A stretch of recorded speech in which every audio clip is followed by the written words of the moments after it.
Welcome everybody to the Qatar Airways GKA Kite World Tour.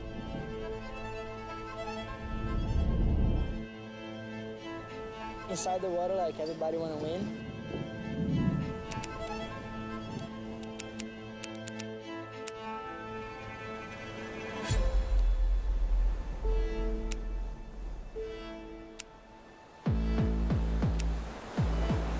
It's gonna be a good show.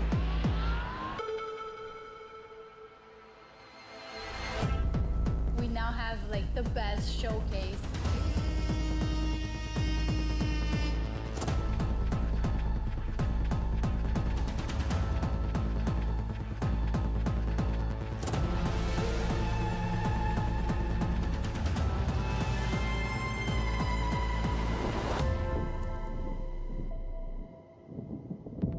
I'm here to win.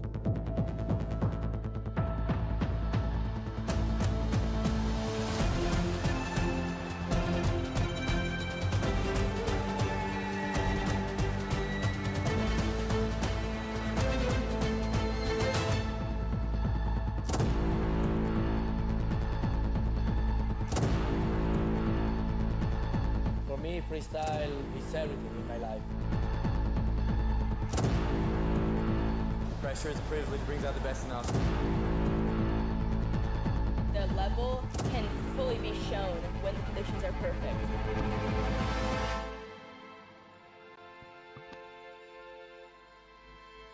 It's time to show it.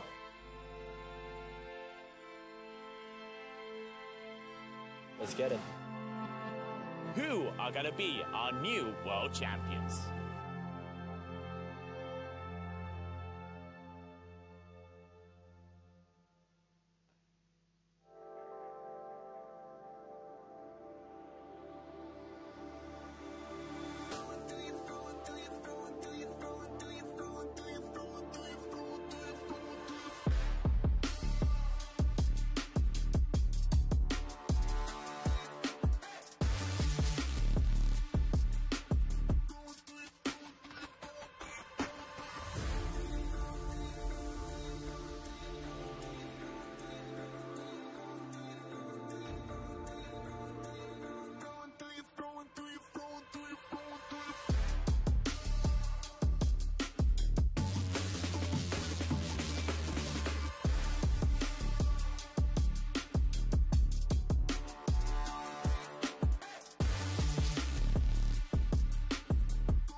Welcome back here in Dunkirk. It's day 4 and we are going to be running the finals, the semi-finals and finals of the men. We've reached the climax here in 4 days of pretty intense action, actually. A very long day just a couple of days ago, which we got the ladies done. Congratulations to Bruna Kajir from Brazil for taking the win. But this is going to be special. It's 3 heats that we've got to bring you.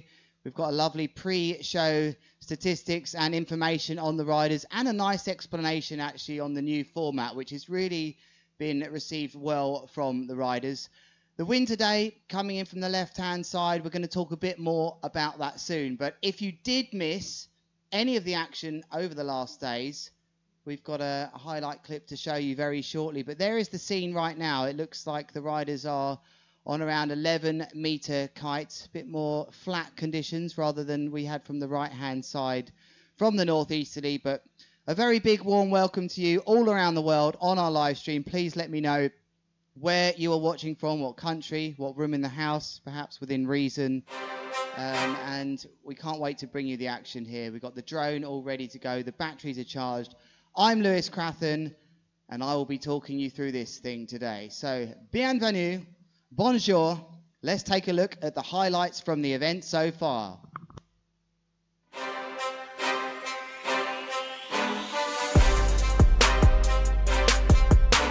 Bonjour and bienvenue to Dunkerque in the north of France. It's round 3 at the freestyle discipline of the Qatar Airways GKA Kite World Tour. The wind looks great today. 20 knots from the northeasterly direction will present the great opportunity for a long day of action for the riders. It will test their stamina and their focus, but we look forward to seeing what they can deliver in small waves with wind from the right. Go! It's the men in the quarterfinals here in Dunkirk. Karim Mahmoud with a lovely backside 313 rewind. There is a 317 from Matteo Dorotini.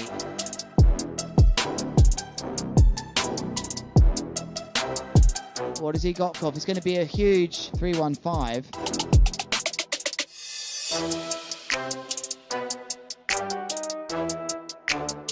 Slim 7 on the money. Great move then from Carlos Mario.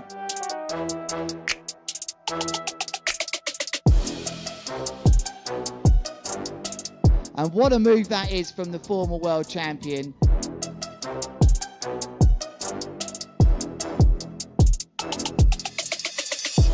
Here is Finn Flugel with a Slim 5.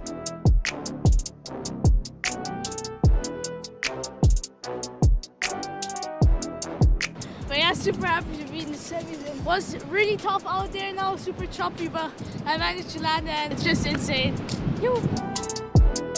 I mean, my goal was to make it to a semi-finally 1 year after my injury since I started kiting again. So it just feels great. I feel really good, and yeah, I just want to stay focused and do a good one on semi, and why not making it into the final. Let's do it.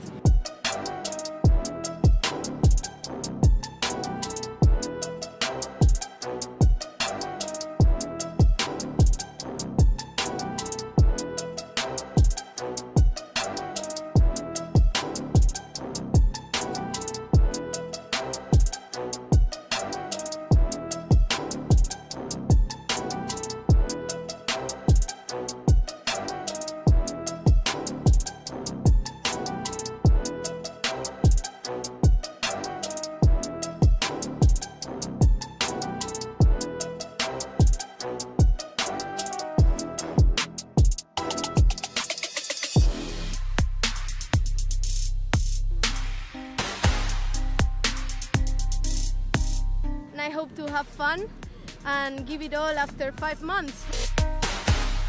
And it's a backside 313 for her.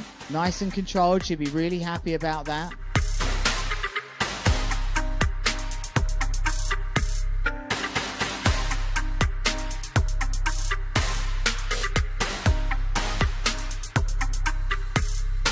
Nice slim chance. Very good style. Good technique.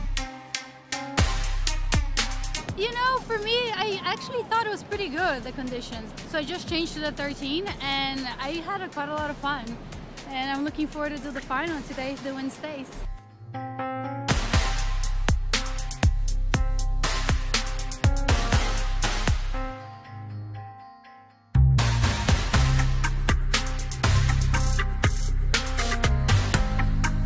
that is a nice combination from Alexandra Torres.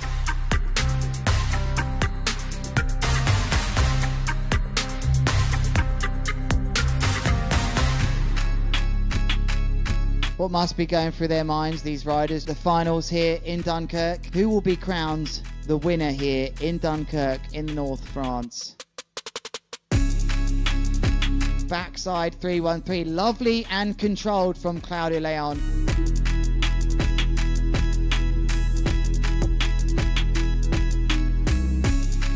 It's Bruna Kajia, needs no introduction, going for a lovely slim chance. What a nice way to calm the nerves if there were any.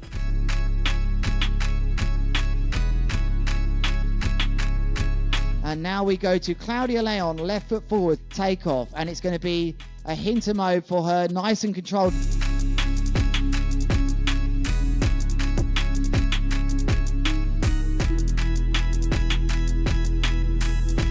We'll wrap up this final and we will be announcing down on the beach who has taken this. So I'm being told there is our winner in front of us now. It's Bruna Kajia on the big screen. She looks really happy. I'm beyond happy. I've been working so hard for this, so for me it means a lot. It was really fun also to be in the water at this event. I felt like I was really confident with my riding, and you know, I think that's a major step for me on the past year. So yeah, super happy. Be super stoked to be back in the podium. I wanted to do my best and here I am, so yeah, I'm super happy for all the ladies that were crushing it out there.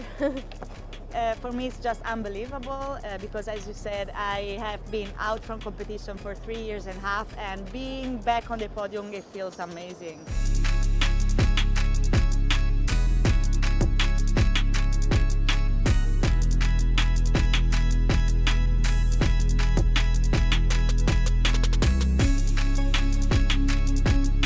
Wow, that was a day to remember in the freestyle discipline. Over 10 hours of kiteboarding action on the beaches of Dunkerque. We had the women's run all the way up to the final and it was superb, a great showdown right to the last moment of the day. For the men, we got up to the semi-finals, but the wind dropped a little. They'll have to remain calm, focused and patient and ready to get back out there to wrap things up here in Dunkerque.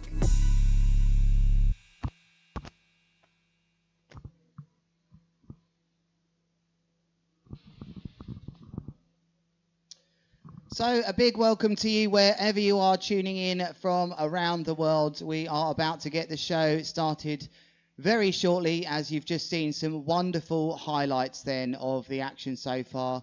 Here we are in the north of France. We are in the beautiful town of Dunkerque. This is our 4th day now, and we've seen a lot of kite surfing action. Kites have been on the water most days here in very good conditions for our Northern Hemisphere summer. But before we get into the semis and the finals of action on the water, I think it's time that we tell you a little bit more in detail about the riders and some statistics on them, what we're looking to expect, maybe a little bit about the forecast. So let's go straight into that right now.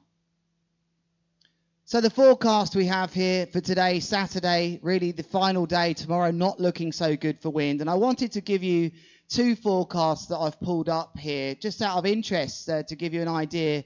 This beach is facing slightly towards the northwest. So the 2 forecasts that I've brought up for you there, we've got the UKV 2 kilometre, which is a UK actually Met Office forecast. And then to the right-hand side, I've got the French model, the Aromi 1.3 kilometres. Those of you that are into your forecast will know these are very detailed forecasts, very accurate for the region. The reason I wanted to bring you these 2 forecasts today is that the UKV 2 kilometre to the left-hand side is showing much more of a westerly wind, whereas to the right-hand side, the French have decided that they think this is going to be a little bit more offshore today. So let's see, could be cross on slightly from the left, or the right-hand side shows a bit more cross, but better than anything is that we do have cross-shore wind from the left, which really helps with the quality of the wind in Dunkerque. Let's remind you the competition rules for those of you that are new to this online, okay? Because we've had a slight change in the format at freestyle. Lots of the riders and the head judges have got together to create a really exciting new concept about the way that we try and push riders to be creative. So what has stayed the same is that we have 7 trick attempts from the riders. You will know by now in freestyle they take it in turns so that the judges can really look at the quality of the move. Only 4 of their counting scores will count. That's very nice and clear. So they get 7 trick attempts. They can crash 3 times if they like, but there will be a maximum heat score of 40. So that's 10. Out of 10, every single trick will count. So 40 is the maximum, but it's really important to explain to you that they cannot do the same trick multiple amounts of times. Here is the trick families, and this is where we want to try and communicate to you both on the beach and at home watching how things have changed. It's very important that the riders perform tricks both from group 1 and group 2. So we're going to first look at the hillside department, and that pretty much is self-explanatory. It's hillside maneuvers, the more classic kite surfing maneuvers, freestyle maneuvers that we've seen over the years. These can involve moves from the Rayleigh-based trick family, KGB and Slim, which is the same family, Hintermobes and Heart Attacks, the same family, and Mobes. And the important thing to talk about here in the hillside category is you have to have a maximum of 2 tricks counting here. Only a maximum of 2 tricks will count in this category. But things like front mobes and back mobes are considered the same. The top riders can do these moves easily these days, so it's no good doing a front blind mobe and a back mobe. That's only going to score as one of your counting tricks. Now we move over to the variety group. This is group 2. This is the really exciting factor here that we've got. Rewinds, toe side blinds, combos, inverted double rotation, and kite loops being the categories within variety. And you can have a maximum of 3 tricks counting in this department. So really, to sum that up, it's possible you could have 2 good tricks in the hillside and 2 good tricks in the variety group. However, we are allowing, because we want this creativity, you could actually have 3 tricks counting in the variety, but you have to have 1 in the hillside at least. Let's take a look at the riders now. Here is our first semi-finals of the men then. From Germany, Finn Flugel, Gianmaria Coccoluto from Italy, Karim Mahmoud from Egypt, and Arthur Gilbert from France. Just look at those ages right there. Finn Flugel, half the age of the current world champion, Gianmaria Coccoluto. And we need to talk about this young rider, Finn Flugel. Currently ranked 6th on the tour for 2023. This is his 2nd consecutive semi-final after Colombia. That's something he hasn't achieved before. He finished 12th in 2022, and so this is a really good year so far for him. Really, his highest ranking so far of 6th. Now we take a look. Next up, it's Gianmaria Coccoluto, who is our current world champion. His highest scoring trick of 8.97 with the backside 313 to wrap is the highest scoring trick of the competition so far here in Dunkerque, and he has made the finals in the last 5 events. He is really the form rider that always makes it through to the finals. We expect him to have a strong performance in this semi-final. How about this guy, Karim Mahmoud, flying the flag for Egypt? He's become a top rider now. We're seeing him all the time on the water. He's currently ranked 7th on the 2023 tour. No stranger to the semi-final. Injured for 2022, so I couldn't bring up you some statistics for that. He's won all of his heats en route to the final. How about this for a graph? What a comeback from injury. Starting off just 28th was his best performance in 2019. 2021 got to 7th.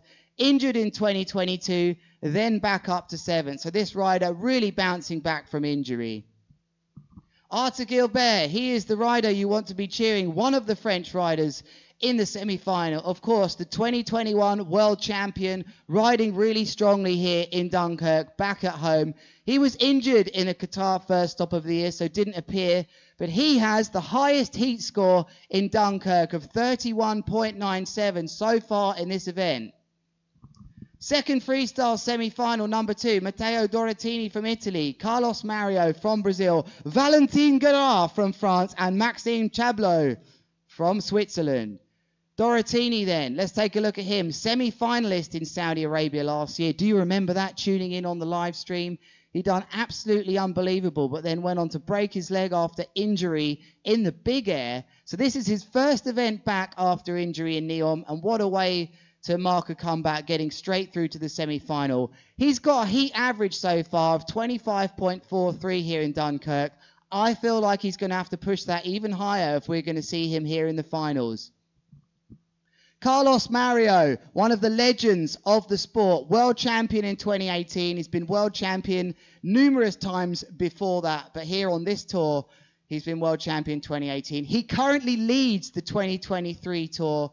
He's won the last freestyle event, which took place here in France, back in Le Cap in 2019. He's happy riding in France, and he is very consistent. He's finished in the top 5 since 2018 when our GKA stats came in. Just look at how consistent he's been here. This is his yearly ranking. Bear in mind, 2023 is currently not finished, but he is currently at the top of the standings. He'll be looking to try and get a first place here. Now we look to Valentin Guerard, coming back from injury as well. His best freestyle result is 5th in 2021 since the GKA Freestyle events, that is 2018. Returning to fitness, as I said, look out for the Slim 7 from this man, one of his highest scoring tricks. Maxime Chablot from Switzerland. He is the 2022 ski freeride world champion. This man, very good at many different disciplines, different sports. He's also very good with a wing, good with a hydrofoil.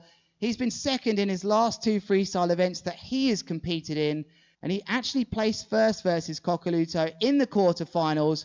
However, the riders just wanting to get through to the finals, they're not so bothered by that. Could this be the time for Maxime Chablot to win his first freestyle event? He obviously got to the final in Brazil last year, but his yearly ranking, another rider very consistent inside the top 4, 4, 4, 5 and 4. And that brings me to a conclusion of my statistics there, just giving you a bit of a background. Did you like that online? We really want to give you information. Enjoyed making that for you. Maybe you got some questions for us here. Just drop them down on the live stream. This is going to be brilliant action here for the last 3 heats of Dunkirk. What a bit of timing. It's Saturday morning. The local time is 11:30. Let's take a look at the scene on the beach right now.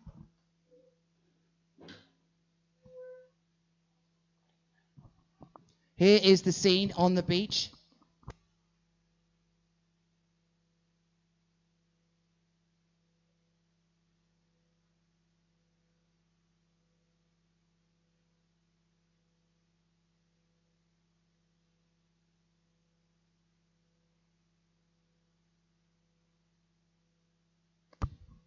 And yeah, riders are practicing. Sorry, just getting the door shut. The wind is blowing here. And I want that nice calm sanctuary of the live stream booth. There is some of the event team.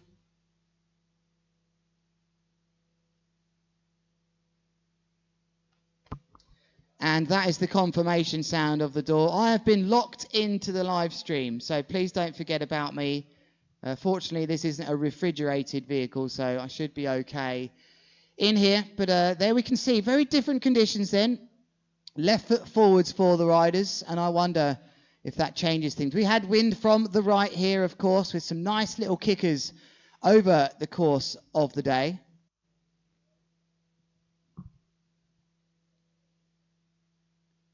And we're excited about this. It's tense. The riders are on the water, and we expect that flag to change very slightly. There's our cameramen. We're all ready. Safety boat. And that flag just about to change. The judges, where are the judges on the beach? Can we see the judges' booth? Always interesting to see where they're parked up. Towed down in the tractor today. Oh, lovely. Panning across. There's the judges there. They're inside there with race director Rui Mira, winner of the 2006 Brazil event. I've always wanted to say that online. We've got Alvaro Onieva, very experienced rider. He's won loads of events, too many for me to try and pick one out. And it's always good to give you the background info because these judges really know what they're doing in there, and they'll be excited about this semi-finals and finals.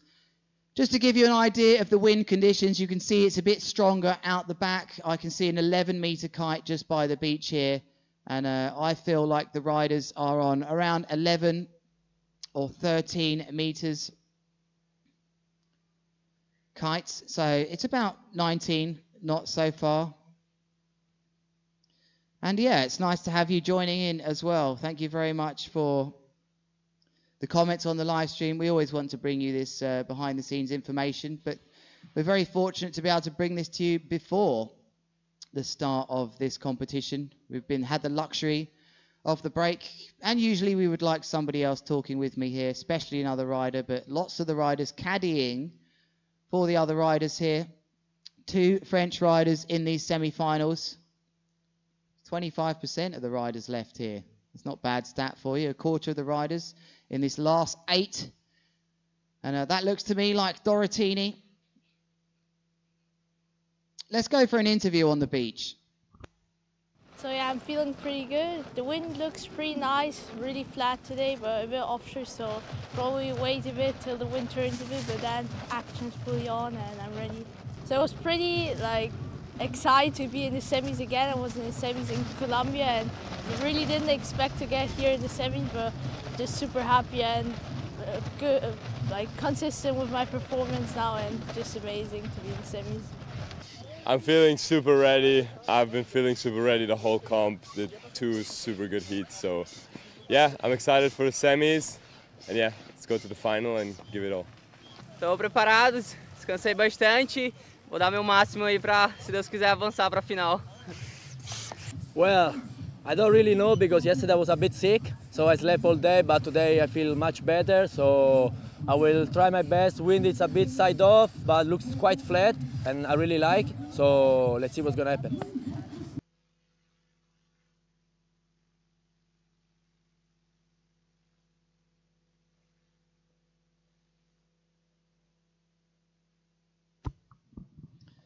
So Dorotini, just getting ready on the water. I'm reading here very closely that race director Rui Mira just feeling that the conditions are slightly unstable, wanting to give the riders. There's a 13 meter, nice from my cameraman picking that up for me. So wanting to give these riders the most solid of conditions. So we'll show you a little bit around the beach. How's that drone doing? We've got the drone in the sky there. It's a sleepy morning here in Dunkerque after the Cella Sue concert. Was the Cella Sue concert a sellout? I don't know. Lots of the event crew and team taking the opportunity to go down to that right behind us here in this huge, amazing conference center behind us. There is our safety boat. It's a nice warm day here. You can see wherever you're listening to from around the world here, that is very much summer conditions in the Northern Hemisphere. I'd say that definitely has to be 19 degrees to see that those sorts of outfits for us people from up this way. It's very close to the United Kingdom here. For me personally, very easy drive, 2 hours over in Vanzee, over the ferry from Dover to Dunkirk, and all of the spectators here. That we've had thousands down on the beach here at the Summer of Kite Festival. It's been very successful, and what a perfect fitting this is to the end of the action. Of course, we had the ladies, which did run. Bruna Kajia taking first place, Claudia Leon in second place from Spain, and in third place it was Francesca Bagnoli, starting to feel a bit stronger after her injuries. Therese Tabel also making the final from Denmark. But this is the scene at 11:37. I am Lewis Crathen, about to talk you through this freestyle, and I can tell you, if you have just joined us here, oh, AP down, I'm being told. AP flag is down, the A problem flag, I like to give that. So AP flag's down. Can we see a nice close-up? Oh, we got the drone going now.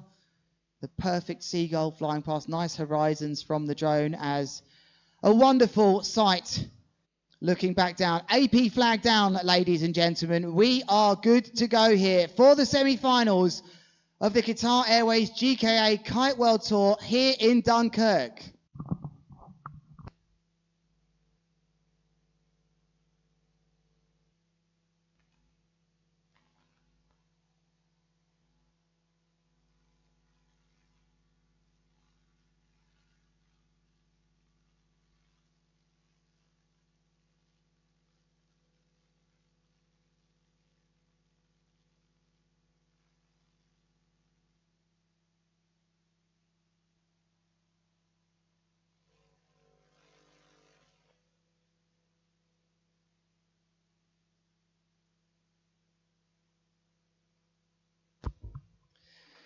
That's Finn Flugel. There's my first mistake of the day.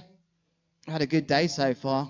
Got most of the intros done, first or second take, until Samu went chasing after that rubbish down on the beach. Really threw me off. But this is Finn Flugel. He is going to be first to trick, and those scores aren't true right now. He doesn't have a 3.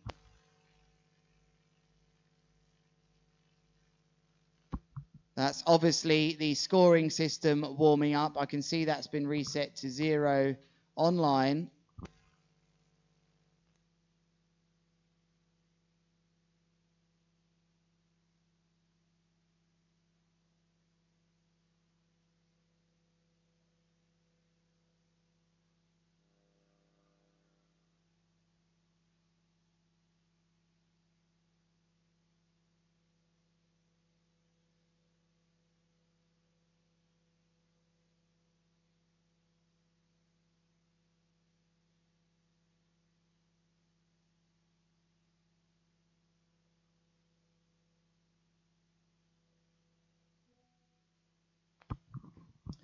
There are our riders then. Finn Flugel in white. He will be first to go. And then Gianmaria Coccoluto, the red rash vest from Italy. He will be second. Karim Mahmoud from Egypt with the blue will be in third. And Arthur Gilbert with the yellow rash vest. He's going to be our rider who has the luxury of going last. And to remind you back at home, that is a luxury. He gets to come in, look at all the other riders throughout the course of this heat, and decide what he needs on his final move to react, perhaps. And that's how we do it here. You get rewarded for your position on the way through. So Finn Flugel and Gianmaria Coccoluto placing second on their way through into these semi-finals. Gianmaria Coccoluto having a better heat score than Finn Flugel, which means he got through into second place. Karim Mahmoud and Arthur Gilbert winning their heats as well. Arthur Gilbert, as we know already,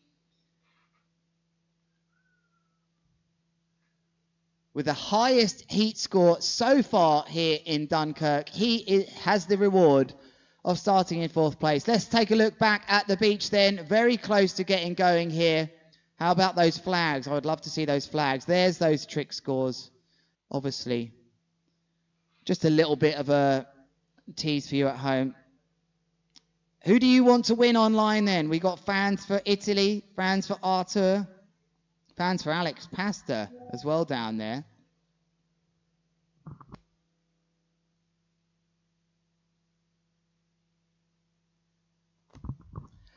Perhaps you also want to take a look at the live scores. You can do so as well. I'm dropping that link. Oh, someone for Brazil wanting him to do well. And we are off.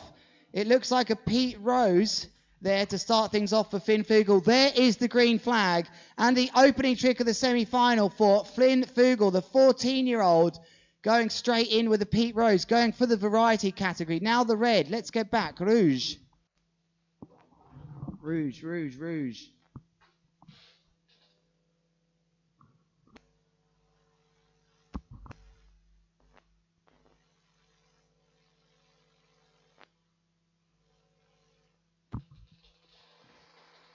Gianmaria Coccoluto then, as I scream rouge, rouge, rouge down my microphone, as we see a front blind mode from Gianmaria Coccoluto. Now, you may be watching this online just wondering why it's not perfect quality at this moment in time. They are almost a mile out at low tide here in Dunkirk. And this is the reason why. Great work by our camera team as we look at the blue rider.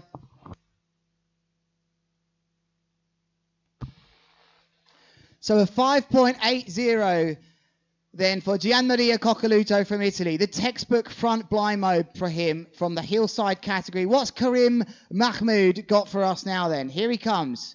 Looks nice and controlled. Will it be a front blind mode for him too? No, it won't. It'll be a backside 3-1-5. And he crashes out. That kite will end up just it. Wow, what a shot that man just got with his phone there. Wow, perfect. So a crash for Karim Mahmoud. Just a 3.13 then from Finn Flugel. Next up then, Arthur Gilbert. What has he got for us?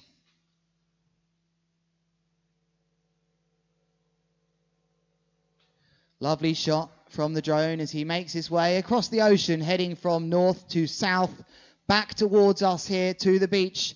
Look at that kite position. Now he hunts for the takeoff. I think we're going to see a backside something or other, or front blind mode perhaps. No, backside 317. Not super clean, but it's going to be a reasonable score, perhaps in the sixes if he can get in there. I'm going to have a guess. I'm going to say that's about a 6.2 perhaps for Arthur Gilbert. Let's see what the judges say. That's why I don't judge. Too much pressure to get things right as the scores coming in now from the judges. Oh, I've seen some scores. I was a bit under there, so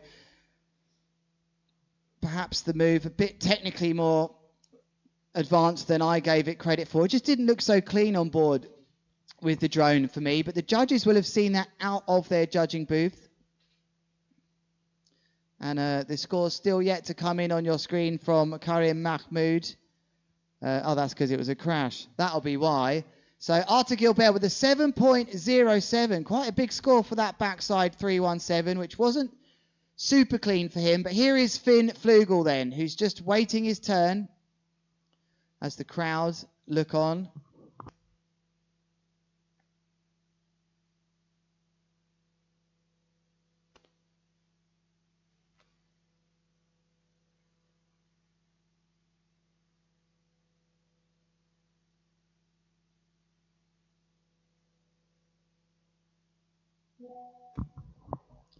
Here he goes then, KGB to blockside almost. KGB blockside for Finn Flugel. Let's see what the judges give that for him. Riding the air rush. Here is Finn Flugel, right foot forward. So the first 5 for Finn Flugel. Back to GMAS. Here we go. He's just going to take it easy. I still don't think he's going to crazy. Are we going to see the backside 315 from Coccaluto? Oh, it looks to me like he's setting up for a left foot forwards then. Left foot forwards.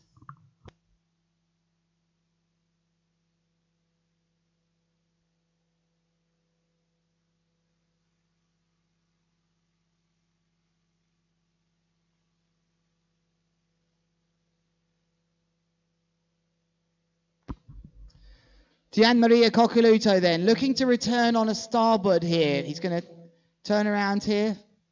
Double back roll transition. Board off transition. Not likely.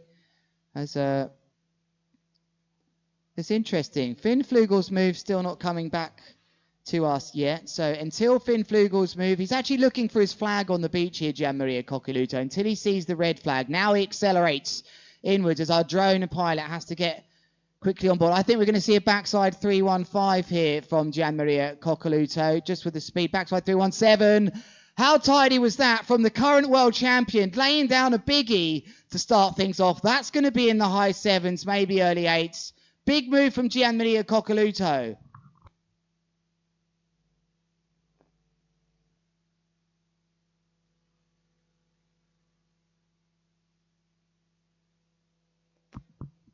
Hello to all of you again tuning in this morning on a Saturday. Way more interesting things to watch than the Aerodivisia. It's time to watch kitesurfing on a Saturday. Cool, look at that wind gust or lull there. Clearly underpowered a bit here, Karim Mahmoud.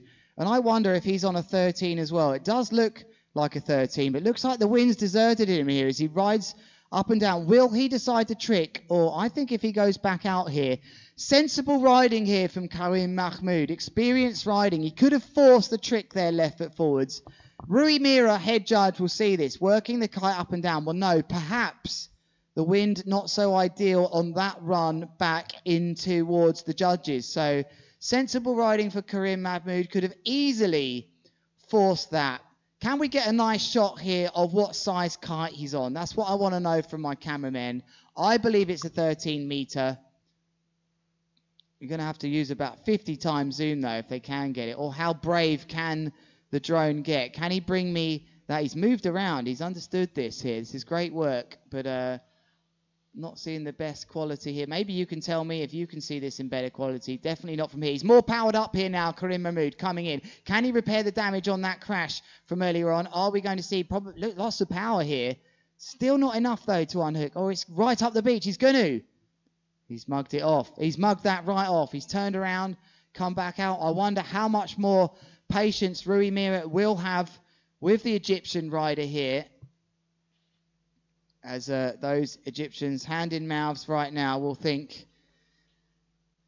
8.20 then coming in. Massive score from Gian Maria Coccoluto coming in for that backside 317. Previously here to Karim Mahmoud, but Karim Mahmoud, I still can't get a nice idea of what size kite this is. The numbers should be printed bigger than the logos, in my opinion. There we go, 13 meter. Is it 13 or is it a 12? 13 or 12, you tell me what you think online. As he comes back in, right foot forwards now. And this could be the theme of this semi-final so far. The wind set to get a little bit lighter as the day goes on. His flag's still up. Judges are giving him time. I think he's going to have to trick here. Are we going to see a front blind mobe? What are we going to see from the Egyptian, who just decides it's not enough wind? Sending a message here to the race director. This is going to be tough for Rui Mira here. He has to decide, is this rider that doesn't have so much power, or is it the wind during this heat? Definitely a tough role here. What do you think online? Very tense scenes here. Karim Mahmoud really sending a message here to the judges. His message is clear to me, to the rest of the world, to his mum, his dad, brothers and family. I've not got enough power here. That's what he's trying to tell us. A very common tactic amongst us freestyle riders was to force the kite up and down like crazy, way more than necessary. As he's doing here now, up and down. The old yo-yo. Here he goes. He's committed. Backside 315. And I expected to see him ride out of that. I really thought we were going to see him coming out of that move. He looked very good to land. Biding his time there. So usually these riders get 1 minute. But I think with the conditions, head judge Alvaro Nueva discussing with Rui Mira. But here we see Arthur Gilbert. Looks like he's comfortable with the power. Perhaps the tide starting to move in now. 10:30 was low. The tide moving in from west to east here along the channel and this part of the North Sea. I should know that. I ride in the channel also on the south of the UK. So this will be taking some energy out of the riders, reducing that tension between them and the kite. The tide going out always from west to east. But as the wind is westerly today, the riders losing a couple of knots, I think, with their apparent wind.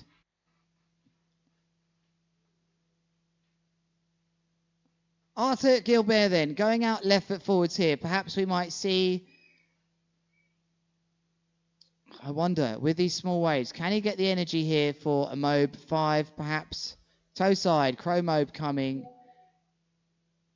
And no, also not enjoying the power of the wind then is Arthur Gilbert. We thought we'd have this thing wrapped up in an hour and a half today, but I think it's very clear we're going to have to be patient today. I wonder if the wind moving slightly more offshore perhaps will be influencing this, but clearly Arthur Gilbert uninspired by the wind speed right now. Let's see if it comes back for him as he comes right foot forwards, right in front of the judges. Will he just sit here and take a break? Or will he turn around? No, he's heading back out to sea. Can he find something? Here he goes. He's really committing now. Well, I think this rider is a right-hander. Didn't fancy it. Not powered enough. Got to be really powered, I think, these riders for the toe side manoeuvrers. Perhaps I've got time to go back and take a look at what Arta was performing from the toe side position. Maybe you can too from the last days.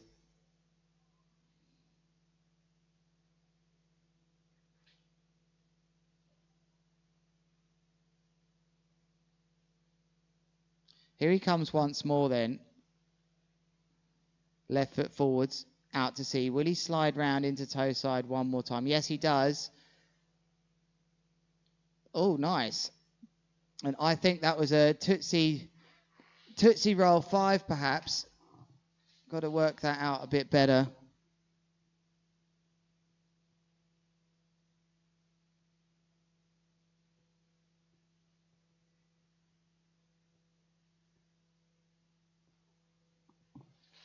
And that was very well performed from Arta Gilbert. His score will come up very shortly. Very good use of the kickers. I don't think, thank you guys for the nice comments, but I don't think we saw that move so far in this competition from Arta Gilbert.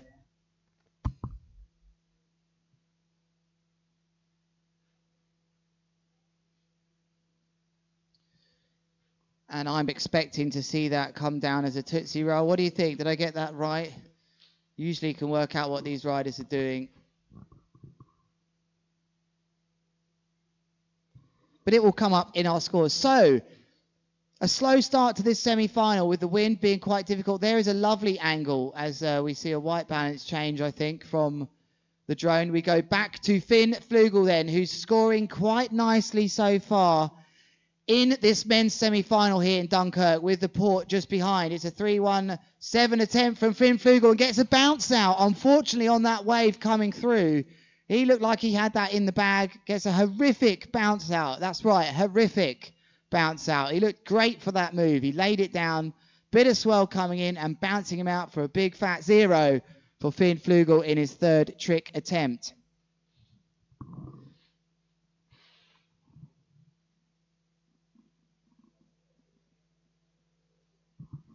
A dum-dum. It was a dum-dum from Arta Gilbert, scoring 6.57.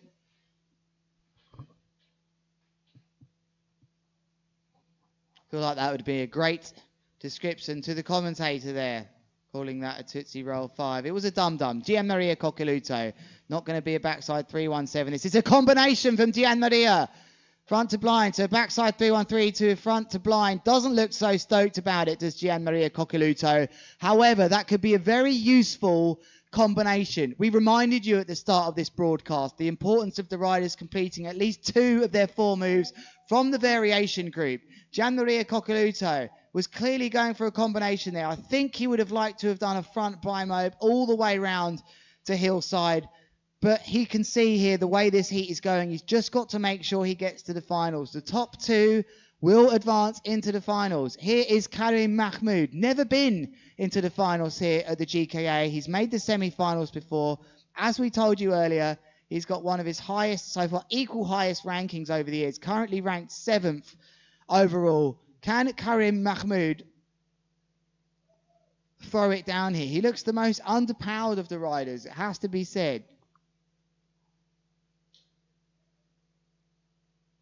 3 identical boats line up out to sea, watching the action. As into the shadows comes Karim Mahmoud. Right foot forwards. He'll be used to this, riding in Egypt at the Makani Beach Club, coming in towards the beach from that northerly wind out there. Backside 3-1-5. Wow, that was very Coccoluto-esque riding in there. Lots of control here. Karim Mahmoud will be very happy about this move. He really wanted to get one laid down here. It's his 3rd trick attempt, I believe.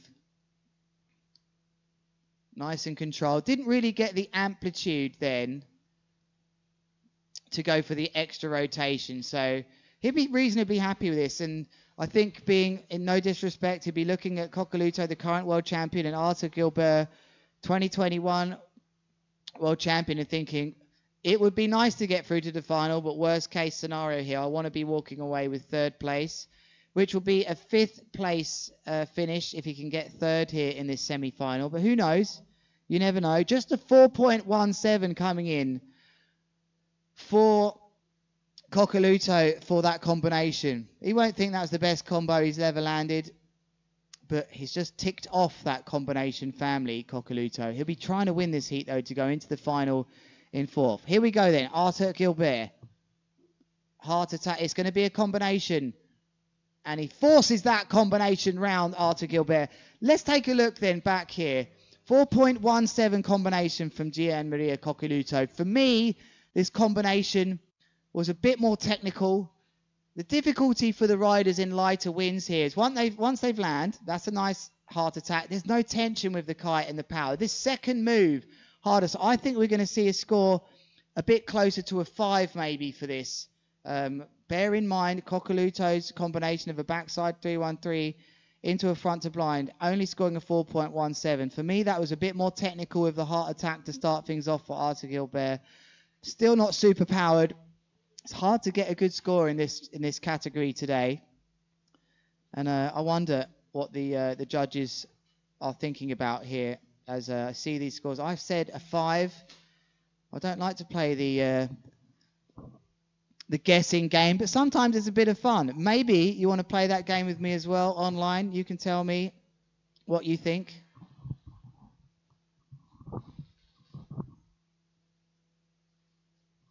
Of course, I still do a freestyle session. 3-1-5 combination. There we go. Look, we visibly see him putting on the bar.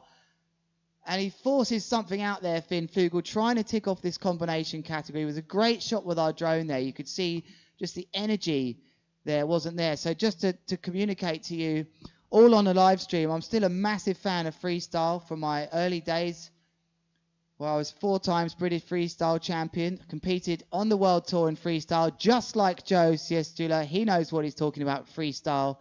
He's been up there in the top 10 as well, Joe. You might not know that about the team working behind the scenes here on the GKA, but a long time ago, maybe in the freestyle, I used to be out there, very much focused on big air now. But conditions like this, I got my 12-meter in Vanzi on the beach. I will be heading out to throw down some freestyle after this. And freestyle, very much the discipline that never leaves you as a twin-tip rider. It doesn't matter if you're into big air. Perhaps the new generation, not so fussed about freestyle, but certainly for us, it was our, almost want to say our introduction to the sport was twin-tip freestyle when I started back in 2003. Big air, which I loved, disappeared quite early, and it became all focus on handle passes and freestyle. So yes, I would love to be out there. What is a Tootsie Roll? Is it something you find in a British bakery? More likely you'd find that perhaps on a dodgy website. A Tootsie Roll. It would be a good one to bring out some of these moves, wasn't it? Maybe a Dum Dum or something similar. Gianmaria Coccoluto. Let's get back to the action here before I'm massively distracted here. Going toe side, and we are going to see a Tootsie Roll from Gianmaria Coccoluto. Toe side slim, toe side into the front roll rotation. So we reminded you earlier about this scoring system. Gianmaria Coccoluto, you can see this, I can see this on the scoring system live, working beautifully on our website right now. Just head to our website and click live. You can see it on your screens right there. So he will be given a 4th trick score will come up from Gianmaria Coccoluto here, who's done 2 hillside maneuvers, a combination maneuver, and a toe side maneuver. So he's done 2 from variation, 2 from hillside. And there we go. There is the 4th row that has been forced upon us now by our scoring system. Great job, Julio, who deals with this. And it's lovely to see now it's starting to take place. So you can see it, I can see it. It's very clear to me now that there's a lot of work to be done for Finn Flugel and Karim Mahmoud, who's on your screens right now, if they're going to vie for a place in the final. The other 2, Arthur and Gianmaria, would like to try and win going into the final, just to get into the last position available to watch all the other riders. They'll be last in sequence, the rider that gets through with the highest score. Here he goes then, Karim Mahmoud, the whole of Egypt hold their breaths. The Makani Beach Club, the wonderful place, will know. Oh, he got stuck in there. Looks to me, did he have his donkey dick in? No. Do they even use them? Those of you eagle-eyed freestylers there, that looked to me like his chicken loop didn't come out when he demanded to go into that. What do you think about that? Lovely tight angle. Okay, what's up with the combination then, Ron van der Stay? Combination being one of the new categories in Group 2, which is variety. What happened here on the freestyle tour over the last years, it became very much about who could do the big doubles. 4 of the highest scoring tricks would usually be something like a backside 317 or a 319, slim 7, heart attack 5, heart attack 7. They wanted to change that, the riders and the judges. I'll get back to you shortly on that as Kareem Mahmood goes for oh blimey, goes to the slim to blind there and absolutely gets worked, does Kareem Mahmood. We didn't see that from him, I think, the slim to blind, as he felt that one, didn't he? As let me tidy that up for you, as I was saying. So the combination is about riders performing tricks one after the other, but it has to be done pretty much straight away on landing, which is very tricky to do here. So the combination group is in the variety Group 2. Group 1 is hillside. Group 2 is variety, which can include rewinds, which we've just seen there. That would have fallen into the rewind category. That would have been a slim to blind for Karim Mahmood. The toe side family, the combos family. The riders have got to do 2. They have to perform 2 of these moves from this group. They can do an inverted double rotation. We see that from the likes of Maxime Chablot with the double half cabs, things like that. And we also have the kite loop category. We're not going to see the kite loops much in this sort of wind. Meanwhile, Arthur Gilbert looking to go for another move. It's a heart attack 5 for him. Very nice and smooth coming into the beach. Was that a smile from Arthur Gilbert? So let's take a look at the scoring and let's see what he was actually trying to upgrade there. He's got his combo. He's got his dum-dum already from the toe side. So he was just ticking off another move from the hillside category. Watch this as he heads around the heart attack. Spots the 5. Nice and tidy. The judges are going to like that. High 6s for me. That one, I think. And as our scoring system will come back overlaid to you there, we'll see a 4th trick score about to drop from Arthur Gilbert. And I think that will put him in first place in this heat. Oh, it's pretty good. As I can see, some of these scores coming in so far. Yeah, they like it. Just about to get that last score confirmed. No, it wasn't. Oh, no, it was big. So when we look at that screen right there now, so the 5.33 wasn't necessarily the move that he's just done, even though that's just dropped in the 4th. It's not a row, is it? In the 4th column, that's the 4th column, his tricks are being organised from high to low. So actually that scored a 7.43, that last trick, which is a heart attack 5. It's his highest trick score of the heat so far. So Gian Maria Coccoluto and Arthur Gilbert currently edging this at the Qatar Airways GKA Kite World Tour in Dunkerque. It is the Summer of Kite Festival. And it's been really a freestyle event of kiting so far. We've had lots of days of action here. Looking out towards the north of the North Sea. Probably looking over to the UK now on this angle. There is the famous harbour of Dunkirk. We've spoke about the history a little bit of this event. How different the scenes are today. And we've got that in our minds as we see Finn Flugel. Lovely shot from the drone there. Backside 315. He was happy about that. We see him punch the water as he comes in. Look at this. In straps, Finn Flugel, remember. Very good big air rider as well. Using 2 hands. A great example. Yeah. Little bash of the board there. Lovely move from the 14-year-old. Those of you looking to get into handle passes and really get better at the freestyle discipline, what I liked to see about Finn Flugel there, using both hands on the bar to get his body and his momentum towards the kite. All right, it was a backside 315, very advanced move, but you can apply that to your first Rayleigh to blind, maybe your S-bend to blind. If you're struggling to land that, keep 2 hands on a bit longer. Get your body towards the bar a little bit. Don't let go of the bar too early, just with 1 hand on the bar. That's where it gets pulled out.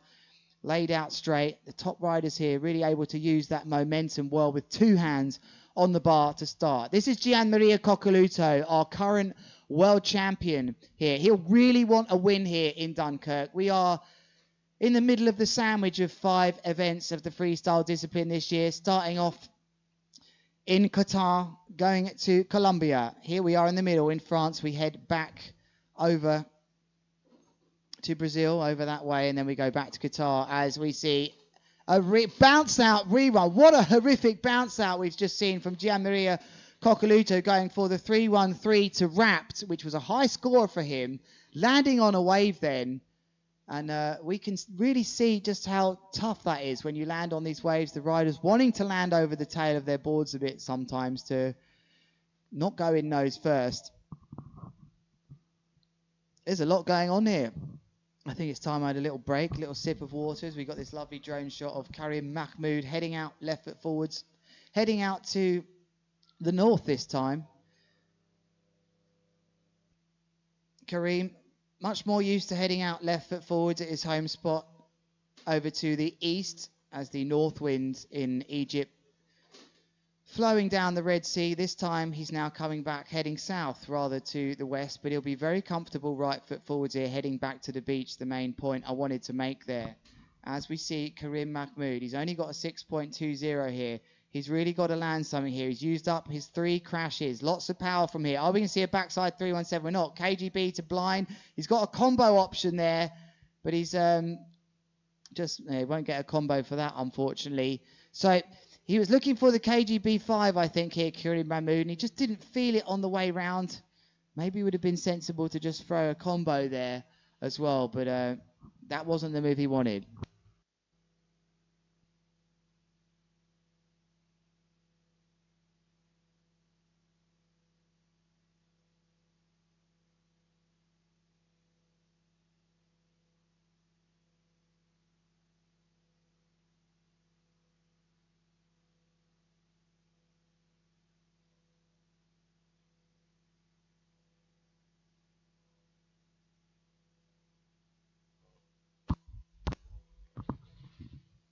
A crash then from Arthur Gilbert as he just sinks down to the bottom of the sand for him. Just missed that one. I'm having a little look at the back end here. I want to see what is going on our scores. You can see them too online at the GKA kiteworldtour.com / well, just go there and click the live button. Riders are completing their 5th trick attempts here. Finn Flugel currently got a hand on 3rd. That's interesting. It's going to be hard then to overtake these two of Arthur Gilbert and Gianmaria Coccoluto. It will still be possible for Finn Flugel. Definitely needs to start his own airline, I think. Would just be wonderful, wouldn't it? Flugel.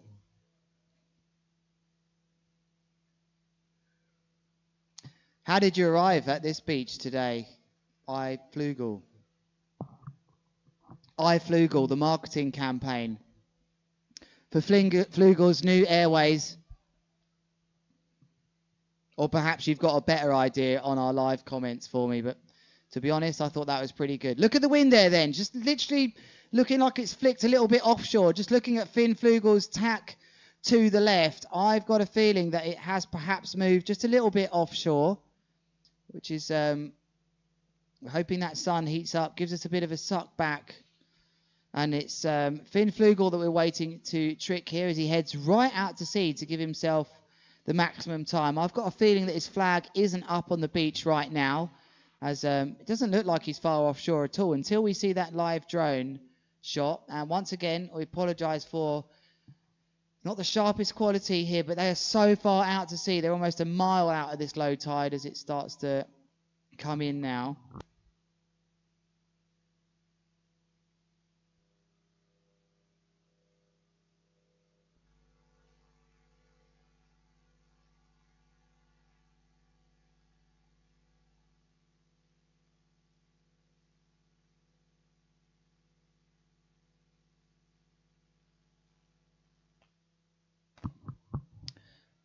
KGB into another. He's got the combo going here, Finn Flugel, front to blind. Lovely. KGB and a front to blind. Finn Flugel, very stylish, Very, very controlled here.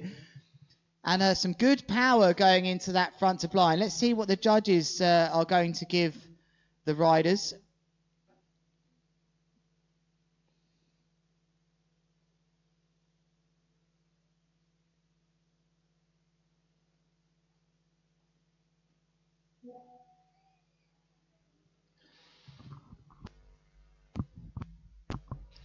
And here is Coccoluto, replay for him, KGB 5, very controlled. Oh, he's just annoyed. How annoying is that?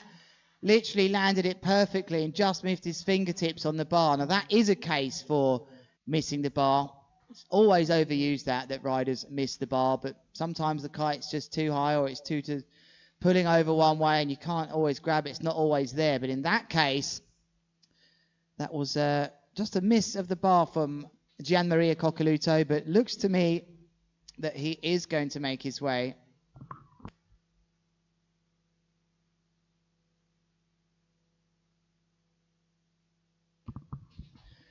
Here is Karim Mahmoud. Oh, wanted it. Looked like he was going for the backside 3-1-3 to wrapped perhaps there, Karim Mahmoud. He's not had the best semi-final here. He's going to be angry, I think, when he gets back and watches this. Or he might be angry anyway, because it looks to me that Karim Mahmoud has got a lot to do if he's going to advance. Well, he's not going to advance, but if he can get into third place. The battle for first and second now, clearly between Gmaz and Arthur Gilbert. Arthur Gilbert, what we do here, the easiest way to think about this for you back at home as well, he's got a 5.33 on the board here. That's the easiest one of his 4 trick scoring that he can replace.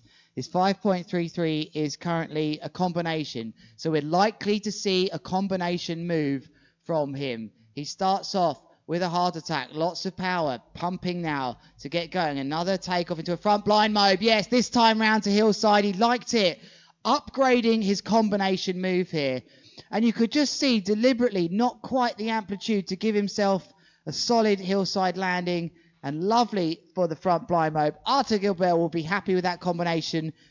Reminding you, he got a 5.33 for his last combination score. I think that's going to be pushing a much higher 5. And he's trying to defend now from Gianmaria Coccoluto to take himself into the final. And again, it won't be clear that he will be the last in order if he makes it into the final with the highest heat score. He'll have to wait for the other semi-final to see if he's got a better score than the first place finisher in that heat, if he can beat Gianmaria Coccoluto. Toe side then for Flynn Flugo. It's a Pete Rose 5. Kite just a little bit too high for him. And he gets yanked out of it. And a wing foiler in the background struggling to get planing. And a boat. The wing foiler. Is he going to go straight through the event site, the old classic? He must be tempted. Where's Coccoluto? Where's the Rouge? Rouge, Rouge, Rouge. Bring it to me. He's enjoying film. It's 11 metre that, the 11 metre kite. Nice. There we go. Welcome back to all of you who've just been toilet on the live stream.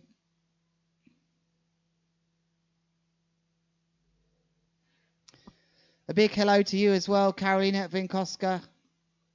I'm finally saying your name correctly after about 2 decades. I apologise for that.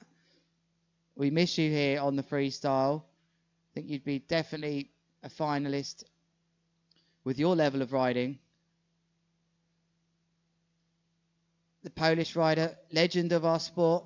They're all tuning in. Wow, they really are coming to watch. This new format is very successful. We're going to give you a recap of that new format during our break.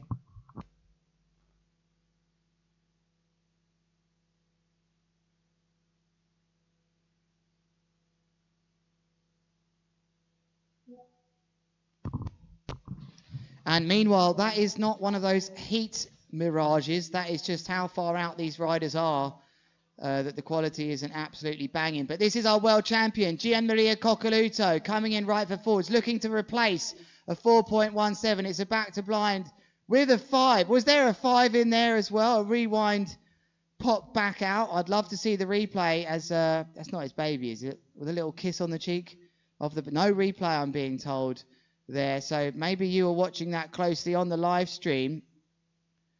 Did you see that there? Lots of riders happy to see Finn Flugel doing his best. 7th trick attempt for these riders. So Gianmaria Coccoluto then will not be heading first in this one. Karim Mahmoud, let's take a look at this. This is still interesting for the Tour rankings. Karim Mahmoud's got an 11.63 to 18.3. He's going to need something. Let me try and work this out very quickly. 7, it's going to be about 6.5 he's going to need, roughly, to get him past the total score from Finn Flugel, which is an 8.03. Can I do the maths?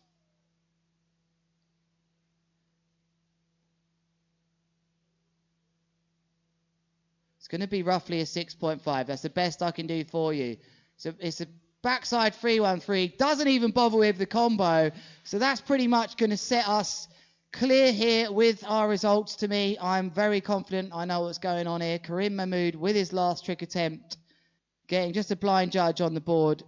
That comes up as BJ on our system here. That's a fact.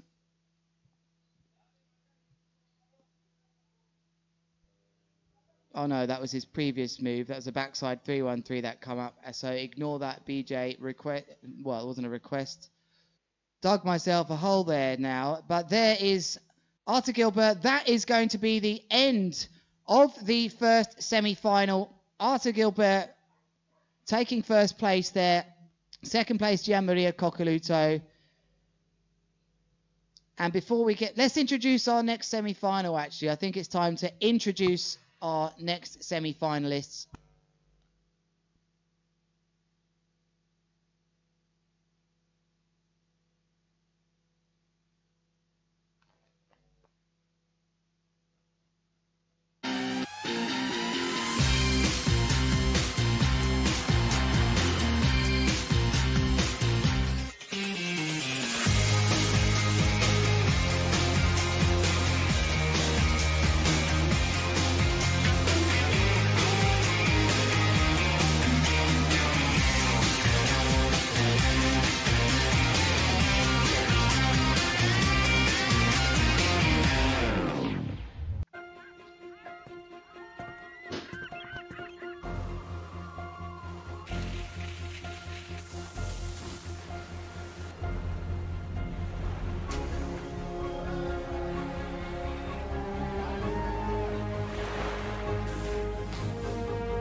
Bienvenue, everyone, and welcome back here to Dunkirk. I'm Lewis Crathen talking to you live from the beach and inside my live stream booth. Thank you for joining us wherever you are around the world. And once more, I want to know where you are, where you're watching. Are you watching in the bath? Are you watching in the van? Perhaps you're watching somewhere interesting. We are into our second semi-finals of the men here in Dunkirk. This is Maxime Chablot, just getting a feel for the conditions. And in this semi-final, let's remind you actually before this semi-final gets going, it's 7 trick attempts.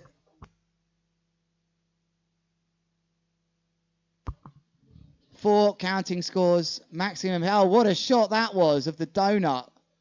still going. Is Samu going after that one as well? Is she going to get it? I don't know. But this is the real change here.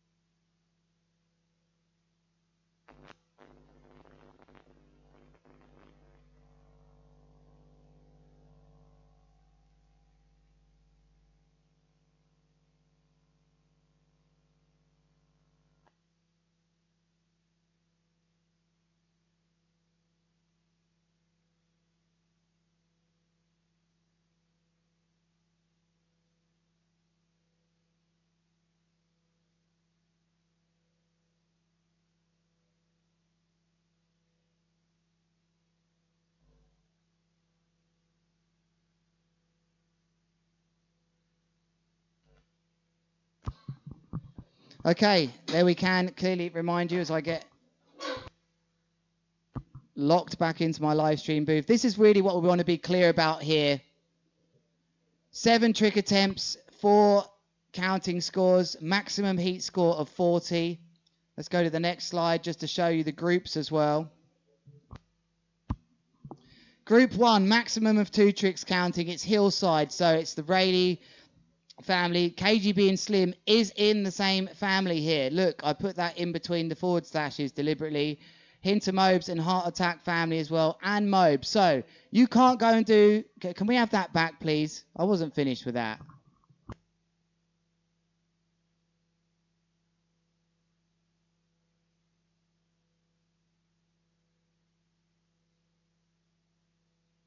Okay. All right, they got rid of it for me. They did. I'll bring it back. You know, I didn't work on that all night last night. Not to show the whole world. Ah, no, the heat didn't start. I was right. I knew there was time to show you.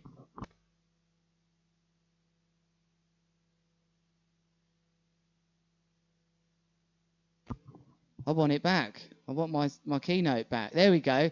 Hillside then. So you can't do a front blind mobe and a back mobe here with the men and it count as 2 tricks. They will be the same. So we want to see... We know they could do those moves easy these days. But the important thing here is the variety category involving rewinds, toe side and blind takeoffs, combos, inverted double rotations such as the double half cab, and kite loops. We ain't going to see any kite loops here. It's not windy enough. We may well see some inverted double rotations for Maxime Chablot. And the beauty of this is that the riders can interpret what they believe is best for them and they can show their creativity. Thanks. Get rid of that now. Good riddance. We'll talk a bit more about that. But they can have 3 tricks counting out of their top 4 from the variation and then just 1 in the hillside. But most importantly, it has to be at least 2 from the variation. It's really instructing the riders here that we want to see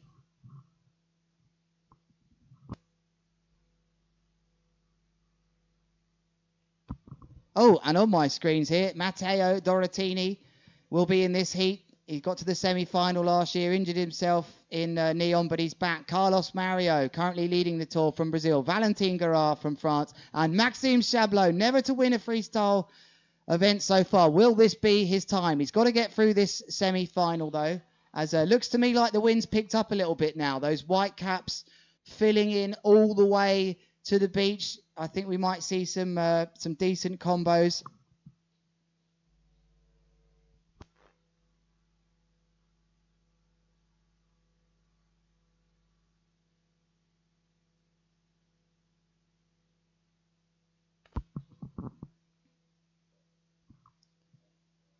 And the clouds, yeah, just a bit of clouds coming over now. But you can see the clouds moving on the beach there, and they are moving cross-shore. They're a great reference, clouds, when we think about our data storage. No, when we think about the wind. There's really strange wind line just out there. And these clouds passing over now. I wonder if that's going to affect things. Dorotini will kick things off here in the white rash vest then, followed by Carlos Mario, Valentin Garard, and Maxime Chablot. That is the order. That's not a random order.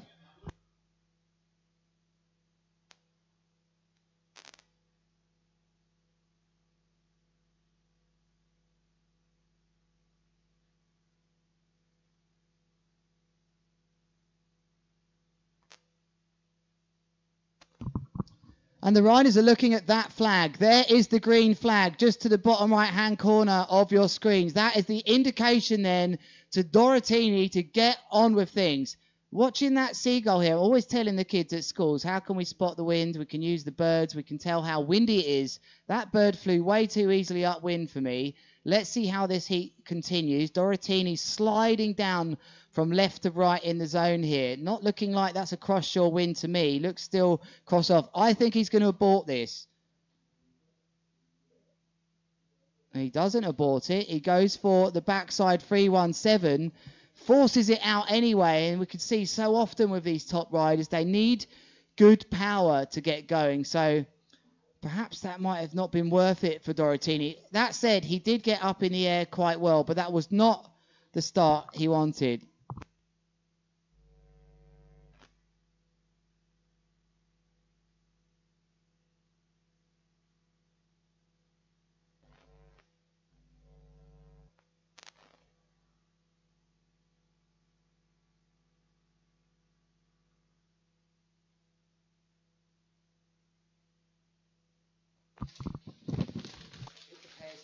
Who's preparing me these notes? Ah, welcome back. Carlos Mario looked like he's got plenty of power here, and he's just going to go straight in with a huge backside 315. How clean is that? Look at that water now, that nice rough pattern that we want to see on the water. It's definitely flicked a bit offshore for me here. And Carlos Mario, the winner of our last event in France, with a huge backside 317. He was the last event winner in France when we had the freestyle tour here. Those of you shouting at the screen. Although I believe he did win over, I think he had a win over in Colombia as well. So what I was really getting at there is he's comfortable in France. It almost looks a bit like Le Cat out there. This man here, one of the legend surnames of the sport, the Garral family, Valentin Garral, back from injury with a front blind mobe. Bit butt checky, but he committed to taking off just before the wave here. He'll be absolutely stoked to be in the semi-finals, Valentin, after coming back from quite a shoulder injury. Nice front blind mobe. Bit butt checky, but it's gone well for him there. 5.03, I think, is what they're going to score that, if I had to guess. Just throw out a random score for you. No, let's go 5. Now, come on. I'm looking at the back end. That's very cruel. I'm not going to pretend I know or think that's the score going to come in. That's what I think it's going to. Here is a grabbed Mobe 5. Not quite, again, what we're talking about with the power for these riders from Maxime Chablot. That was not the start that he wanted, and that looked like a nose grab Mobe 5.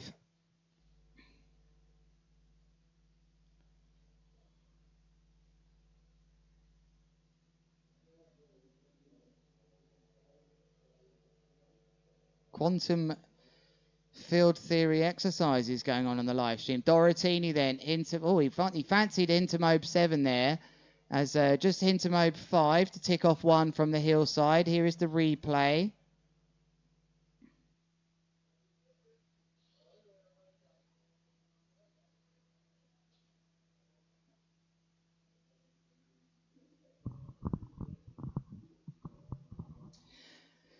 Flexifoil kites on our live stream. Interesting. Last winner here in Dunkerque flew a flexifoil kite. There's some history for you. Peter Tushkovich winning KPWT Dunkerque 2009. How's that for a stat? Stick that down your... Here is Carlos Mario, though. Right foot forwards. What's he got? Will it be from the KGB variation? Look at that. There's a pre-pop and a half. No, it won't. It'll be a huge front blind mode for him.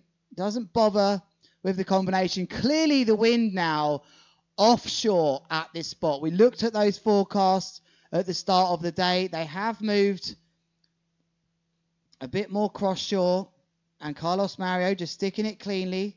Maxime Chablot, yes, he is very good ski rider. He was the free ride world champion in 2022. I think he came second on 2023, or he's currently second. There is the state of affairs in this semi-finals heat number 2, as I can hear in my ear. Bleu, bleu, bleu.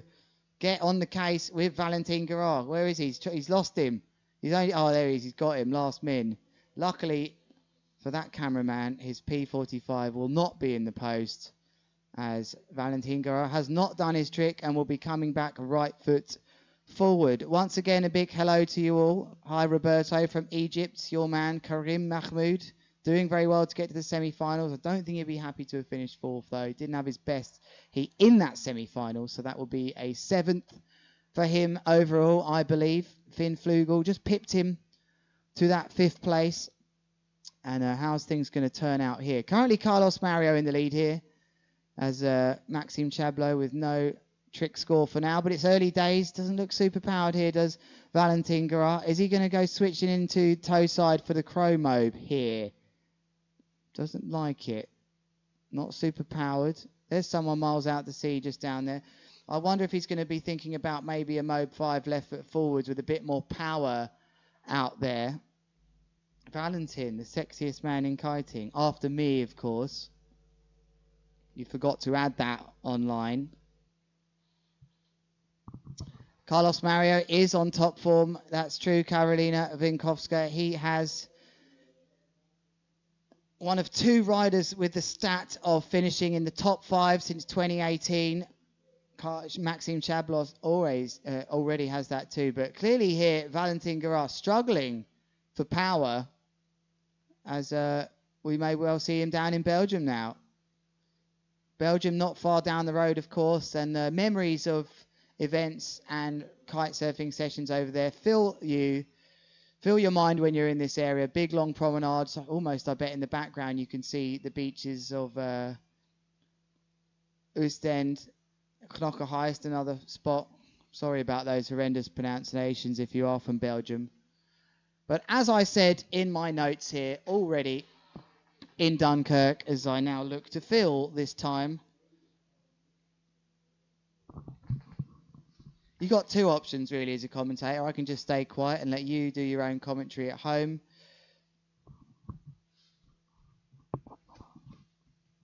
Or I can tell you a bit more about Dunkirk. Let's take a look at a big view of that beach. Don't worry about... God, that's a good spot for the cameraman. 13 metre then. Great shot from our cameramen, who are kiteboarders, a lot of these. He's even got the Valentin V on that Vegas. I like that.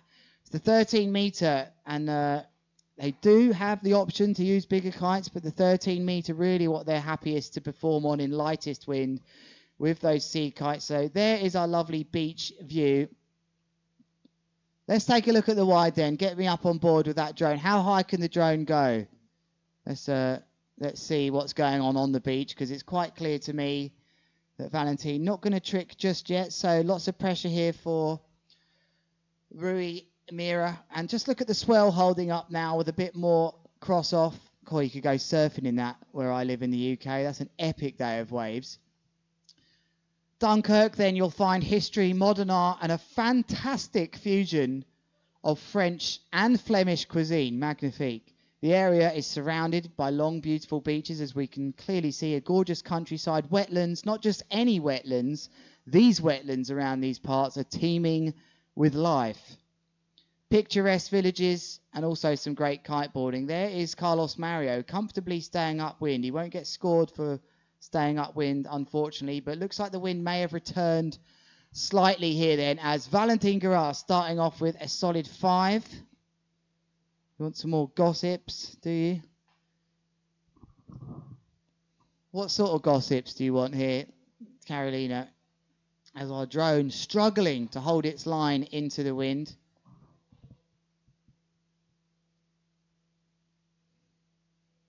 Foiled.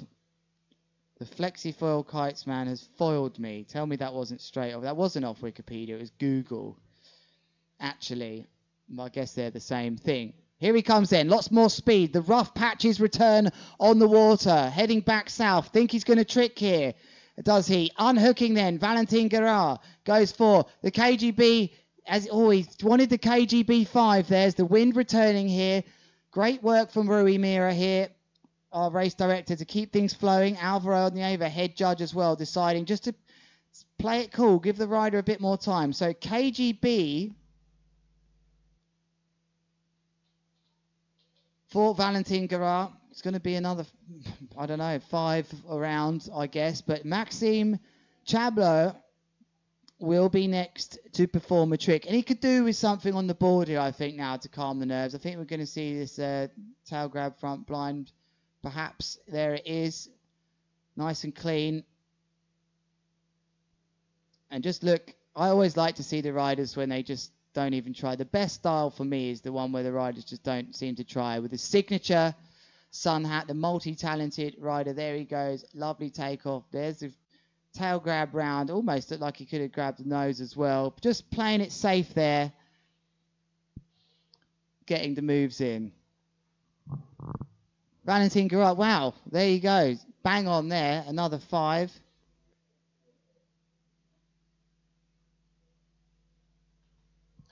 Bienvenue. Bonjour. Je m'appelle Louis, je suis anglaise, and je ne comprends pas.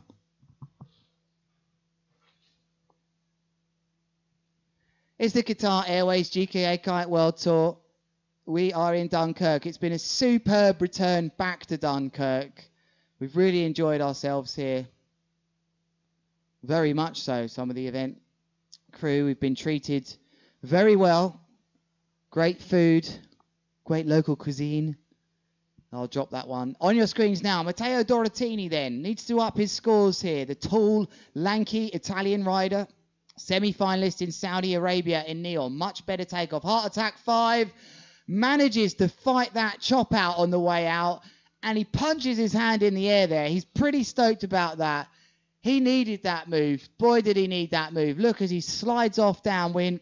There's the pre-pop. Nice and controlled. I was wondering, did he have the amplitude to land there? What a landing that was. Those freestylers watching here will know he really had to fight for that landing as he raises his or lowers his punch to the water there. Pretty stoked about it. So a 6.70 coming in for Maxime Chablos for that front blind mobe. A higher scoring front blind mobe than Carlos Mario. That would have been for the grab. Only 0.4 more though. What do we think about that on the live? Are we okay with this?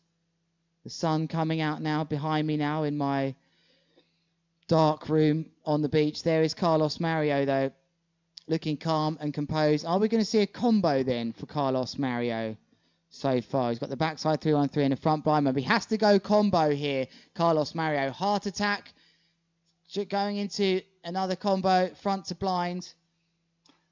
And here for me, these combos aren't really showing their potential. It's very hard for these riders to get nice, powerful combinations. Double heart attack, that was for Carlos Mario. And he wouldn't have been able to do that as best as he could because he had to try and land with some power hillside and then just going for the front to blind. So he's just ticking off that combination category. And we will remind you again,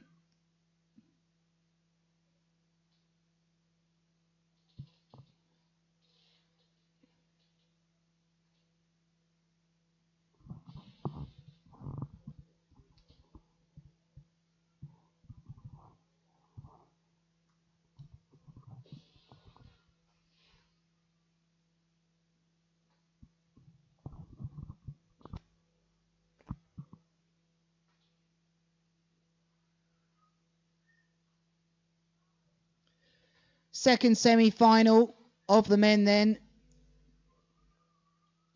A slow semi-final, it has to be said. Cool, look at those waves out the back now, starting to hit some of the sandbars here. We don't want to mess up out there. There's a lot of rocks out there too, which really are exposed on the low tide. Low tide was at 10:30 this morning. Current local time, 12:41. We are in our third trick succession. It's the third row of tricks here. 7 trick attempts for all the riders. And it's Valentin Garat who's had a solid 5s to start things off. He's done a front blind mobe and a KGB. He's used up all his hillsides. This will likely be, what do you think on the live stream? Is it going to be the crow mobe or will it be the combination category? Very difficult for the right foot forwards toe side riders to pop on the flat on the inside here, especially with not much power. He's not happy with what's coming on the inside. So I wonder if he wants to go for perhaps the Tootsie Roll or even the Dum Dum. He's probably got that in the bag outside. Let's see his body language as he rides out to sea now. What is he communicating to us and me? I don't think he's hunting for a takeoff here. He's looking further upwind than he is in front of him. That suggests to me that he's looking to see what wind is coming in. He's not going to perform a trick left foot forwards. Valentin Guerard struggling with a bit more power in this heat. A 13-meter kite from Maxime Chablot just passes over him around now as he heads out to the yellow buoy. That's the yellow buoy. We actually say buoy in England. I think in the States you say buoy. I'd like to know the French name for that inflatable. Biding his time. He is Joe biding his time here. A Joe Biden, you could call that, just to make sure he doesn't get done over. The sun comes out, and as we know as kiteboarders, doesn't that always influence the wind? Don't you just feel like when you're freestyling that if the sun comes out, the wind picks up? It's definitely what we associate with kiteboarding. He's definitely showing to the judges here he's underpowered here. Or is he tricking them? What do you think?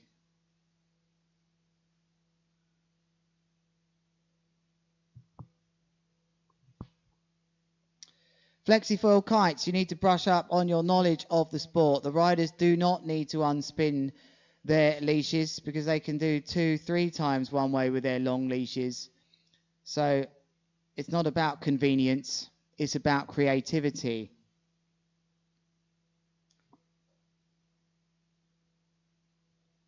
And you've offended me with your abbreviation of SLS. Have you offended? No, actually, it's quite a good abbreviation. That's quite... No, it's not. It's a terrible abbreviation.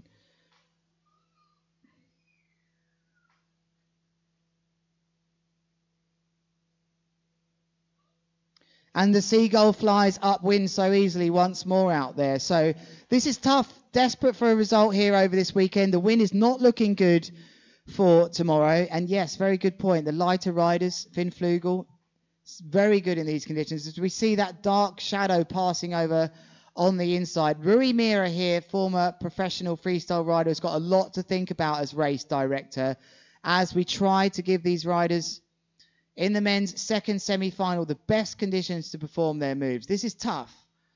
Slows things down. You've got to be patient, especially for the riders following here.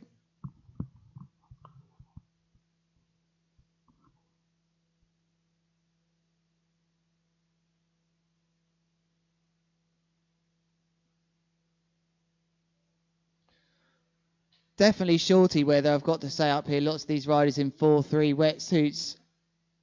I'd be in a shorty. Carlos Mario then.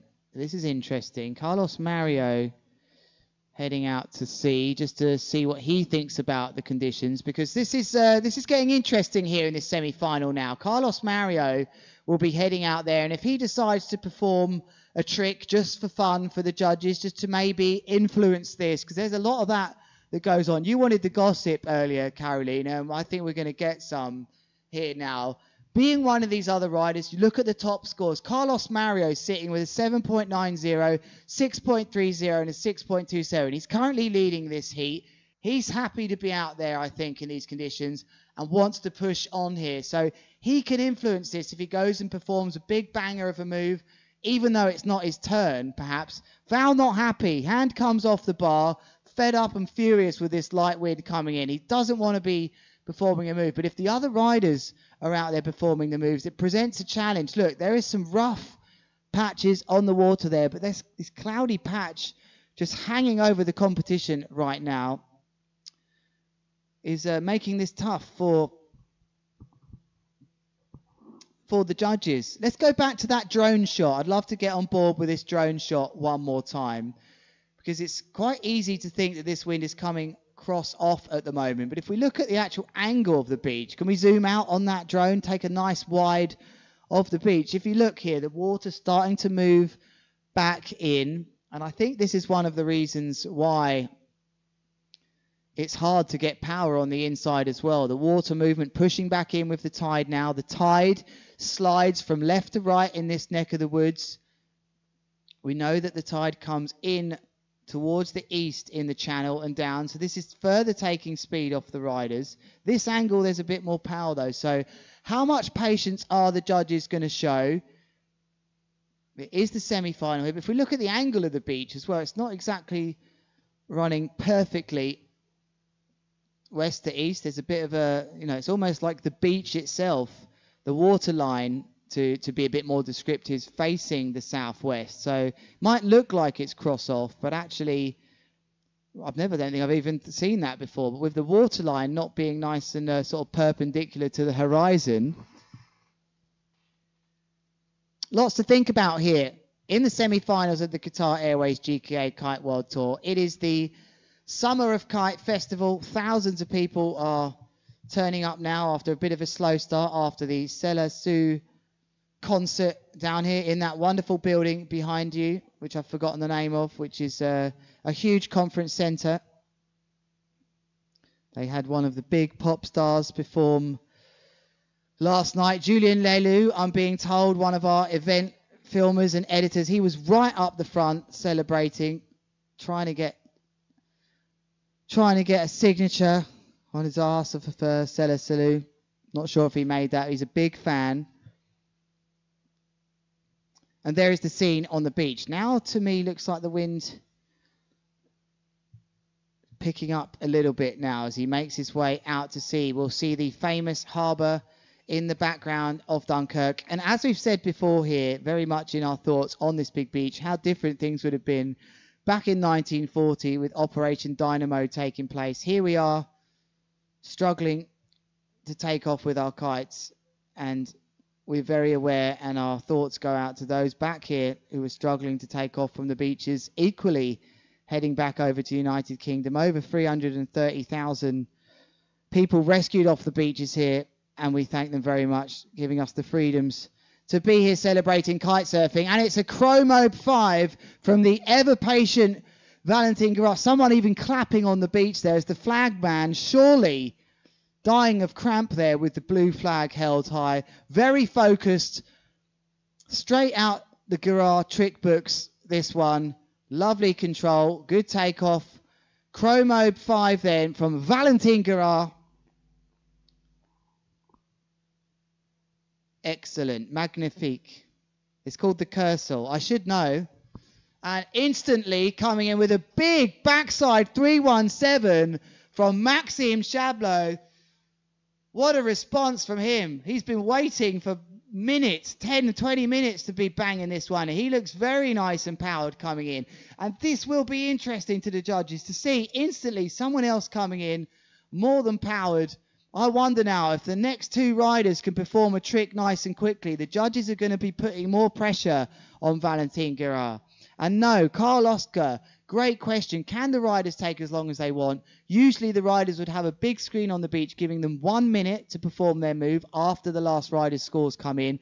When the conditions are like this, the judges give them a bit more grace, especially when the wind drops a bit like this. So interestingly for me here, we've got a bit of a sandwich between the riders that seem to be more comfortable with this wind. Carlos Mario tricking straight away. Maxime Chablot tricking straight away.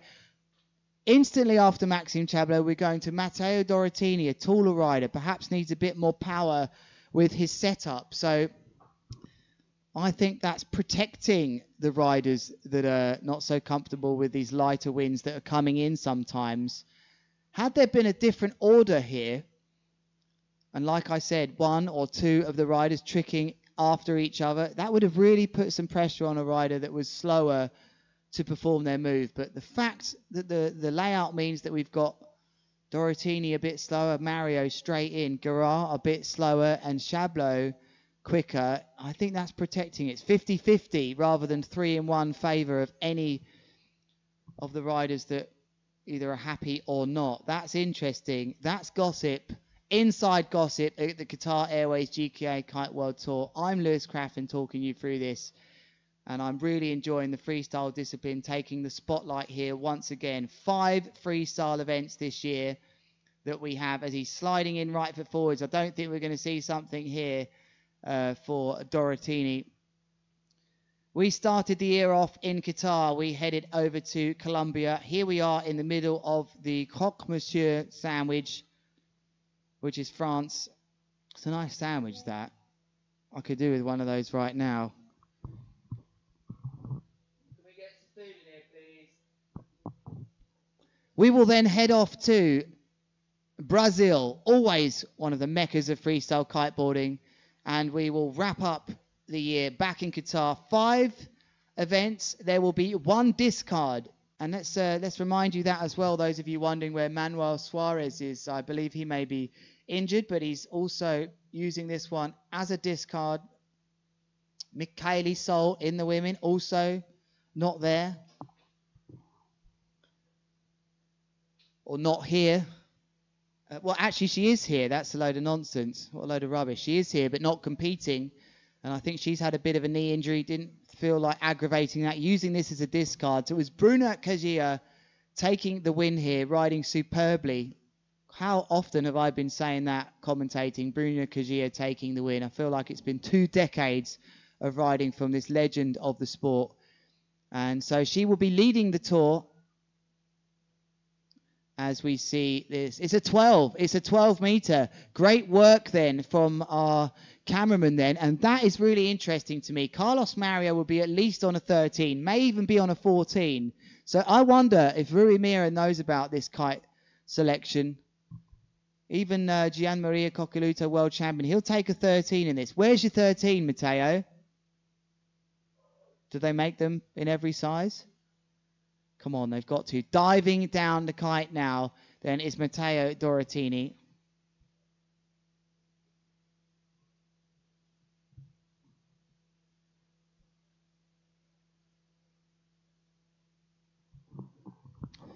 Theophile, that's one of the best ideas I've ever heard.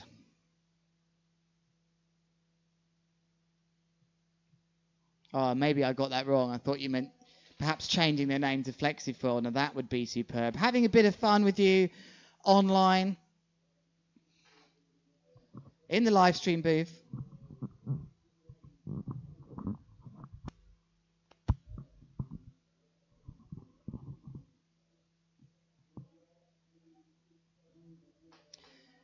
A big welcome to you, and bienvenue. If you have just joined us, you've joined us in a slow semi-finals number 2. We've had our first semi-finals, Arthur Gilbert and Gian Maria Coccoluto, current world champion, making it through to the final. Here is the scene in this perhaps longest semi-final ever to be run. We are nearly up to the hour mark, I want to say here, as Dorotini riding back, and Rui Pedro Mira, race director, and Alvaro Nieva really having a tough decision to make here. Dorotini only on a 12-meter kite for me. The other riders in this heat, Carlos Mario and Maxime Chablot, really performing strong.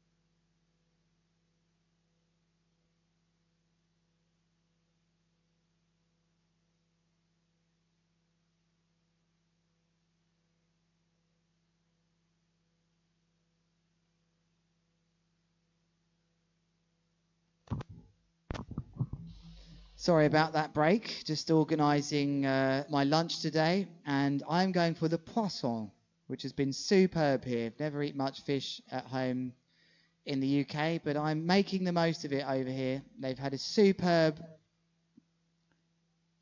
food as Carlos Mario now on our screen. So what have I missed there? Dorotini's got an issue with his tricks, I'm being told, on our screens. So he actually does have 3 tricks. So we apologise for that. Left foot forwards then will be Carlos Mario. So he's been given a crash then, Dorotini. And how will Carlos Mario respond to this? Just to bring lovely shot there of him deciding to manually bring the leash round the back, wrapping it up here. I think we might see a double here from Mario. 3 backside 317, front blind mobe, and he's gone for a combo. So no, I don't know. Is he going to go for? What is he going to go for here? He hasn't got the toe side move in just yet. So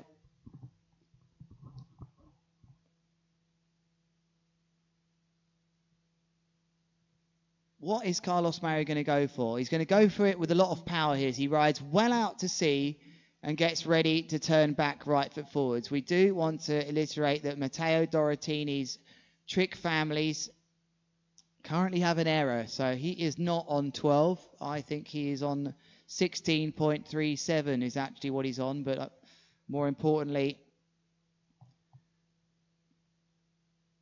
that would actually put him ahead of Val, but here goes Carlos Mario. So it does look to me like Val and Dorotini, and there we go.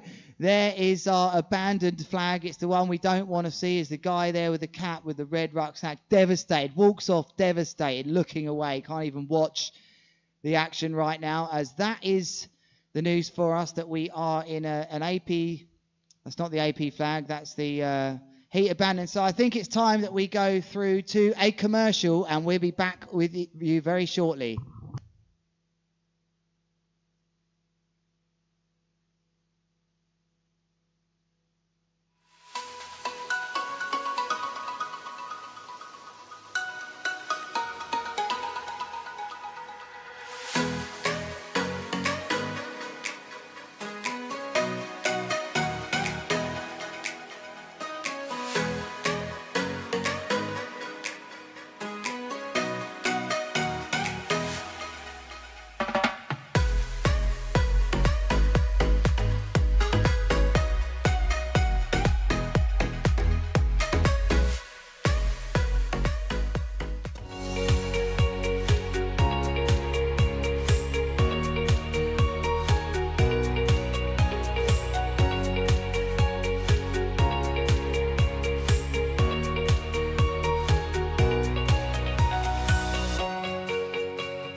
Welcome back here then to the GKA, it's the Qatar Airways GKA Kite World Tour. We are in Dunkerque and we are in the second semi-final of the men. It has been very tense, the wind coming and going, and we've ran around 3 or 4 tricks so far of these men. We're going quickly into a break because the conditions Rui Mir has decided just aren't perfect to finish this so far, but the forecast is good and I think we will be back very shortly. I just wanted to let you know, and we all did on the tour. Thank you very much. We appreciate you joining online and on the beach listening right now. We're going to go to the highlights of the competition so far for around 7-8 minutes. We'll be back with some more action for you very soon.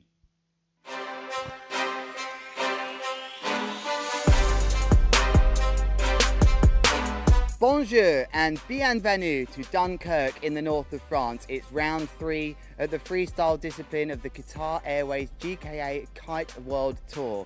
The wind looks great today, 20 knots from the northeasterly direction will present the great opportunity for a long day of action for the riders. It will test their stamina and their focus, but we look forward to seeing what they can deliver in small waves with wind from the right. Go! It's the men in the quarterfinals here in Dunkirk. Karim Mahmoud with a lovely backside 313 rewind. There is a 317 from Matteo Dorotini.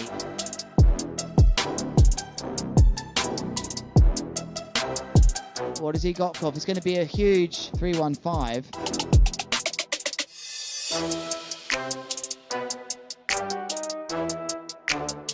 Slim 7 on the money. Great move then from Carlos Mario.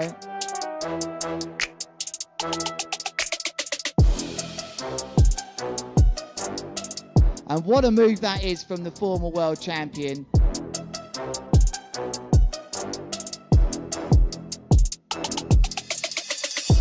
Here is Finn Flugel with a slim 5.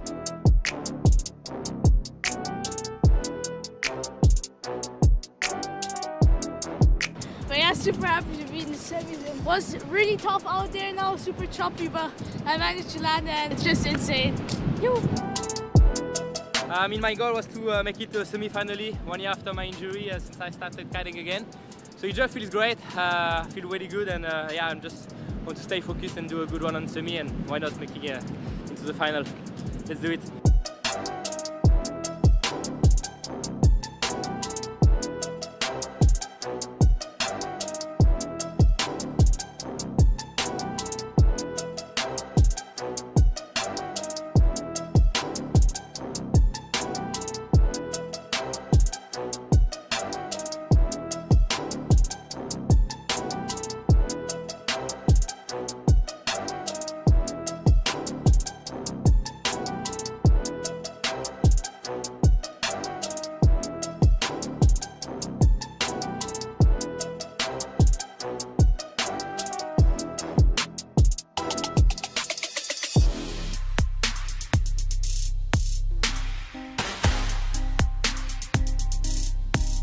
I hope to have fun and give it all after 5 months.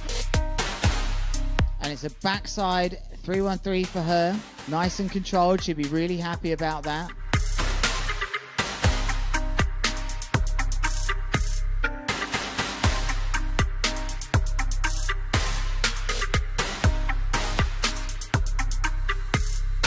Nice slim chance. Very good style. Good technique.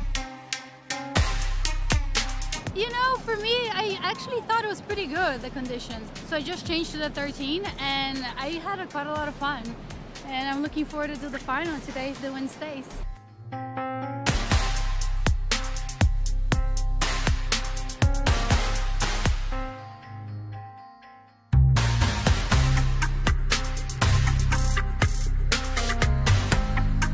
And that is a nice combination from Alexandra Torres.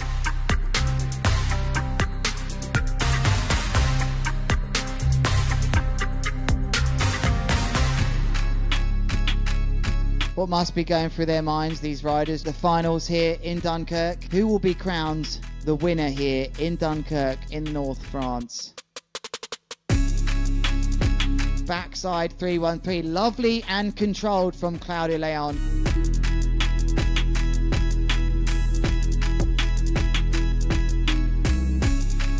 It's a Bruna Kajia, needs no introduction, going for a lovely slim chance. What a nice way to calm the nerves if there were any.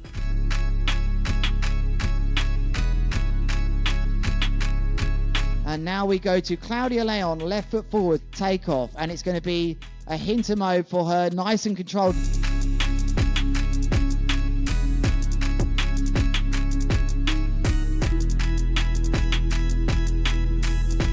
We'll wrap up this final and we will be announcing down on the beach who has taken this. So I'm being told there is our winner in front of us now. It's Bruna Kajia on the big screen. She looks really happy. I'm beyond happy. I've been working so hard for this, so for me it means a lot. It was really fun also to be in the water at this event. I felt like I was really confident with my riding, and you know, I think that's a major step for me on the past year. So yeah, super happy.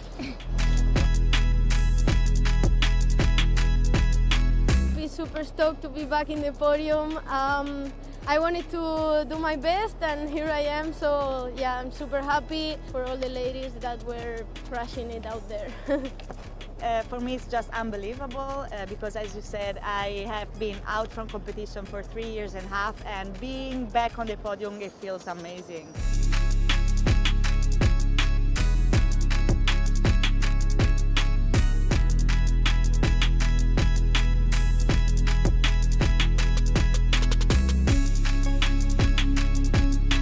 Wow, that was a day to remember in the freestyle discipline. Over 10 hours of kiteboarding action on the beaches of Dunkirk.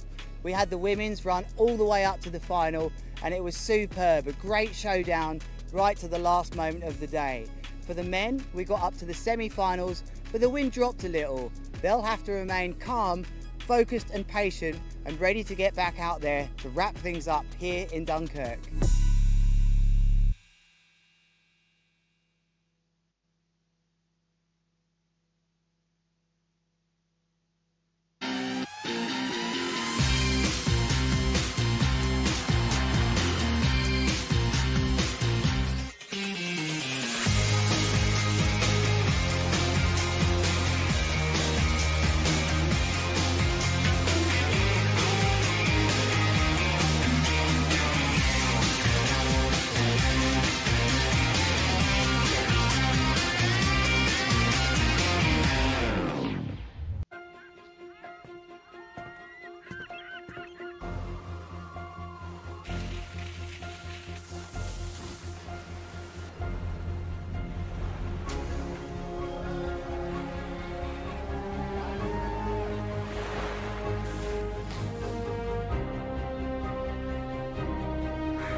Wherever you go in the world, one airline goes further to make it feel exceptional.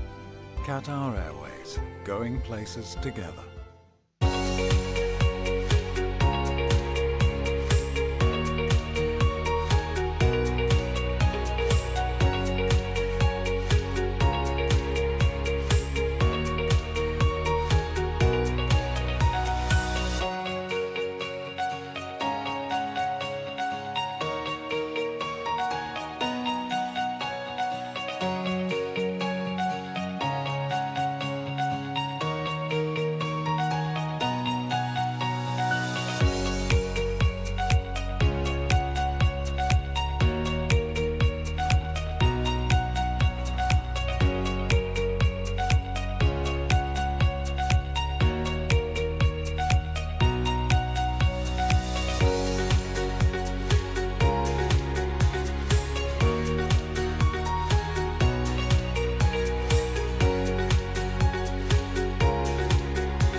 go in the world, one airline goes further to make it feel exceptional.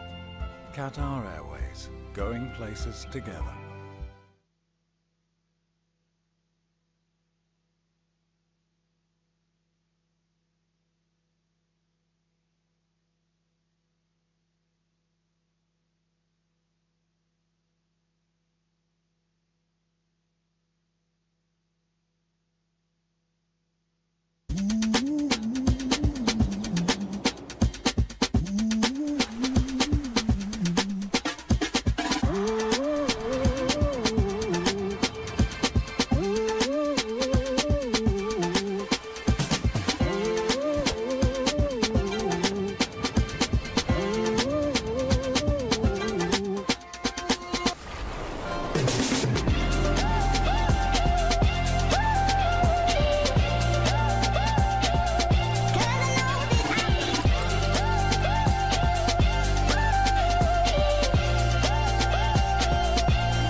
One, two.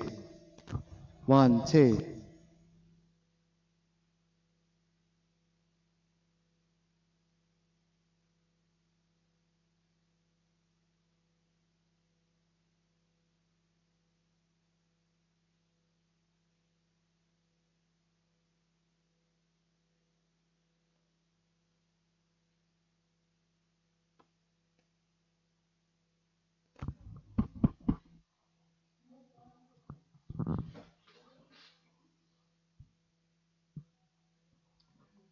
Welcome back then as I emerge through that overlay. I'm Lewis Crathen, and if you have just joined us, maybe you've been with us the whole day. We are getting on with things here then at the Qatar Airways GKA the Kite World Tour. It's freestyle, of course, not kite surf.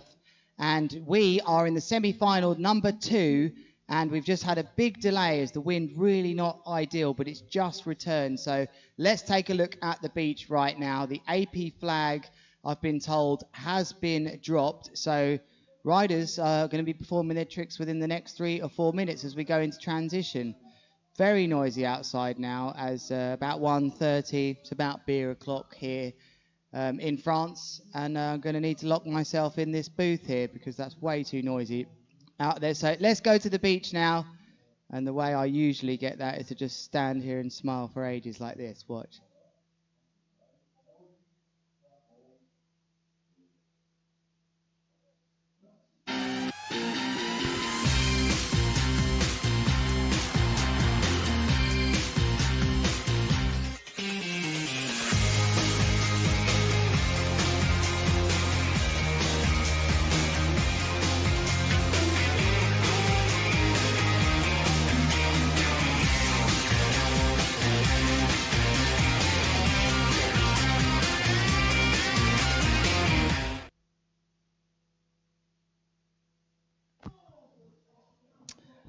Well, they are getting going with the music on the beach there as the little boy there is going to struggle playing football through there. It looks like a scene out of February up at Stoke. Waterlogged pitch, but look at that lovely colour out to sea here. And we've got, is that really necessary, that inflatable ringlet there? Never safe to have inflatables, unless they're kites in these offshore conditions. There is the beautiful colours brought to you by our drone, the turquoise water of Dunkerque. The riders are ready to go. I'm being locked into my booth, hence the horrific sounds you've just heard in the back. They're still playing in. Why would you play in the water? What are they doing? There's the red flag. We are in sequence then to continue. The judge is just being moved, I'm told as well. Dorotini will be first to jump. We are on. And we are on in the 4th row of tricks. And that's the wonderful lighthouse. It is wonderful, that lighthouse. And it would have been wonderful to see the back of that some years back. And it's a lovely scene, lots of boats out, lovely summer's day. There is the green flag. So Dorotini, there his red kite there. The wind just looks like it's a bit more cross-shore. He is with the white rash vest, just putting his vest on. Hello to you again via the live, watching from all around the world. Matteo Dorotini will be first to trick.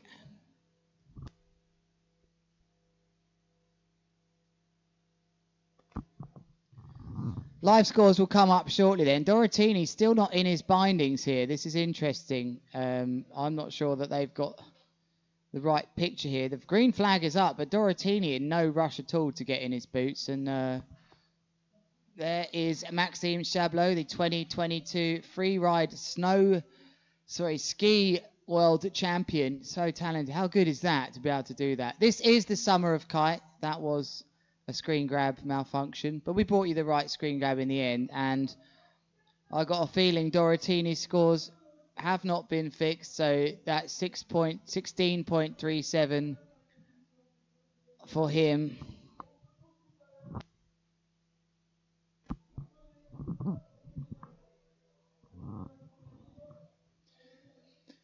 And I'm telling you what I can see, and I'm being told here. Dorotini's scores are not correct. He is on a total of 16.37. The 4.73, like you can see for the backside 317, is on there.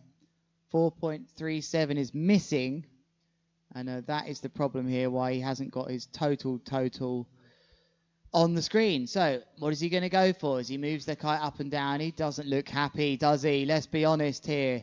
He is not going to be wanting to continue this, and I feel like I've been here before in kiteboarding. Do you? We've all been here. But just look out to see those white caps are building more.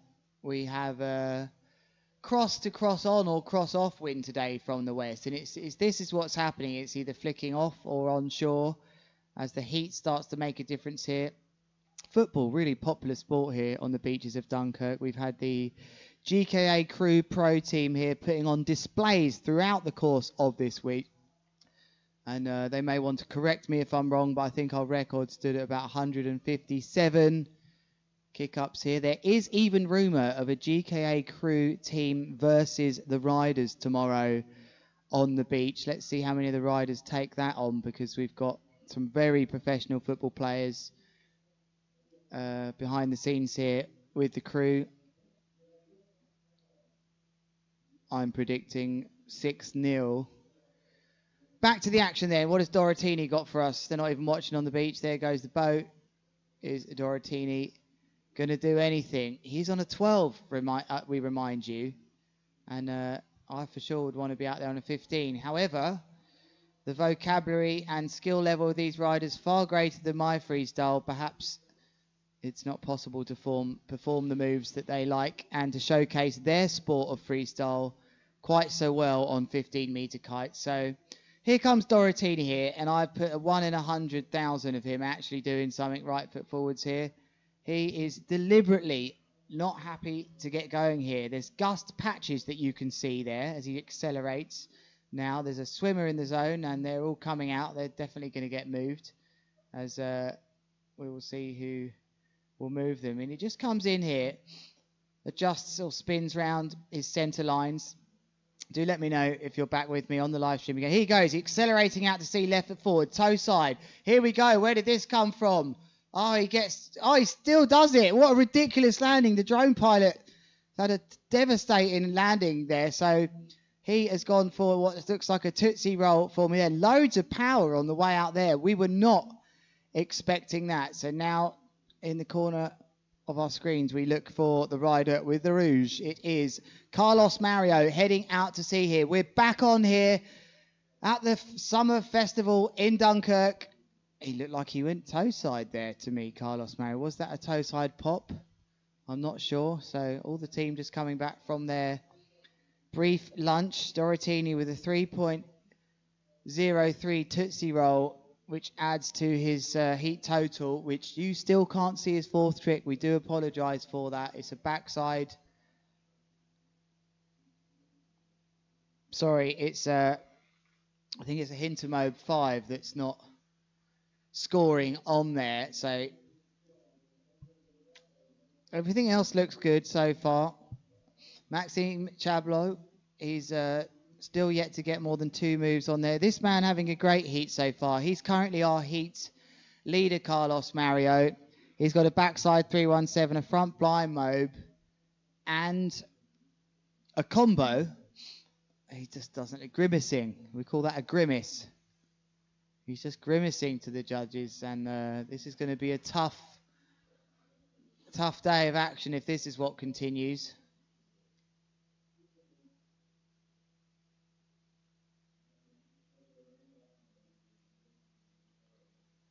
We've all been here as kiteboarders. How can the wind just not be here? Where is the wind? Am I in the wrong place? Have I put weight on? Is it time to get a new kite? All these things go through our heads in light wind days. Should I be foiling? Maybe I should take up wing foiling. How are the boys getting on the golf course? All the sorts of things we think about when the wind is like this as kiteboarders. What do you think about when the wind goes on the water? Do let me know in the comments. I think this is an interesting theme to talk about. Do you get angry? Do you get out? Do you just stay out there for hours riding downwind? Carlos Mario, has he found a gust here? No.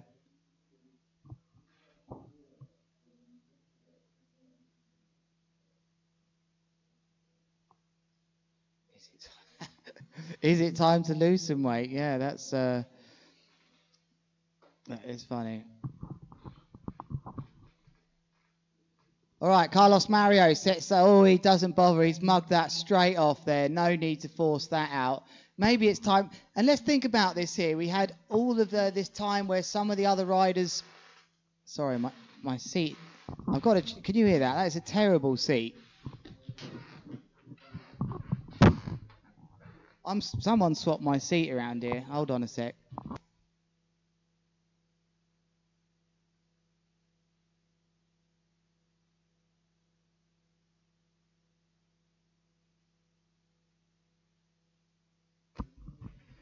There is Carlos Mario with a Crow 5 to get things going. Finds the gust. Dave, have you been sitting on my seat again? This is my seat, Dave.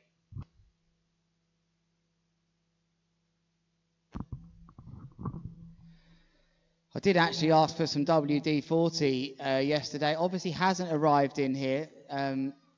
Let's see. I just have to sit still, I guess. That is not the screen I wanted to see there, was it? So there is the black screen of death, I believe that's known in the live stream industry. But we do have our trick scores to talk about there. We're all staring perhaps at a rider that's performed his move. No, we're back on board with Val Garrar, so let's expect another 20 minutes of searching for somewhere to take off. Only joking, Val. That actually looks pretty good now. Turn around. Look at that. Wind looks like it's coming back. A huge popular beach this is in Dunkerque. The crowd are here, and Val Garrar has been lost by our drone pilot here. As it does just seem a bit unorganised here after that lunch, but the hair blowing off the dame, are they known as that out here? Mademoiselle's hair blowing on the beach there as Valentin Garrar searching for a gust. He's currently on our screens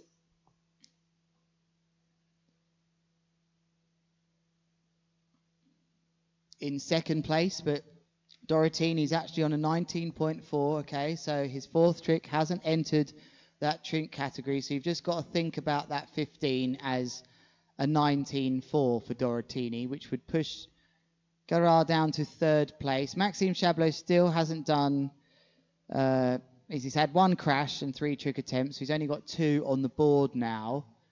But here we are.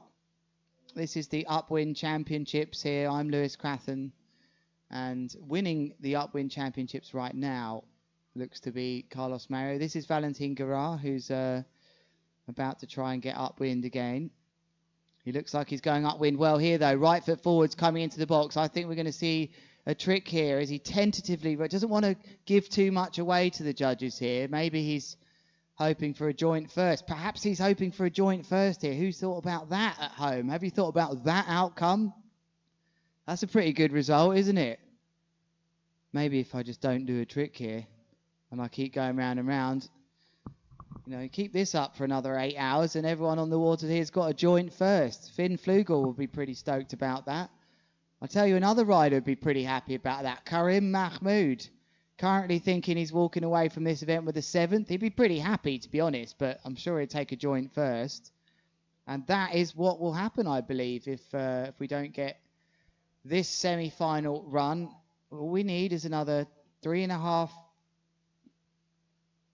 rows of tricks, as a little smile from Gerard. This is tough now to be a professional athlete out here in these conditions and to hold it all together. Some of you telling me on the live stream that you get absolutely furious. And I agree with you here. We've got Carl Oscar Tian saying, glad to see we're having a competition that truly reflects what life of a kiteboarder is like. I have been absolutely loving this competition so far. We've had wind from the right, little kickers, people saying it's choppy when it wasn't so choppy. Now we've got this scenario. It's also life in a pro kiteboarder's life.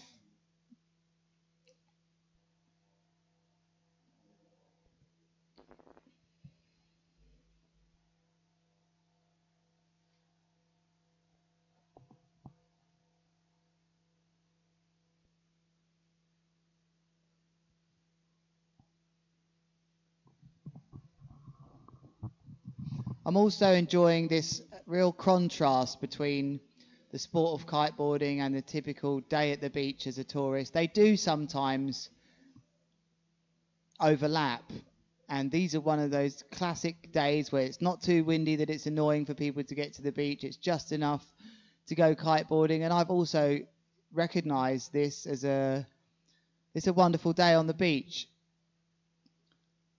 And even as a freestyler, all it takes is one decent move to make your day. One great feeling on the water, whether that's a nice turn foiling or a decent mobe or something fun.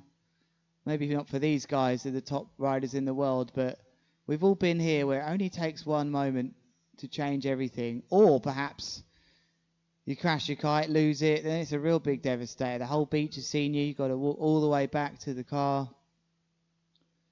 These little waves then breaking just in front of Valgara. He's searching. At this rate, we will finish this event, being told, by Christmas Eve 2025.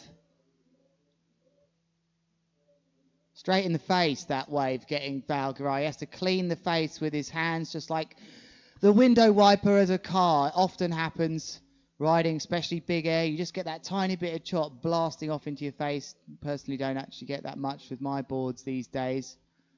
But here goes Valgara, clearly accelerating out to sea now. Look at the power that's just come in to Valgara. So clearly the wind just deciding to arrive now. And I hope you've stayed with me here at the Qatar Airways GKA Kite World Tour.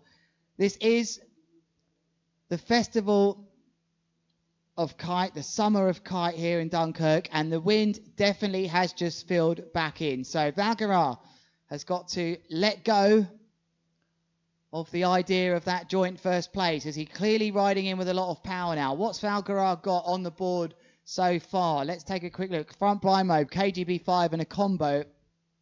Likely we're going to see Valgara, if he possibly can, go for a crow mobe here. This is what I think is odds on. We're going to see him. No, we're not. Blown it. KGB 5. Oh no, a combo. KGB straight into a front to blind. To a slim. I don't believe it. You asked for that. You asked for that on the live stream. Wanted the handle passes to be opposites.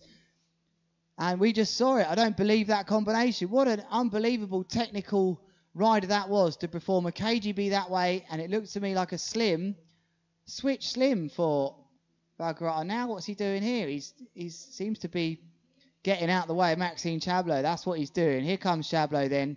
What a focus these riders have to do as he comes right foot forwards. The Swiss rider into toe side. Is it going to be a grabbed crow mobe 5? Just a crow mobe 5 for Maxime Chablot, and he will know the situation with the scores here. Doesn't have to do his ultimate best moves. Has to make sure that he gets through to the final. And Valentin Guerrat with his move, his combo, still not coming in yet as the judge is deciding. But Maxime Chablos, let's take a look what we've seen already for the Chromo 5 in this heat. Have we seen that from any of the other riders? As I quickly have a look. Valentin Guerrat scoring a 5.53. I'm going to say a 5.75 maybe for Maxime's. It's a little bit higher, just a tiny little bit. It's kind of similar to Valentin's, but here we are. Who are we looking at here? We need to be on white here. White.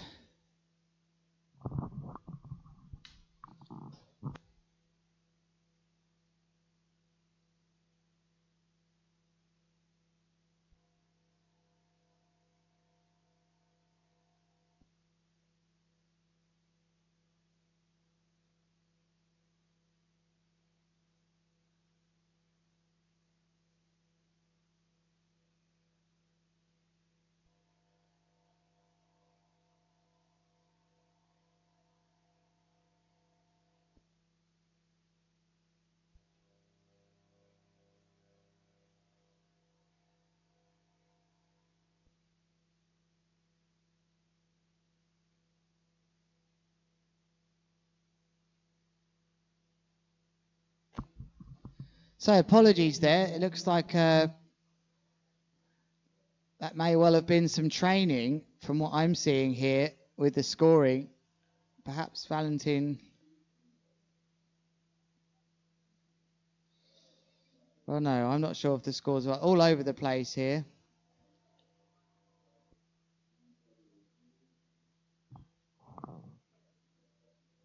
I don't know what's going on. Let's be straight with you here. We've got Carlos Mario, who appears to be performing a move. I think we've got a scoring problem. But who cares? I'm still going to talk you through this massive heart attack from Carlos Mario into a lovely front blind mode. Lovely combo right up the beach.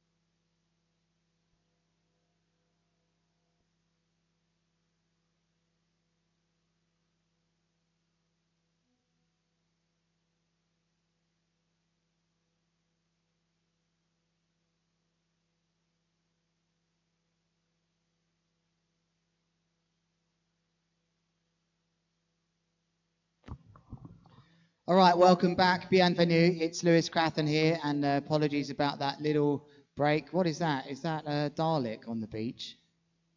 I don't believe a Dalek's washed up on the beach here. Those of you Doctor Who fans, stay away from that. They're scary. They scarred me for life, those things, as a kid. Here is the blue flag, and it is a flag for Valentin Guerrat. The score's looking good on our website if you are tuned into the live stream. And they're also looking good up there as well, apart from Dorotini. Or is he? No, he's good too. So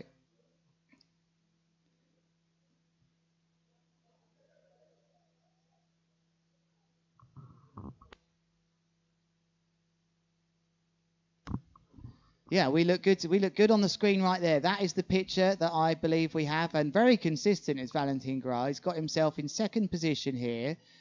Maxime Chablos still hasn't got a fourth trick score though, and he'll know that just something a little under a 3 will secure him in second. And this is the key part of this heat right now. We really are getting down to the wire now. So let's take a look at Valentin Guerrat's scores so far.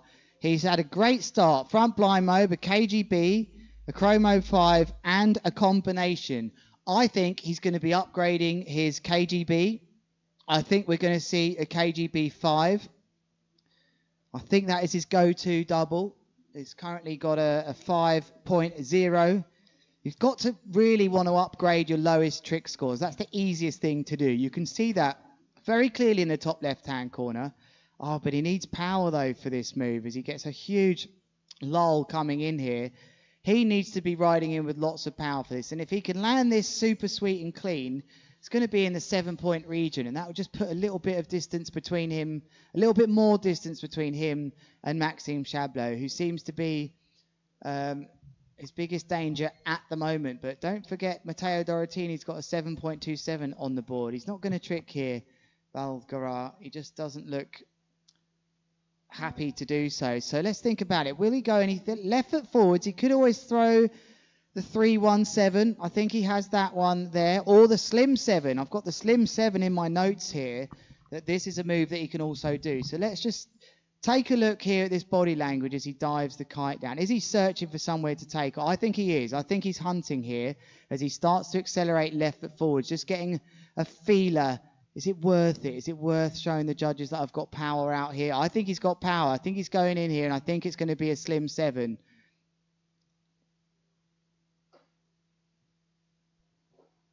Oh, it's really picked up out there, though. It's not a nice place to be. It just stinks of cries of Le Cat out there. Look at that white water out the back now starting to pick out. I don't think he feels that that's a safe bet right now. He's had a really consistent heat so far. As we see another seagull flying upwind effortlessly. You never want to see that. He's like, hey, well, come on, the seagull, get it out of the zone. Get it out the... I wonder if have they scored him out? This could be interesting. His hand's up in the air here. I think they've given him a crash. Yes, they have. They've given him a crash. He is going to be furious about that, but he did have power on the way out. Let's go. Yellow, yellow. Straight over, straight over. We're going over to the yellow. And he's going to be furious about that. Finally, they've run out of patience with Valentin Guerard as Maxime Chablot now coming in right foot forwards. I wonder, was he just thinking, Valentin, can I have one more right foot forwards? Big drama here in France as Maxime Chablot, visibly annoyed. He's not even getting off the water, is Valentin Guerard. I wonder, will there be some sort of protest here? Finally, we have some major drama in this second semi-finals. As Valentin Guerard is tricked out, the judges feeling that he used his allocated time to perform his move. He looked very powered left foot forwards, but part of me feels for him here. The times he came in right foot forwards, which I really think he was eyeing up a KGB5, he had nothing right foot forwards, but what won't do him any favours here is if Maxime Chablot goes right foot forwards and lands something big. This is not going to be ideal for Valentin if Maxime does something right foot forward. What's it going to be for Maxime Chablot? Probably a combination move. So this first part won't be massive. It's a heart attack. Into the second part. It's been done behind a wave, though, has Maxime Chablot. It's going to be a terrible... I don't believe what I've just seen. This is how badly the riders want to achieve this combination score. And very disrespectful to laugh at a move here commentating, but knowing Maxime and his standards, he would have not been happy himself. Still arguing on the beach then is Valentin Guerard, really annoyed about being tricked out there. And he's just saying, did you just see that from Maxime? Is that what you want me to do? Is this what you want us to do, is it? So very interesting scenes here as Maxime Chablot is going to score in his combo department. And I mean, I'd be surprised if he got more than a 2 or 3 here. But interestingly, that's going to be enough to put him overtaking Valentin Guerard. So I do hope you've enjoyed this on the live. It's Kirby's 15-metre feels like a garbage truck. I'm not sure what kite you're flying. I feel like I've got a Porsche over my head when I'm flying my 15. But this is getting epic here. We do overuse that word epic, but I do like a bit of drama here. And are we going to see some composure then from Val Guerard? This has been very fun indeed. Maybe not so for the riders. So Matteo Dorotini. Chablot still hasn't got a score coming for that combination. In fact, they haven't even given him a combination score there, which, that could be crucial. That could really be crucial that he hasn't been given a combination trick. There will be a protest about that, I figure, as well. As we can see now, the black flag is up on the beach, which is the white flag. Rui Mira very angry he didn't find a white flag during the setup of this event, so we had to use a black one. But this is Dorotini, Slim 7 on the cards. Slim to blind on the cards. Think there was a super high kite here. But even so, this was quite impressive to force this round. Cool, that took some skill to land that backwards. Very top riding for Dorotini. I don't think it's going to score massive. The kite was a bit high. All right. Back to Carlos Mario. And now he's struggling. The upwind games continue. Chablo winning to the left-hand side. And I wonder what's going through the head of Algarar right now. He must be furious about that decision to give him a crash there. And it just didn't help him that as he rode left foot forwards, the wind went berserk. It didn't look like a nice place to take off, let's be honest. As here is our live scene from the drone now, struggling to stay stable in this extremely strong wind here. He's doing a wonderful job, this drone pilot. Surely he's going to be blown downwind here. Surely he can't stay upwind. There's Carlos Mario, one of the masters of light wind as well. And there's two riders swinging around. But look out the back. This is the problem we got here. Now Dorotini's picked up the wind out the back. It's gone offshore. Here we can clearly see this tack. Look at that tack from Carlos Mario. I think he's going to ride up right to this yellow buoy. He's having a great heat so far. He will be keen to push this on if he can land a big move now. Turning around left, will be thinking to himself, come on, Gus, come on.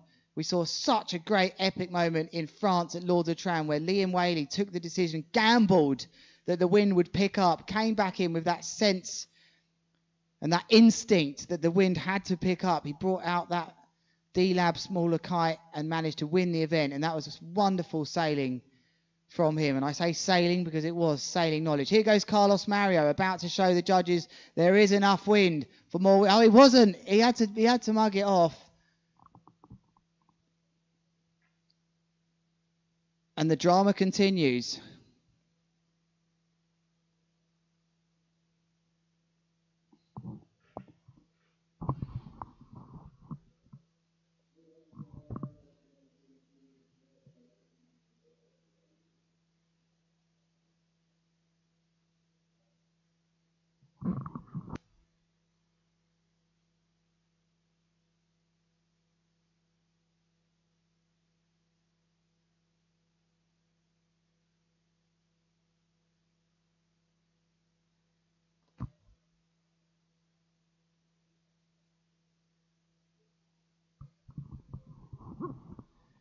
All these riders now showing their patience. The judges as well. Oh, Carlos Mario gambling. Can he find a gust? He wants to get this on.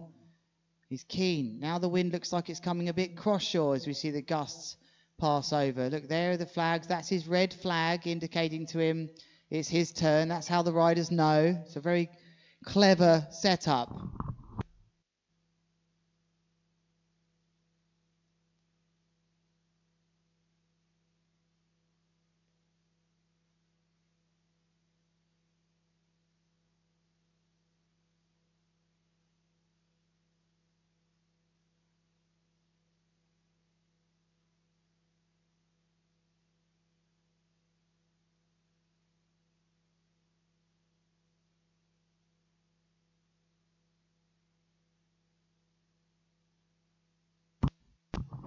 He finds the gust then, going in for a heart attack 5. Carlos Mario, the master at staying calm in conditions like this. What a composure that was. As we see this replay, look at that spray coming off his board. Some nice rough diamond patches on the water. He had loads of power in here as the flag blowing nicely.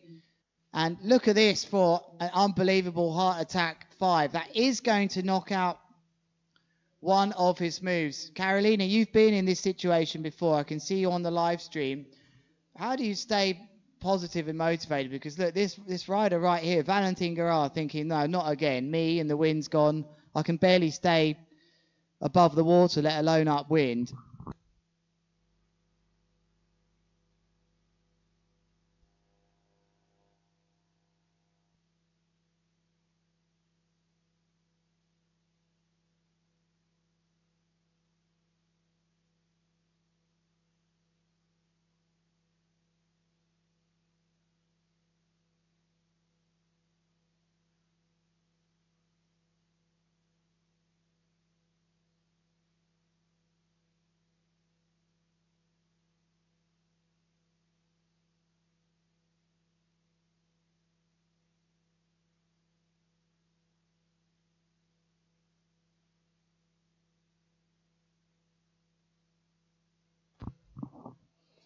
Big welcome to you all on a live stream tuning in here, grinding this one out. Valgarar looks like he's seeing the funny side of things here. Like, look, come on, guys. You're doing this to me again?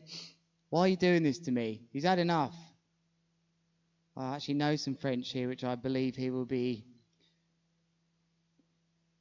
muttering to himself. And I think it starts with Van. As he turns around here, the problem he's got is the others keep finding a way. As he heads out left foot forwards here, what's the chances that the wind suddenly blows again? As we see the bathers enjoying the day once more. Here he goes, left foot forwards. Not keen to do anything out here. He's not in the right place here, I think, Valgarar. And I think we might see some fireworks here. If he gets crashed out on this tack, he's going to turn around here. And if he's been scored a crash for this, I think we might have perhaps even a scene. I mean, I'm thinking about the days where Ruben Lenton went up to the judges' tower and I believe was given a warning for a physical alteration with the judges' tower, Ruben Lenton. So if Valgarar, I've got my attention very much on the scores here, and if I see a 0 come up here, Valgarar's going to lose the plot, I think, here. Every time it's been his turn for me, he's been quite unlucky with the wind.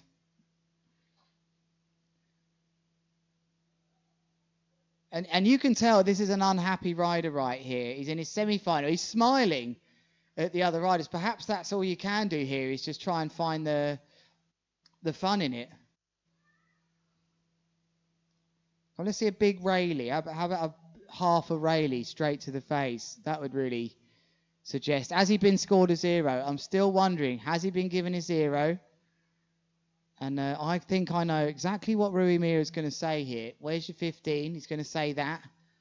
Rui Mira will think, is this the biggest kite? I think Val's on a 13. And I think I would hate to be in charge of things down there if I was head judge. Don't forget Alvaro's in there as well. There's lots of experienced riders that perhaps we should talk about as we have a chance now. Albi Rondina, he is also in there. The master of the Moby Dick. He is in there. We've got Renz, Van der Schoot. He is in there. Good competition experience. I think Havo's in there judging. He knows freestyle inside out. There's lots of top judges in there, and they have got their work cut out here. Here comes Valentin Guerra. He's still going. If you did go to work all day and come back, we are still here in Valentin's heat. I'm still here in the live stream booth. They told me we'd be done in an hour and a half today. Valentin, just come on, where is the wind, he says to us all around the world. He clearly doesn't have enough power to perform his trick, and I think we have to give him some respect here, because he could easily go and force something in here. He's got 4 good tricks, or reasonable tricks, on the board. Uh-oh, I think he's found some wind out here. This isn't going to look good. If he ends up upwind here, we could see a 0. And he's been forced into a situation out to sea here now. And I'm like a hawk looking at I mean, we have the live scores, as you can see here, and I've got a bit of an updated version. In bikinis then on the beach, it's a bikini day in Dunkerque to the north of France. And Valgarar testing the patience of these judges right now. The judges showing the patience of a Dulux paint testing department. The water's starting to fill in here. That's not exactly helping.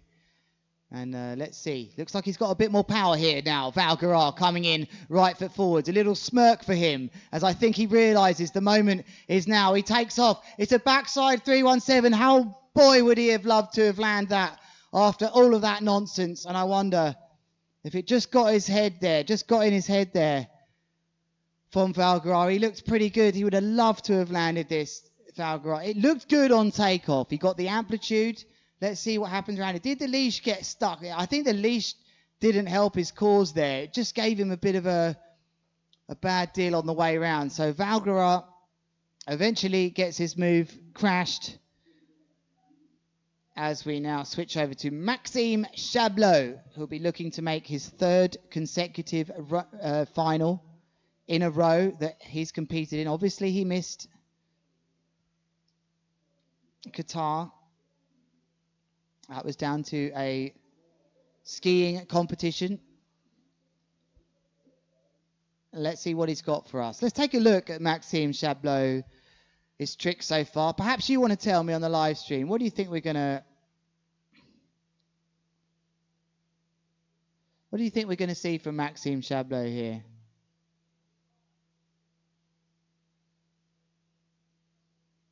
Jet Bradshaw's here. A physical alteration, that's right. He had a physical alteration. Jet, that's what happened with Ruben Lenton. But here we go. Here's Maxime Chablot. Even the big air boys are in on the freestyle. Isn't this interesting? No golf today then out in Cape Town. Not sure you're a golfer though, Jet, are you? Here's Maxime Chablot. It's going to be a...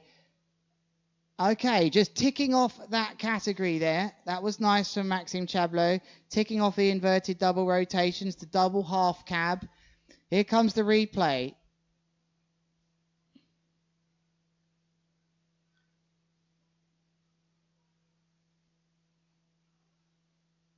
And let's take a look. Maxime Chablot getting inverted with the grab as well. So very clever riding by Maxime. He just knows he needed a trick in that category to get his fourth trick attempt in. A 4.90 as the sun emerges from heaven. And Maxime Chablot, sensible riding, just edging out now Valentin Guerrat. He can upgrade that move as well. And here comes White. Here comes Blanc, Blanc, Blanc, I can hear in my ears. Dorotini riding in. Could do with something good here, Dorotini. Can he still put himself with a chance of getting in the final?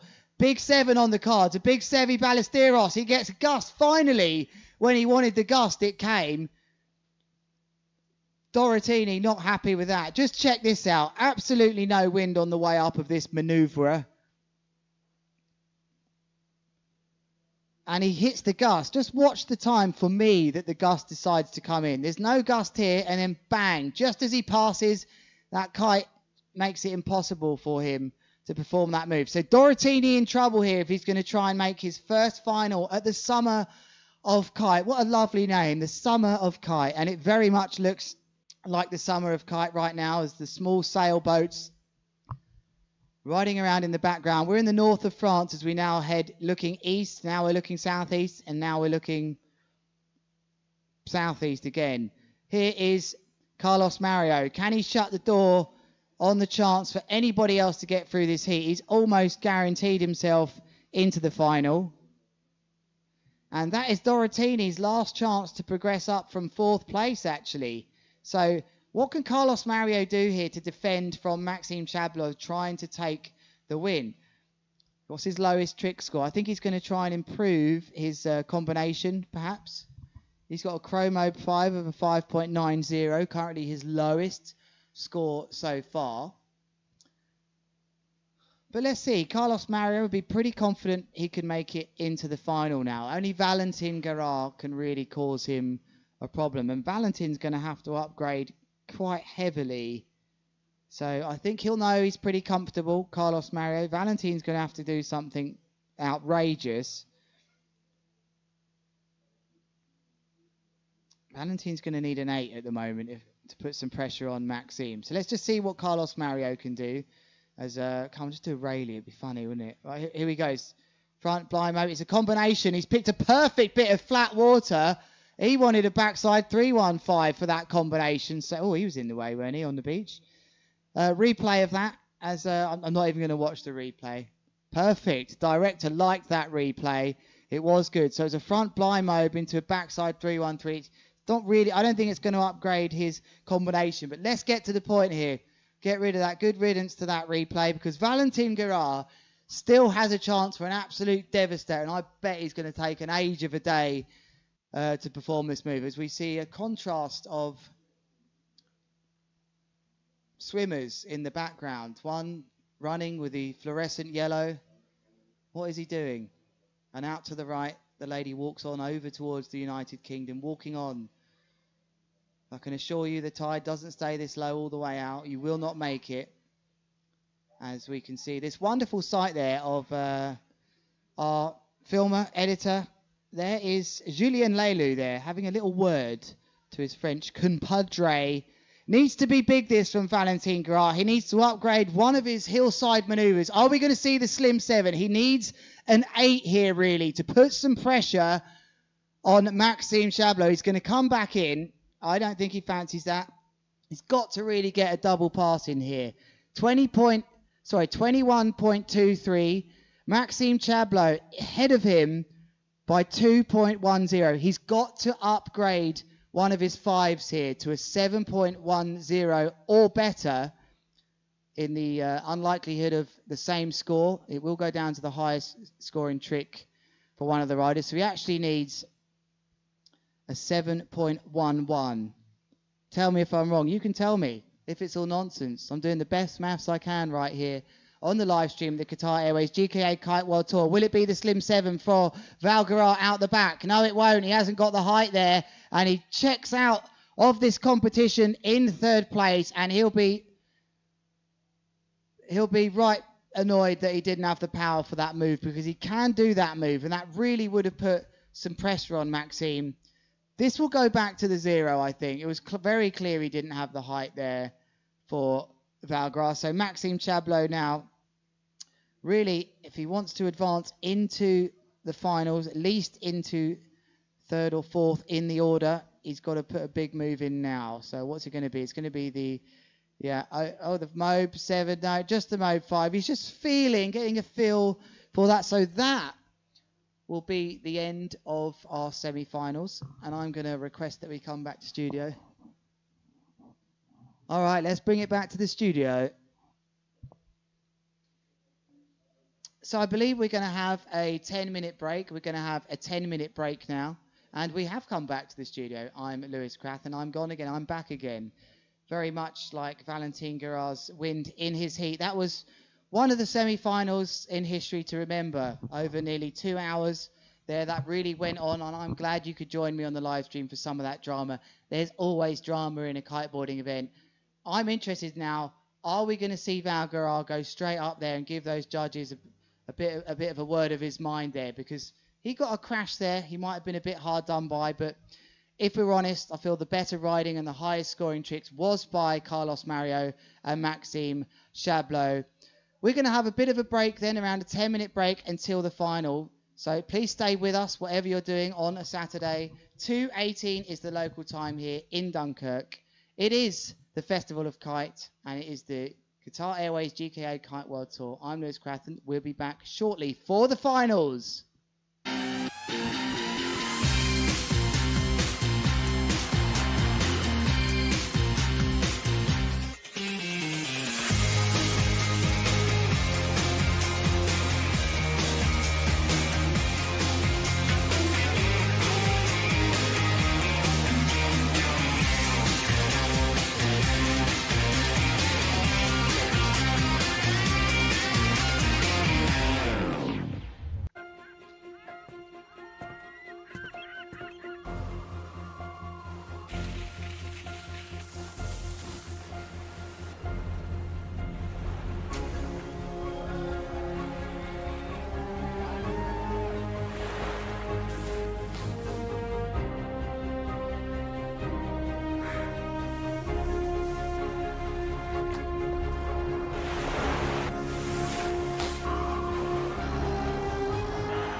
go in the world, one airline goes further to make it feel exceptional.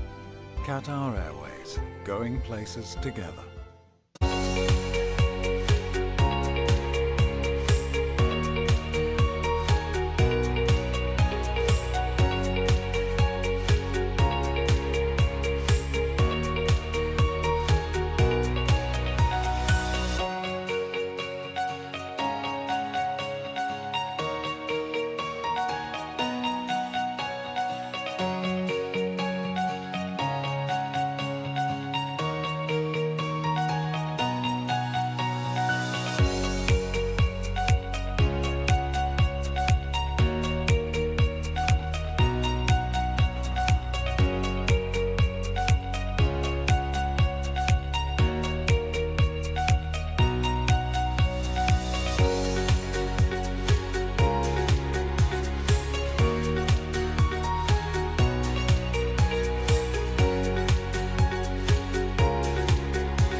Wherever you go in the world, one airline goes further to make it feel exceptional.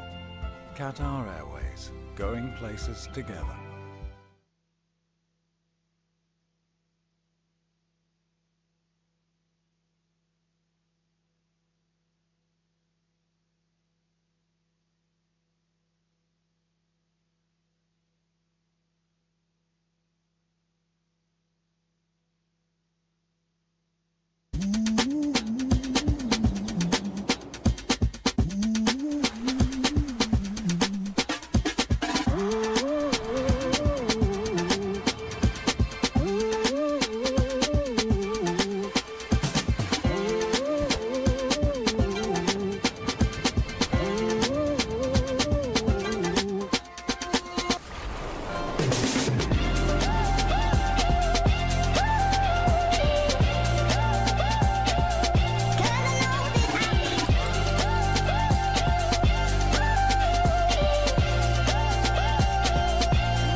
And we're back. It's finals time. I can announce the finalists here then are going to be Gianmaria Coccoluto from Italy, Maxime Chablot from Switzerland, Arthur Gilbert from France, and Carlos Mario for Brazil. How's it going? You've joined me on the journey today in this freestyle discipline from the semi-finals all the way up to the finals. We've been here, I don't know, way longer than we thought we would be with this very light fluctuating wind. That's right, fluctuating, great English word there. It has been switching offshore, onshore, all on this amazing golden sands beach of Dunkirk. But we're here now, we have got to the final. Let's remind you that we did complete the freestyle of the ladies. That door slamming, I'm going to need someone to lock me in here again in a minute, but I'll request that in the meantime. The ladies was won by Bruna Kajia, really smashed it out the park here. Brilliant riding from her. Claudia Leon came in second from Spain. And in third place, we had the Italian Francesca Bagnoli. But we are with the men. The scene is set on the beach here at the Summer of Kite event in northern France. It's been wonderful here. We've had thousands of people passing by along this beautiful promenade. It's been one of those events where it's been great to have the longboard skating along the seafront. There's been lots of football action, get really out of hand there in between this kiteboarding. But here we are, here is the scene, and look at this lovely beach day that we're seeing. And so many of you kiteboarders have mentioned on the live stream that you're really connecting with what you're seeing today, because we've all seen scenes like this where the wind isn't stupidly strong, it's just light enough for a bit of freestyle. Everyone's come down the beach. And there goes Coccoluto launching his green. Is this one of the guys trying to quadruple kite loop on a triangle kite? Let's be honest, that wouldn't be a surprise, would it? He's going to get it on the head, that guy. I wouldn't be comfortable with a push jet. So let's talk about what we can see right now then. So there is a little girl with the pink on saying, look, I want to go on that. Come on, Dad, like, please just give me a go on that. And the dad's saying, oh, well, do you know what? It looks a bit dangerous. I think we're better off just standing here. I think there's someone digging in the background there. Big football game going on in the background. There's Dorotini walking through your shot, who would have liked a bit more wind, I think, there for his semi-final. But another semi-final, albeit for him. And there goes the Coast Guard there. What else can we see on the beach? Some sand there. Oh, there's someone else digging deep in the sand. And it's great to see just so many of the public have come out today for this kiteboarding event. They're all here to watch the kiteboarding here, that's for sure.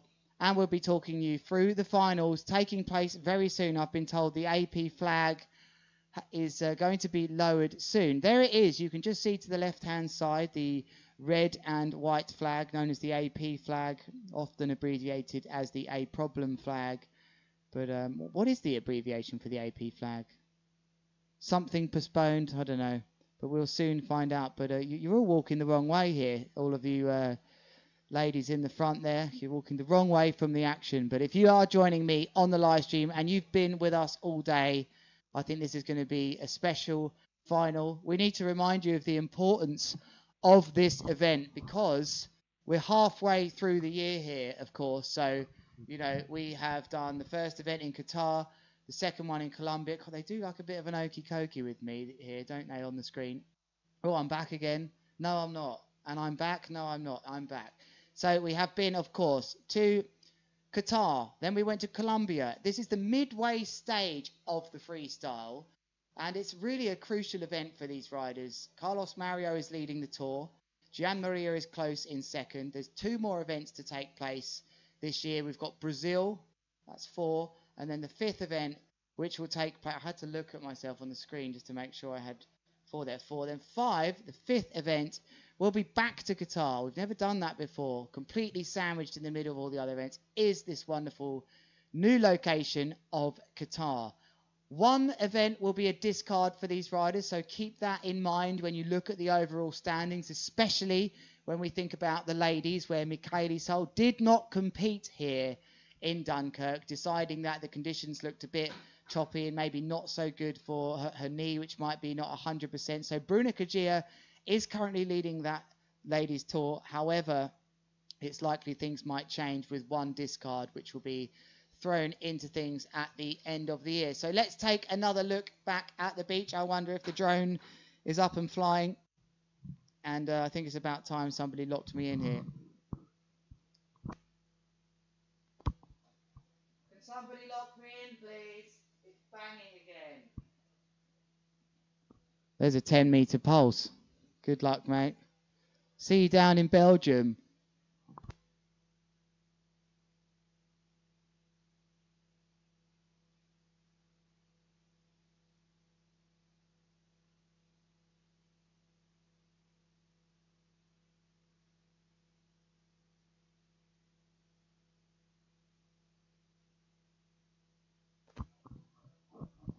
Don't really want to be commentating on the beach scene here, but I can't resist it. Oh no, here we go. Here's some graphics.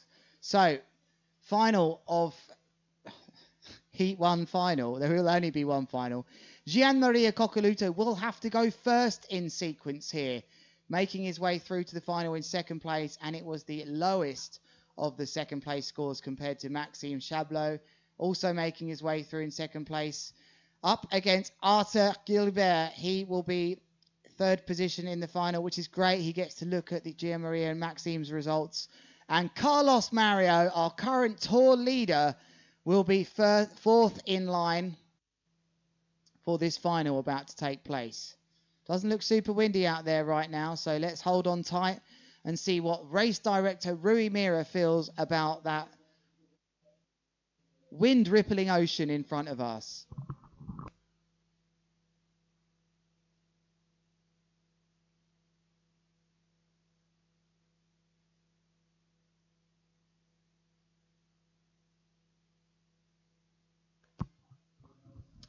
Meanwhile, things have moved and developed on the beach here with this young lady that's looking to have a go on this kite. She's losing interest fast, I have to say. Hands on the hips. I think it's the dad there who's got himself in a twist.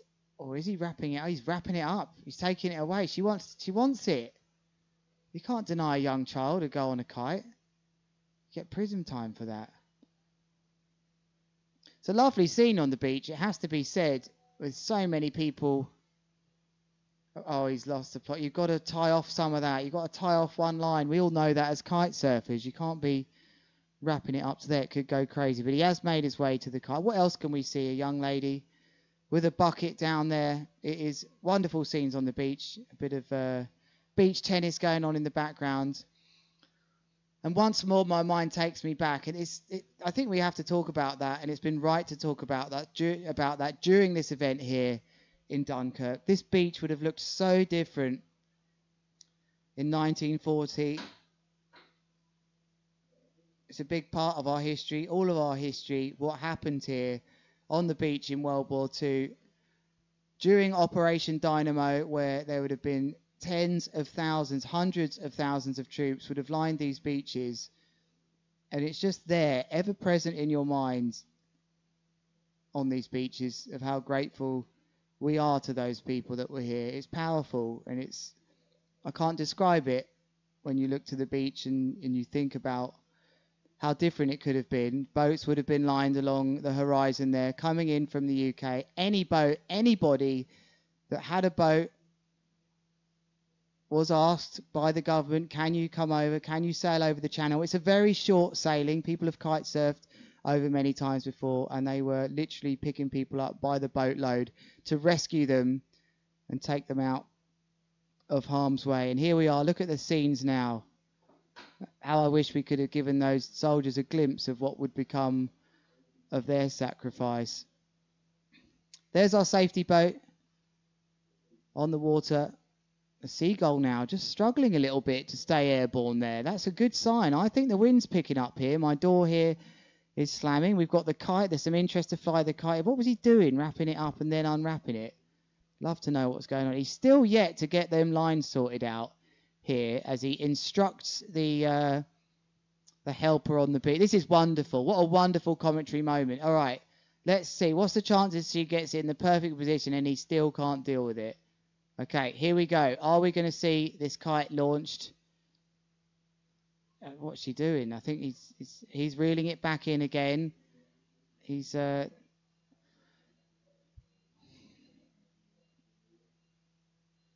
competition on standby then, I'm being told. So the AP flag not being lowered right down now, but I'm still interested in what's going on in the background here, just as you must be.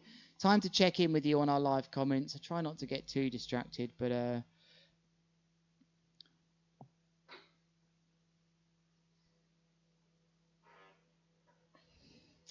will this kite get airborne? What do you think? Yes or no? You tell me on the live stream. Are we going to see this kite get airborne?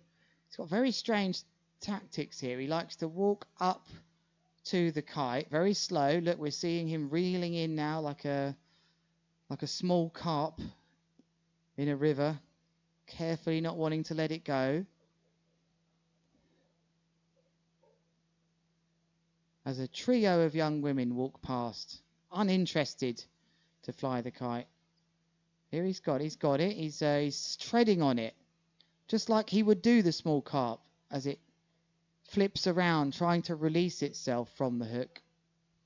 That's enough for me now. I'll be back shortly as we switch to the other direction so you can enjoy the view. There is Rasa just to your left-hand side, our media manager. There's Gemma Hermione. Looks like coffee time there. There is Maxime Chablot. And I wonder what they're laughing about down there. Lots of the pro riders there, actually. The French team to the right-hand side. And two what? What was that piece? We'll be back with you very shortly.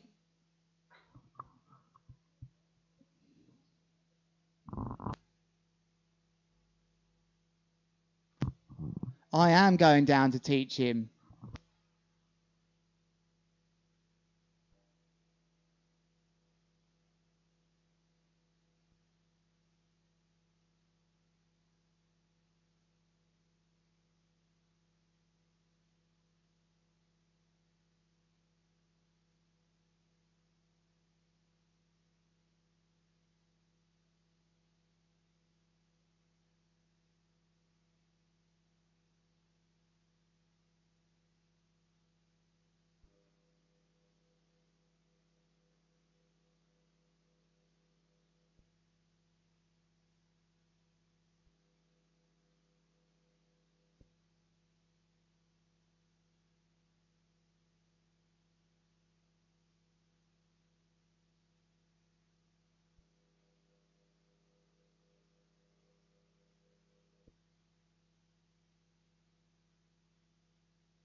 Welcome back then. Oh, wow, that's a big screen of me. I thought we were going to have an overlay. We are going into the finals. I have word through my earpiece then that we are going into the finals.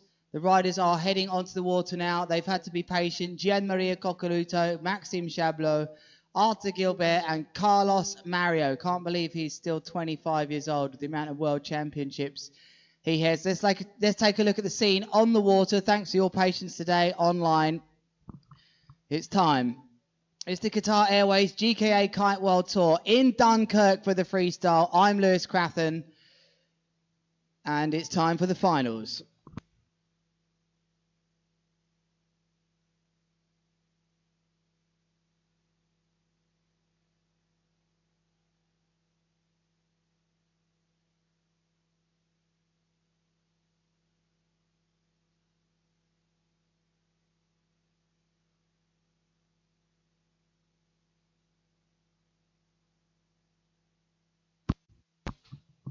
There is Maxime Chablot just heading out now. He's going to be, I think, second in line here to trick.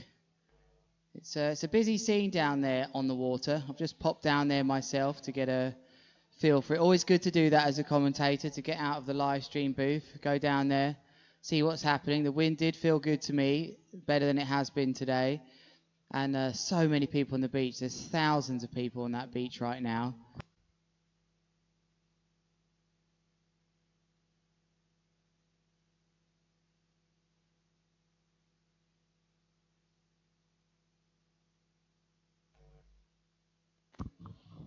Let's remind you what's changing slightly. They're going to get 8 trick attempts then, the finalists, with these wins.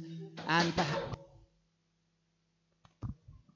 slammed in shut now. I've been locked in again. So 8 trick attempts rather than 7 for these riders, as it's just felt with the sort of gusty-ish conditions on the inside, just to give them the best possibility of doing a move. They are being given an extra trick attempt. Can't be long now.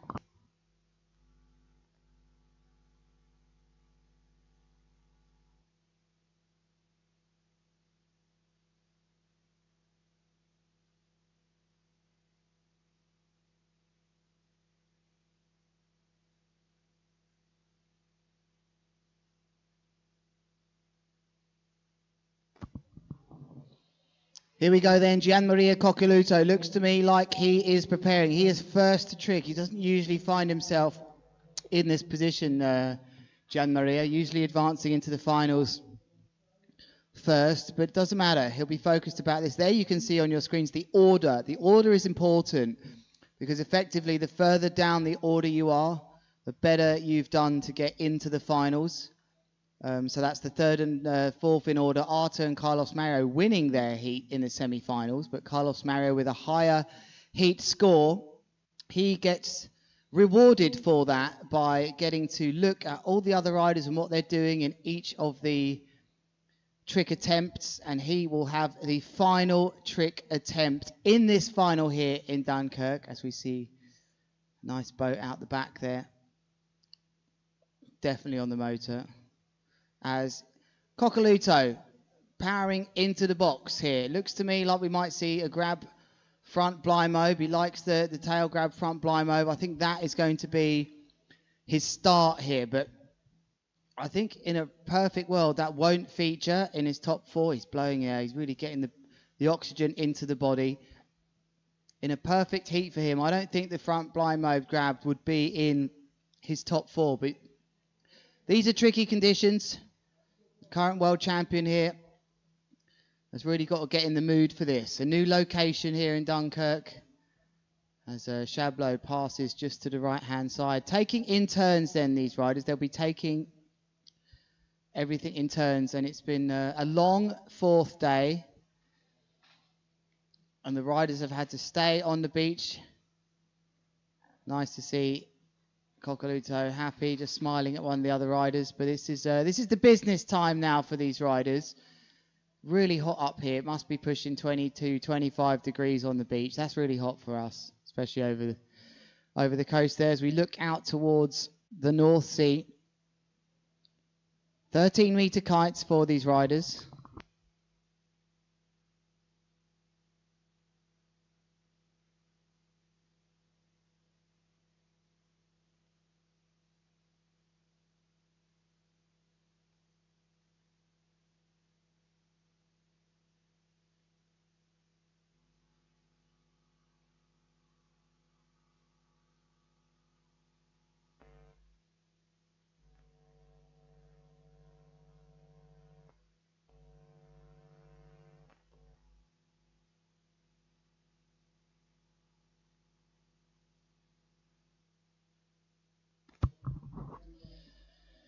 Is this the start then? I have not got a view of the flags there, so it is definitely going to be the start when we see the first trick attempt by Gianmaria Coccoluto. Next up is Maxime Chablot.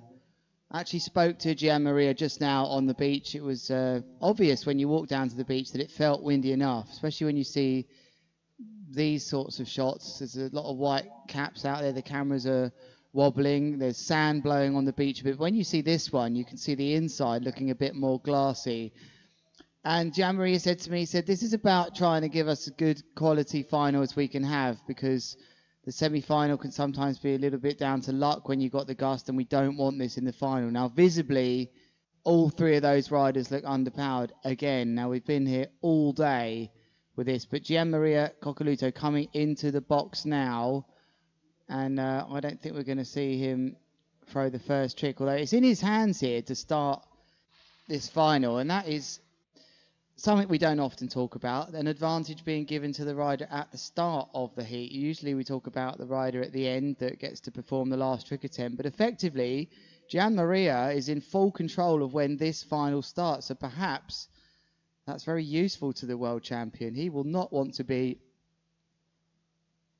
riding in this final with anything less than absolutely perfect wind conditions.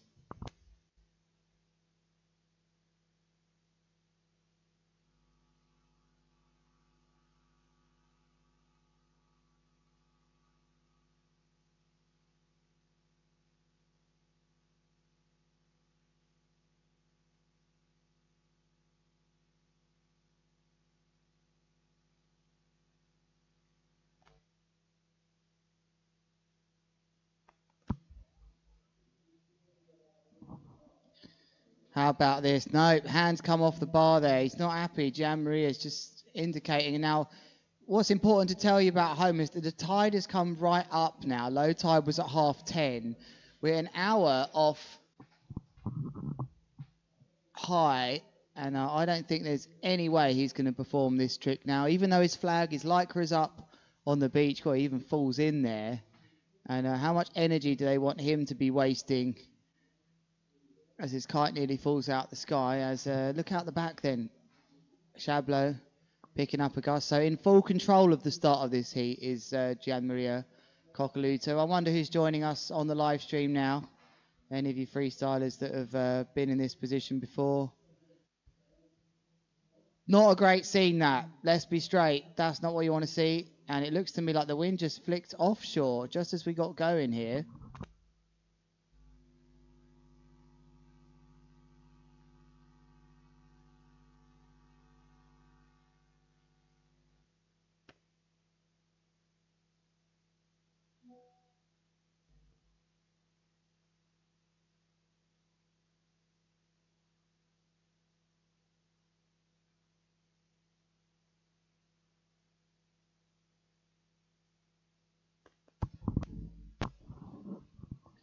On your screens right now then is the current world champion struggling to get going in this light wind, and I don't think this heat is going to get anywhere near underway, all the while that he is going downwind in the box.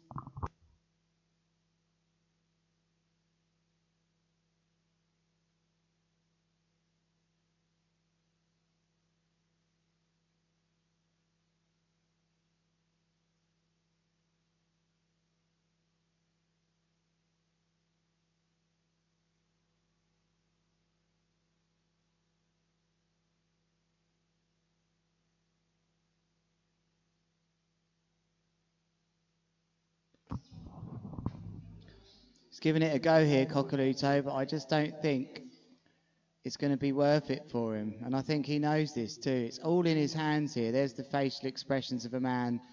He's either going to do nothing or do something pathetic.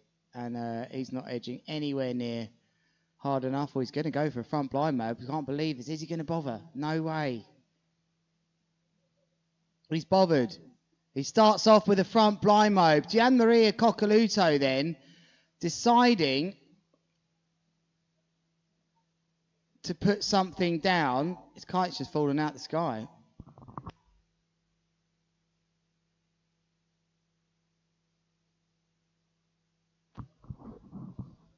visibly indicates, as all the kites fall out the sky there, so he's just indicated, if you've looked carefully there, we've talked about these details moments today. Here is another detailed moment. Coccoluto there just saying, no, I'm not happy for that to count as my first move.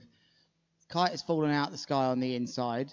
He does not want that scoring as his first move, but Chablot will come in now and perhaps put some pressure on the judges as the Wang Yong boat in the background is there. Chablot on a 13 as well. He's not going to trick here either. I think we might see a nothing. Working his kite up and down. Nope. So Jean-Marie Coccoluto is given a score, but he won't be happy with a 5.37. That's a waste of time for the world champion. And he will be desperate for the judges to knock that score off. It's not a score that he wants in his final four. And I'm surprised actually that he went for that.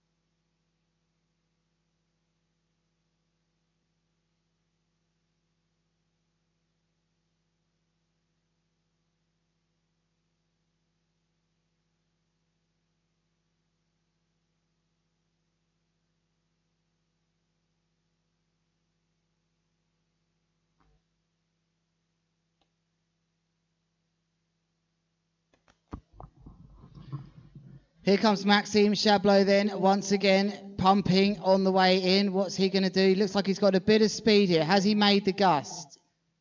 I think he's not. No, I don't know. No, good decision. Nope. And Coccoluto indicating, look, you know, cancel this trick round. He does not want this 5.37. So we see this little strange island now. A tough day for these riders. Maxime Chablot, like, you know, it's Rui Mira in there. That's the standoff is going on with Rui Mira, race director. I think it's flicked offshore again, this wind. There's the red flag. You can see the red flag. The flag man has a lot of pressure here, so it's not coming down that flag. As Coccoluto standing on the beach here, as if to say, why are you continuing? So keep this drone shot. It's wonderful. We've got hundreds of people lining the beach here in Dunkerque, and we've got a standoff here where this red flag is still up for Maxime Chablot. His kite's falling out the sky, and Coccoluto is absolutely desperate for to see the AP flag up or something, just to indicate. There's Bruna Kajia, I believe. I wonder what she's saying. All in pink today. Michele Soul just walking past there. That was a great shot. I wonder how Michele's feeling about things, with Bruna now leading the tour with 2 wins. Michele obviously not in this one in the ladies.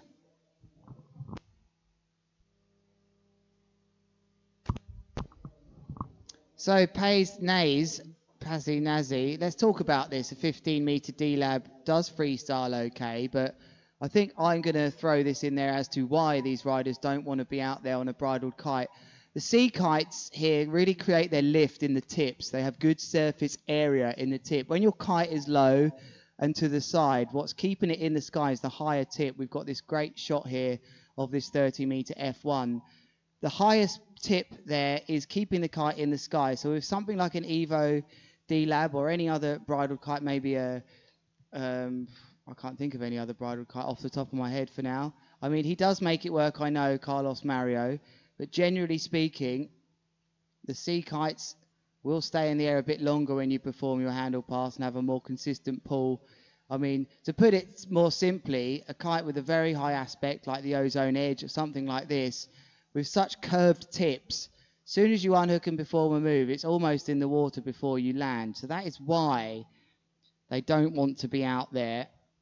Do you know what? They'd rather better be super underpowered on a 13 than go out on a 15 and have a very small amount of tricks that they can do. They want the biggest trick vocabulary available to them, and they don't have that on the 15s. That is why you don't see any 15 Juice or D-Labs out there. Cheers.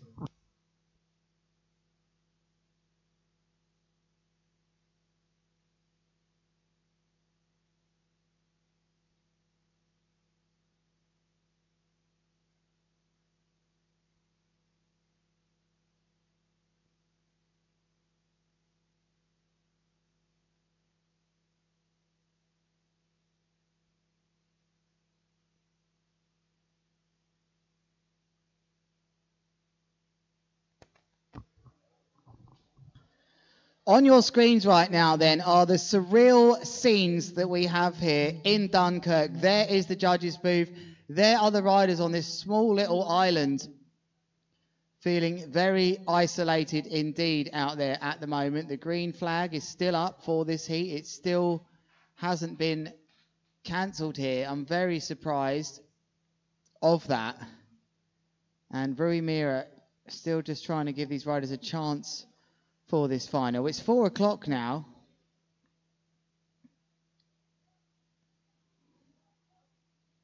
And I wonder if they're starting to regret not starting too early. It's an absolute pack out here in Dunkirk. There goes another one on the beach. Bang. Kites are falling out the sky. And it's a day for the bathers, isn't it? We don't often have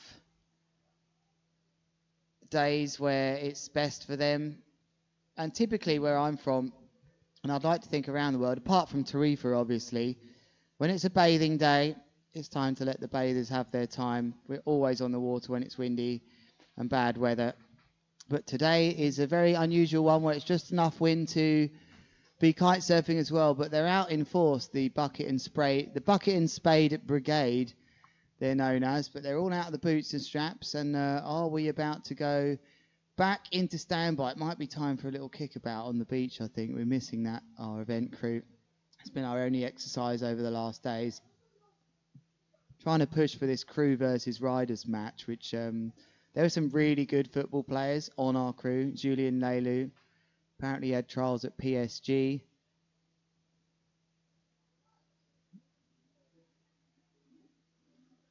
Be lucky to have trials for Portsmouth after his ability he showed yesterday, although to be fair the whole team were very poor yesterday after a long day of action before we just couldn't get it going on the beach with our kick-ups game.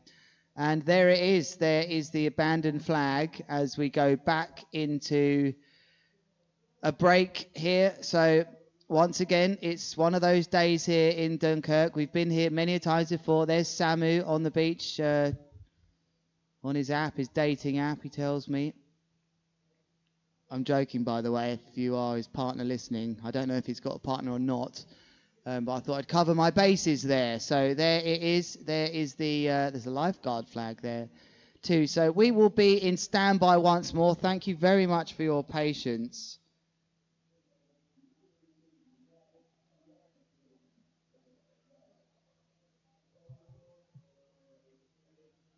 Best thing you can do now is just to keep in touch with our website and the tracker that we have. Our live ticker that's being run by Ian very well. So keep an eye on that. But for now, I think we will go back into a break. But I'm confident we're going to get this thing run. It is just looking too good on the beach. Look at that for a shot. The famous harbour in the background.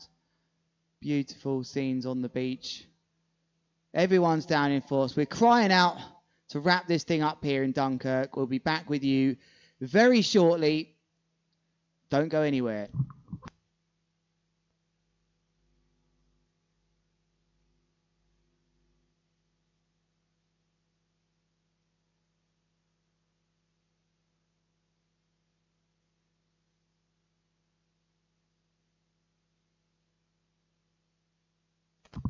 Actually, I'm back. You can see where I'm speaking from. I am just by that blue lorry over to the left-hand side.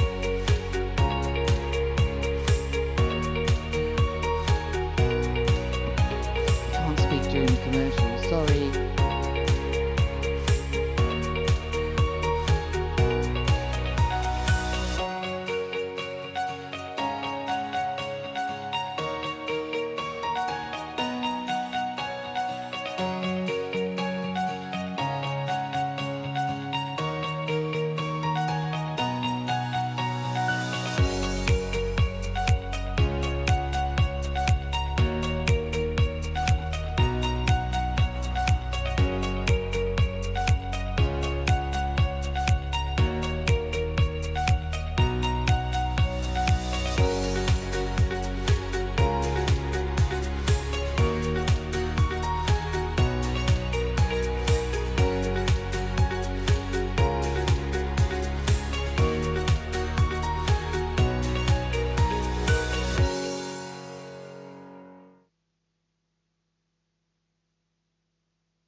So yes, we are on standby once more here at the Summer of Kites, the GKA Coupe du Monde de Kite Freestyle in Dunkirk. It's the Qatar Airways GKA Kite World Tour. I'm Lewis Craffen, and there is a bunch of people on the beach on a summer's day in the Northern Hemisphere. This is how it looks. Must be at least 22 degrees. Absolutely boiling down there. Although the Brazilians are wearing trousers, as you can imagine. So interestingly, looking at the forecast for me, the wind does back more southwest. So we're looking straight west at the moment. And as you can see, the plumes of smoke coming out from somewhere over there in the harbour. They're just being carried out to sea slightly. So it's a bit gustier in here behind the harbour. But I expect those plumes of smoke to be moving more in line with the people on the beach, at least, as the wind backs a bit more southwest. There goes a nice boat going out to sea. Lots to see and do here in Dunkirk, and very colourful scenes on the beach, as it's a beach day. But it's the finals as well. Let's not forget it's the finals. Loads of people lining the beach here. We will bring you more information on timing as soon as we can.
Hello, everyone.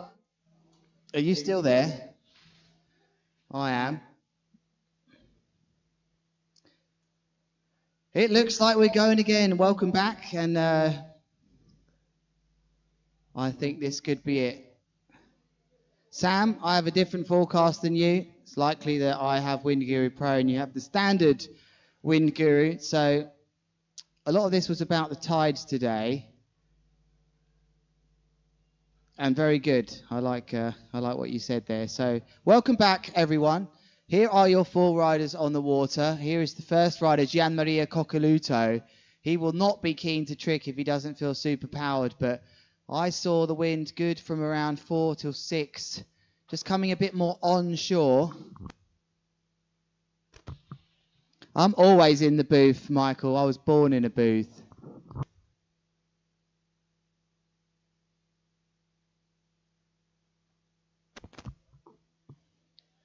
So great patience for you today, those of you that have stuck with us all day on the live stream. This is it, Liverpool 3-1, oh, so not Liverpool, Brighton 3-1 up, those of you craving some quality football information. That's the best team in the world, Brighton. They are winning 3-1. There is Maxime Chablot strapping in, getting ready, the 2022 free ride world champion on the skiing department. He's a multi-talented rider, and look at this. He's obviously had a deal with his kite there, just launching it, getting into his boots, ready for this final. He's come second in his last 2 finals. Can he go one step further and win his first freestyle event? He's had a right old deal here with his kite. Let's take a look what's going on the water. There is your current world champion, Gianmaria Coccoluto, getting ready to perform his first move. Kite looping the kite round, getting ready. There are riders. Gianmaria Coccoluto, 30 years old, from Italy, wearing the white lycra. Maxime Chablot from Switzerland, 22 years old. He'll be wearing the rouge, the red lycra. And Arthur Gilbert, he is wearing the blue. Sorry, I'm talking to the beach as well here, those of you on the live stream, so I'm trying with my French. And Carlos Mario, 25 years old, currently leads the 2023 Qatar Airways GKA Kite World Tour Freestyle Department. This is our 3rd event of the year. Those 4 riders really do want a good result here if they're going to vie for a place, or for the championship, that is, halfway through the season. This is important for these riders. There is Maxime Chablot.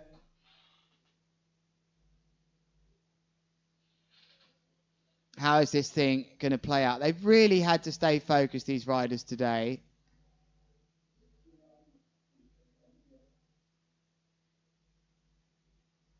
And it's their time now.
Pardon, I need to step in here.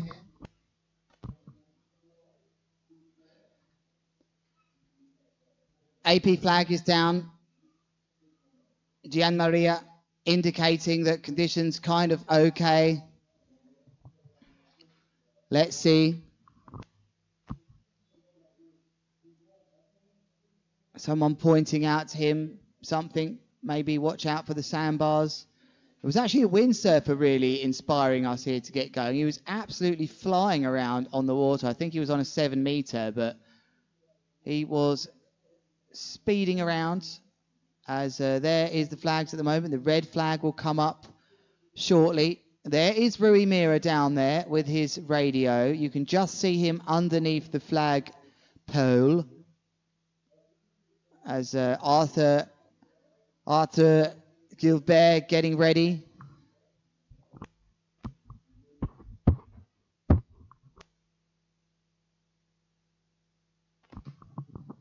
The crowd have been waiting patiently for this today.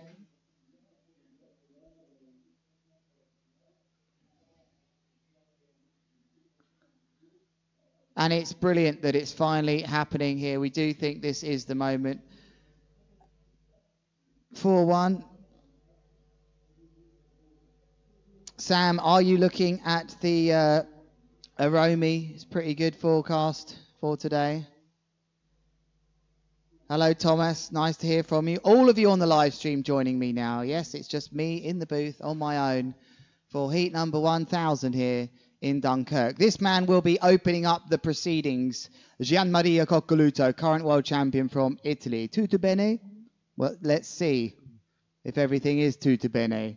He wasn't very happy in the multiple amounts of rounds that we've had today, which haven't quite worked out. And interestingly, the current world champion will be first in this order, as he didn't get through to the final with the biggest scores. He likes to ride with power. All that mattered was he did get through to the final, of course. There is Carlos Mario, who gets the luxury of performing his tricks last in sequence. There's the windsurfer that I spoke about that really was flying around here. So Gianmaria Coccoluto waiting to see his colour lycra up, which will indicate to him he has to go. The red flag has already been raised. We are in sequence, to remind you, those of you joining us here in Dunkerque, we are in sequence. This will start, and Gianmaria Coccoluto will be the first rider to perform his trick. Just waiting on the beach right now. We're quite close to the harbour, and I think that has been the issue with the westerly direction today. We had northeasterly for our mega day, which just took place a couple of days ago. There is Julien Leloup to the left-hand side, getting ready to film this final. It's a lovely day on the beach here in the north of France. Dunkerque is great. We've had an absolutely wonderful time.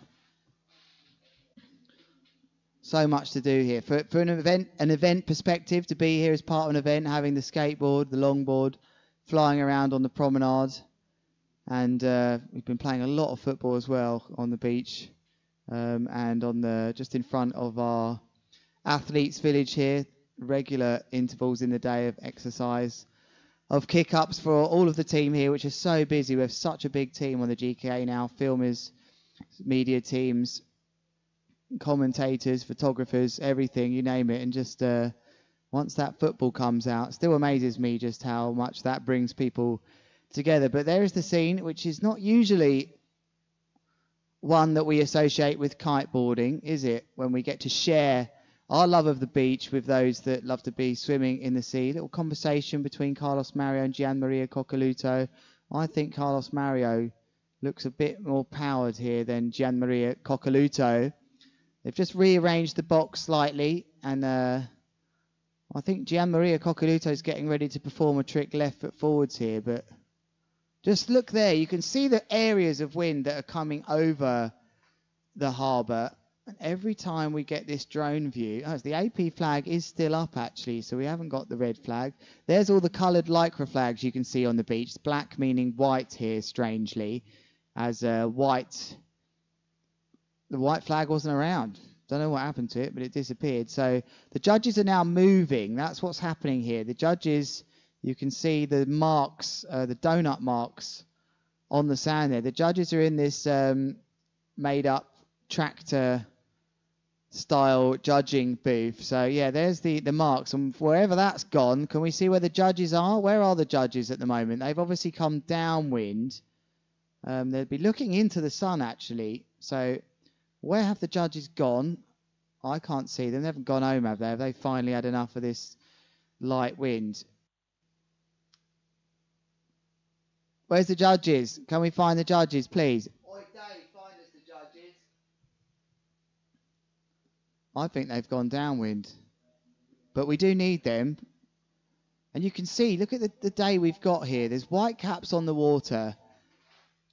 As Carlos Mario heading out to sea to get a feel for the conditions. They'll be using these ramps, I think. But they're very close together. It's hard to build speed. Oh, this is testing now, this wind. It's not easy to remain absolutely stoked about a lighter wind environment throughout the whole day. We've been streaming now over 6 hours. Did over 10 hours the other day, so this is a walk in the park. A walk in the Jimmy Lewis Park. Carlos Mario flying his slingshot kite as we see a big old tugboat. That's probably not helping the wind. Cheers, guys. Dave, can we get rid of that big boat out the back? Yes or no? Do something about it.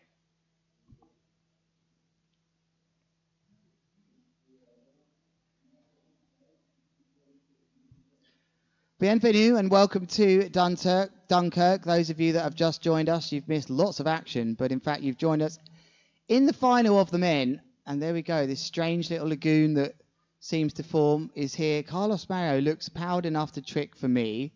He didn't on that aerial view.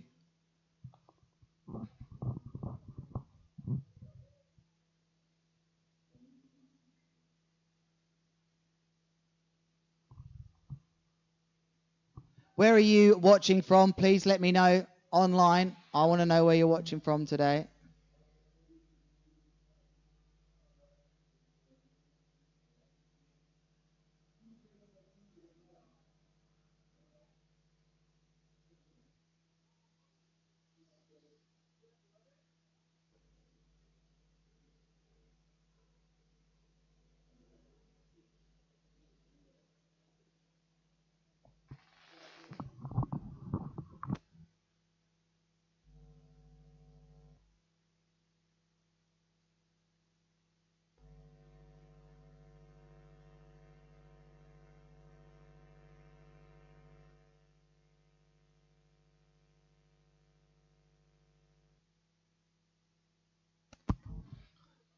There goes that windsurfer again, who's been absolutely ripping around here. He has been a big inspiration to get this thing going. He was really riding well. We all walked out and thought, wow, the windsurfer, he must be on a foil. He wasn't. And, but every time we see this drone view, it doesn't look as strong to me. What do you think online? Let me know. Should this thing be running? There's the judges' tower. There it is, the little blue tractor that is in front of us. Tide starting to recede now. That should be helping the riders, okay? So this current here in the, I want to say the straits between England and France, but we know this as the, in the channel between us. The tide flows out towards the west and the wind is coming in from the west. This should give a couple more knots extra apparent wind to the rider today. And I think this is why Rui Mira has waited and held on for the tide to be receding. There you can see the high tide mark as we look towards the beach. We're somewhere over there by the marquees commentating out of our live stream. If there goes the tractor of the judges, they've seen enough. They're going home now, or the tractor's seen enough. Maybe they don't want to go home. Maybe it's the tractor that's had enough now. As the judges, can we get a shot of the judges in there? Let's get down nice and low, perhaps. As here goes the drone on a nice little mission across Dunkerque Beach.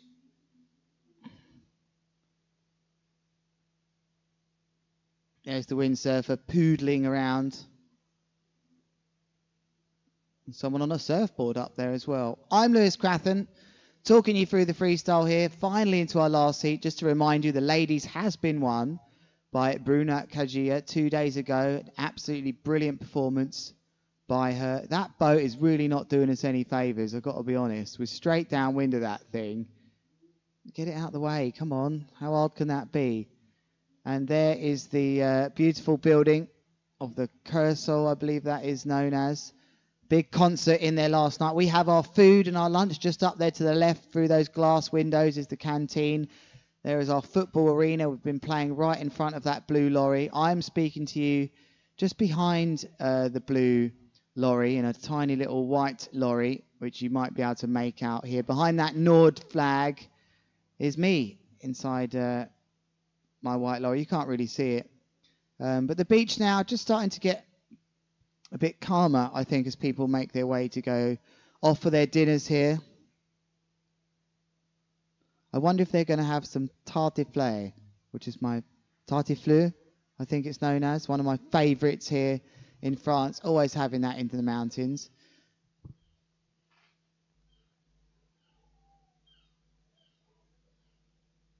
All right, Hugo reckons we should be going. Landed your second ever back mobe as well, Hugo. Congratulations. My big tip for you there, Hugo.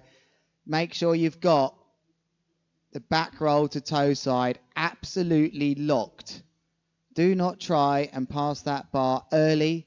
There has to be a moment and a sensation with the back mobe where you go around the back roll to toe side, you dive the kite low, you make sure and check visually everything's okay, you feel the slack about to come with 2 hands still on the bar, then you go. A great way for the back mobe to learn is actually just to learn the back roll to wrap. That really teaches you the rotation required, because it's very easy on your early parts of the journey to the back mobe to try and pass the bar behind your back as quick as possible. It doesn't work like that. Always remember, we rotate the body around the bar. We don't move the bar around the body. Congratulations, though. You've had a sick day. Where have you been kite surfing today, Hugo? I want to know. Is Mauritius good for kiting? Never been there. It's good for wave riding, I think, but twin tip riding, pretty good in that lagoon, I've heard. I like the strong wind these days, so that's perhaps why I haven't been there. There's the AP flag, just fluttering around now. 6 p.m. here. It does get dark at 9 o'clock. Hopefully we don't go that long. We all thought, as you do, we'd get a nice quick day. Definitely a block from that massive boat. Just check this. Just when you think we're going to run things here, massive boat just pulls in. Don't believe it.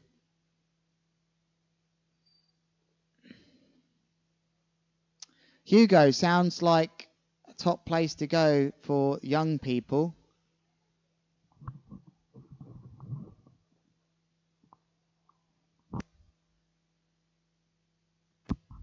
Ah, you mean beginners.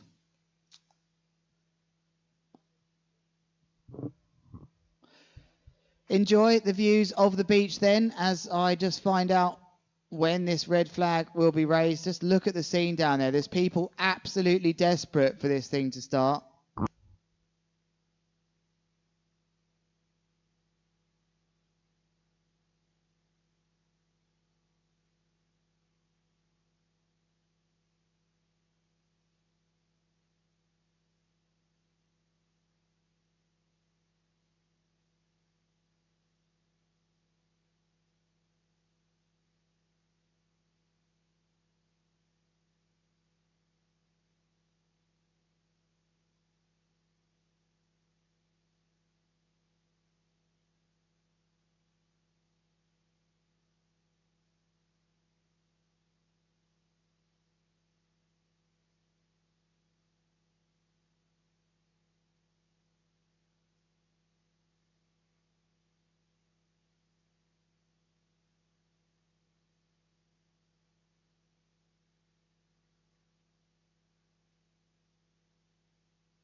Well, there we go. Competition on standby again, but I'm not leaving anywhere just now because I think the crowd are there. I think they might just be playing games with us. That's how it feels, doesn't it? If you have been with us all day, it's been one of them ones to be patient. I hope you've just left it rolling wherever you are, as the kite surfer in the background there, moving absolutely fine on the water. I don't think he's on a massive kite as well. So the crowds are there. Everything is set. The riders are ready for this final. Let's see him just move past out to the sea. Look, he's on a 10 or something. Come on, boys. Let's go. Thanks for your patience. We're going to go to a quick commercial. We'll be back very shortly.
Wherever you go in the world, one airline goes further to make it feel exceptional.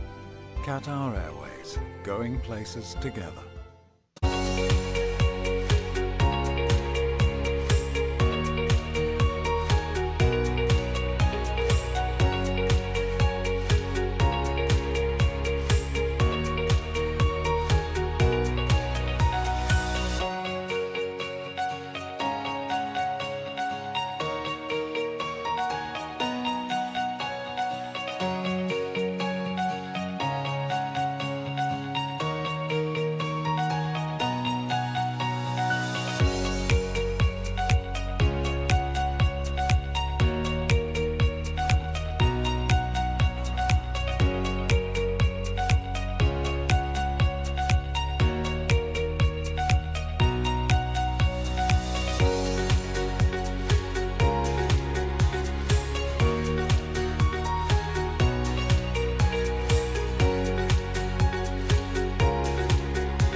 Okay, we're back again. I'm now going to get you all excited about starting the final again.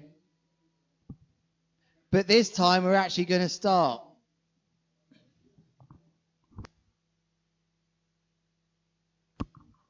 You'll never trust me again, will you? Hello to you, Esberg Mafia. How are you doing? Where are you listening from? Please all let us know. Look, that win looks pretty good now. Come on, will this be the final? Let's remind you who is in this final today then.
There are our riders for the 10th time. I'm going to tell you Gian-Maria Cocoluto with the white rash vest, Maxime Chablot from Switzerland with the red, Arthur Gilbert with the blue, and the yellow, Carlos Mario. Green flag is up. I'm being told green flag is up. Let's go straight back to the beach. I don't believe it. Gian-Maria Cocoluto coming in now. Wind does look a bit more onshore. Pumping his board. I thought he was going to send the opening trick of this final. It's all in his hands here, let's remind you. He is first to trick here, which is unusual for him. He's usually nearer the back end of the queue, but as he got through to the final, not with a great score, he is going to be first to trick. But that has worked in his favour a little bit here as the safety boat gets in position, because he is going to be the first to perform a trick. Left foot forwards looks horrific right now from this camera angle. So likely he comes back right foot forwards and starts with his grabbed front blind mobe, and he will be the first. As the seagulls, interestingly, looks like I'm going to say they're diving in to catch whatever's coming up from the churned up water from that boat, perhaps. That's my plan. So he's got a 5.37 on there, but that was, I don't believe that's going to be, there we go, wiped out. See you later. That was his trick he performed earlier. Big welcome to you on the live stream then. I'm Lewis Crathon talking you through this final between these four riders, 3 from Europe, 1 from Brazil. He's leading the tour at the moment, the Brazilian rider, and boy would he like to walk away with a first place here. But can this man stop him? Gian-Maria Cocoluto coming in. He's going to go for his front blind mobe on the inside if he feels there's enough wind. He has got for the takeoff just a normal front blind mobe. He won't be super stoked by that. He needs that extra bit of power if he's going to bother grabbing the board, especially the tail grab. Look at him bouncing on the way here. It's exactly what we saw from Gian-Maria Cocoluto just earlier when he had to complete that first move. So he has performed this move, and that's opened up the door for the other riders to finally see if they've got enough power. Maxime Chablot, left foot forwards, maybe setting up a back mobe 5 with a grab. Is he? Doesn't fancy it. Looking back towards the beach as he thinks about now what his options are. Right foot forwards on a starboard. Music's pumping on the beach, and I'm in the lorry. They let me out here soon. I actually have to message a WhatsApp group to ask to be let out. Here's Maxime Chablot coming in at right foot forwards. Bit of power in that boy now. Or not. Not enough to unhook here. So once again, a rider refusing to perform an attack abortion. Tack abortion. Now back over to the port side. Where's our drone gone? Has his batteries all died? Has his batteries all dead? Get him some new bats. That drone shot was lovely. There's the rocks that appear to the right-hand side that we have to be careful of. That's why we're a bit further upwind now. The white caps are on the water. That is the indication that there's a breeze blowing. But we are just in the shadow of the harbour here in Dunkerque, or Dunks, as we like to call it. He's looking good for a bit of power here then. Maxime Chablot, can he find somewhere to take off and perhaps head in for a backside 3-1 something, or will he mug it off? I think he's going to mug it off. Here we go, last chance saloon to get something in here. It's on the inside. Heart attack 7, heart attack 7 then from Maxime Chablot.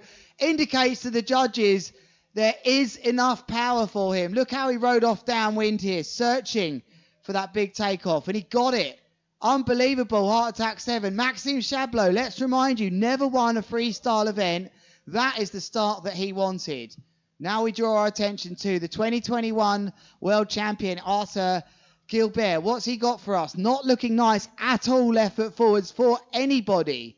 However, we may see him pop into toe side and perform a Tootsie Roll or a Dum Dum. I think he has those in his bags. Welcome to you if you're on a live stream and you've waited all day. Maybe you've watched the football. Brighton winning 4-1 today. Great result for them. Here is Arthur Gilbert. Look at that speed. He's okay here. Backside 317 on the cards perhaps. In the shallows. Here he goes. Is it going to be? It's on. Backside 317 from Arthur Gilbert riding up the beach. What a great start from those two riders. As it looks to me like they've found the gust. Their board's just looking a little bit flatter to me, maybe, than Gianmaria Coccoluto's. And it's a nice landing. 2 big scores on the board already. What can Carlos Mario do? Last in the sequence here as he comes right foot forwards. What's he got for us? I think he's going to go double trouble as well. He's seen the other 2 riders here. Backside 317 as well from Carlos Mario. Gets a bit chopped out. Look how these riders are choosing to perform their moves really close to the beach now. For me, I think that is about the takeoff area. They're getting a bit flatter water in here. The landing also a bit flatter. And look at this, in about 2 feet of water. He just gets bounced out. He will be deducted some points then for that. I think he's going to be a point less perhaps than Chablot and Gilbert.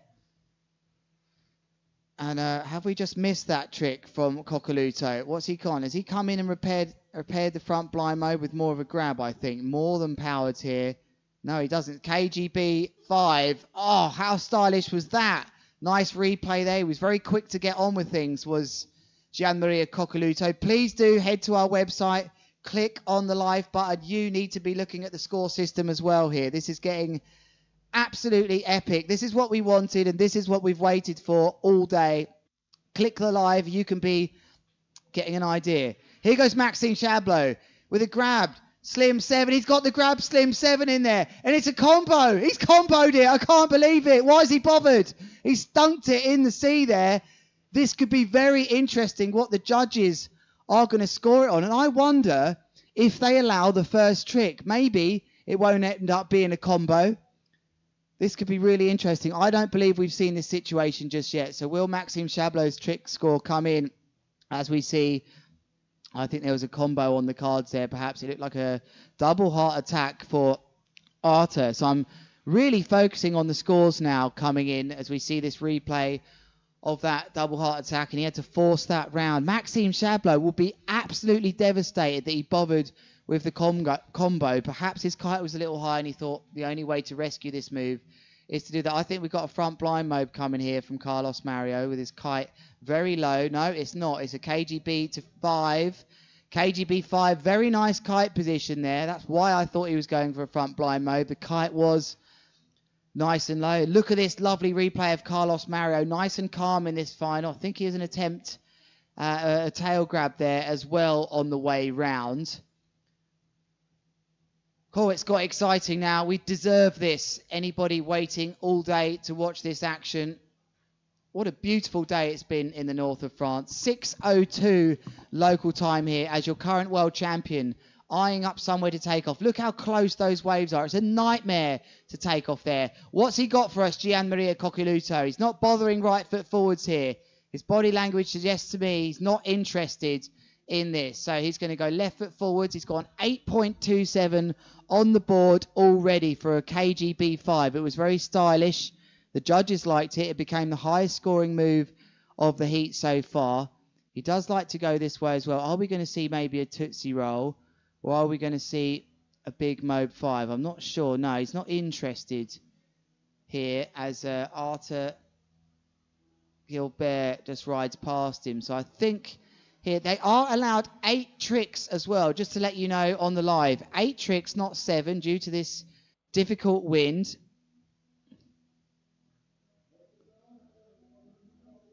And I think that's fair, really. We're in the final here. Wind's up and down.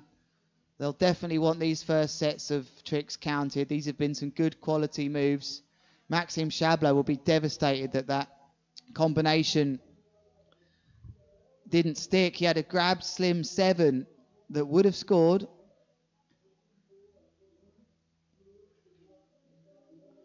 And he went for the back mobe to get a combo in there. So unfortunately, he's ended up with a crash there, Maxime. Finished second in his last 2 finals. Got some lovely music now playing over the beach. Not sure you can hear it, but it's certainly putting me in the mood, in the Mach mood. Those seagulls still flying around out to sea there as Gianmaria Coccoluto, world champion, definitely taking his time to perform. There's the wind line that we've talked about here, the glacier water now returning. The wind line just further out towards that yellow buoy. If you have got a nice big screen you can watch this on, clearly can see a shadow there, because looking downwind, 2 riders riding absolutely perfect. How annoying is that as a kite surfer? Have you been there before, kite surfing, when just downwind of you, 2 riders are having a great time? Sometimes it can happen even closer. And we're in the wind shadow right in the lee of this harbour right now. And that's got to be frustrating for Gianmaria Coccoluto. He'll be waiting. The judges will be patient for him. And I wonder if he wants to be... Is he thinking about waiting further out to sea? What we saw, interestingly, in the semi-finals with Valentin Garard making a great effort to get to the semi-finals. What happened here with Valentin is he come up to the beach, the wind returned, and as he headed out to sea, the judges gave him 1 run out to sea, gave him a crash because he didn't perform left foot forwards. But I think that Gianmaria Coccoluto wants to be going right foot forwards here. And let's have a think about why he might want to be. He's got a front blind mobe and a KGB 5. So he's ticked off 2 moves. There goes 2 kites out the sky. Bloody hell.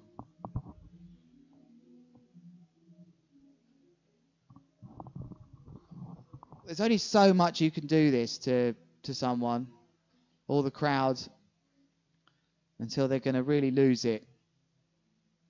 Is it right that we get angry with nature?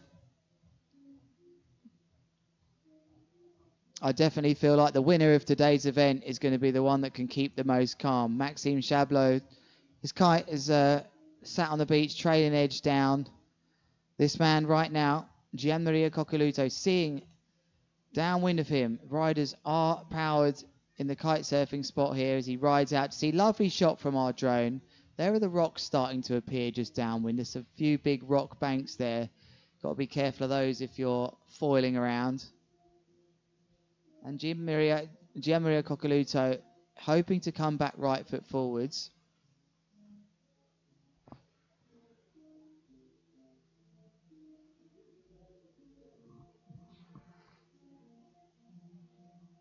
Okay, if this one's postponed, Dave, I think I'm going to go to bed.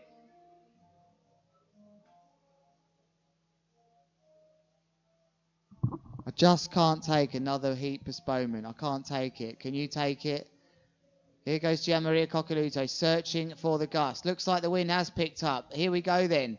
Is he going to perform?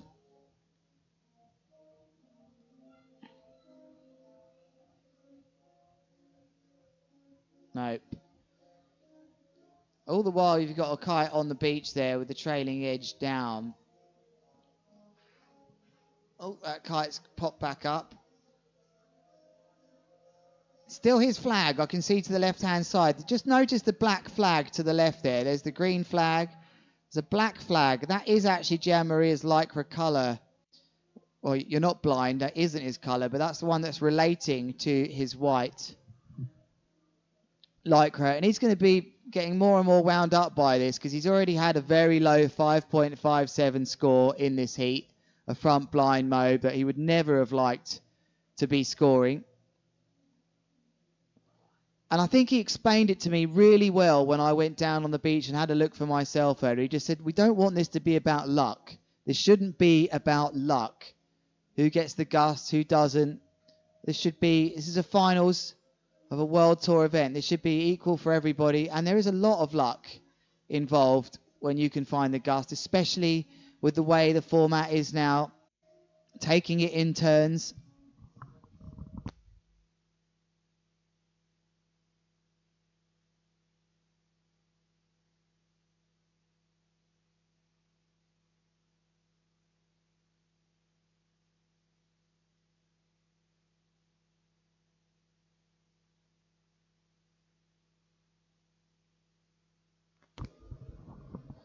There's not really much to say about that scene.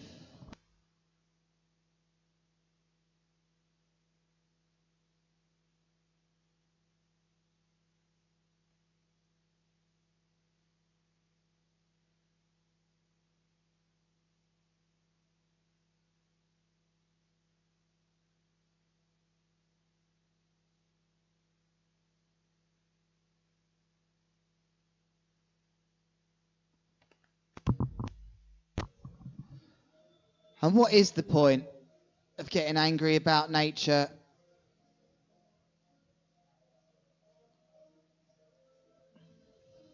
I guess when you're in the final here of a World Tour event like this, emotions are running high.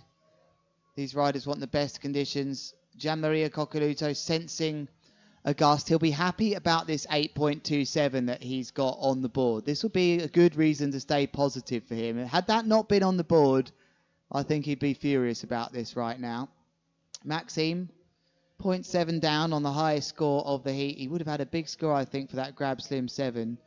As the riders head back out to sea, looks like another bit of wind pumping through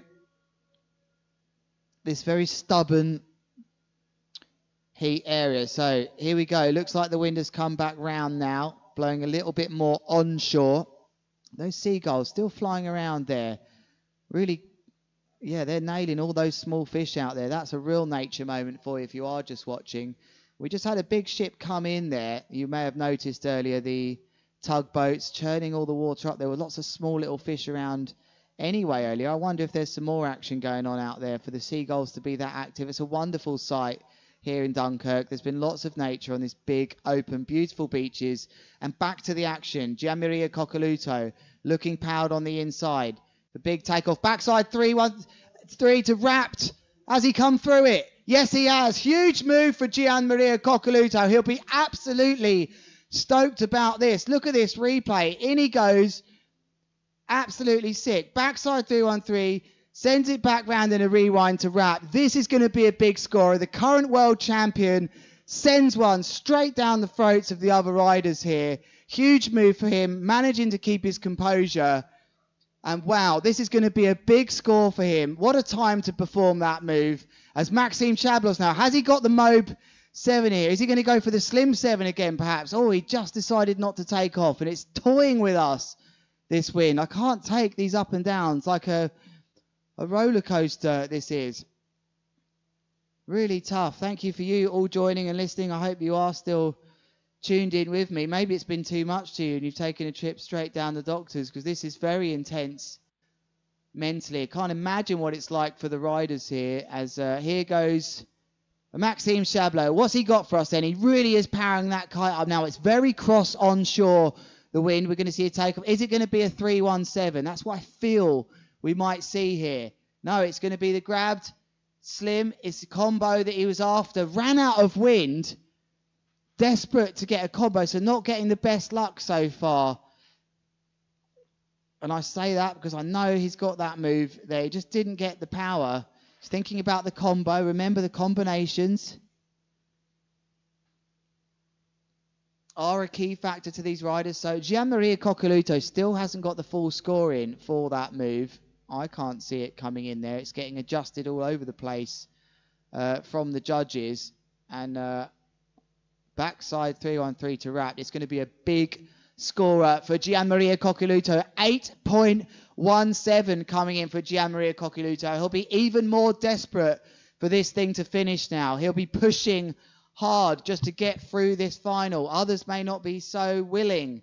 Carlos Mario down on points, really. Not huge 8s for him. They're good scores, but they're not GMAS scores as the wind drops out yet again.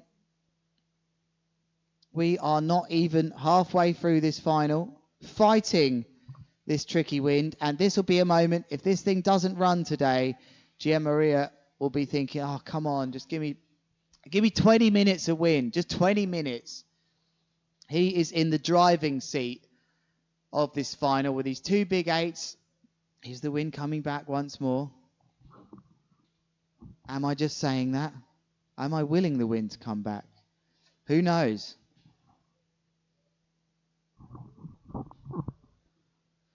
Next up, it's Arthur. Let's see what the wind gods are going to give him as Maxime Chablot's kite just falling out the sky. It really is flicking between cross and cross on. And Gianmaria Coccoluto, his last 2 moves have been unbelievable. 8.27 and 8.17. It really is showing that when the wind comes, it is good quality.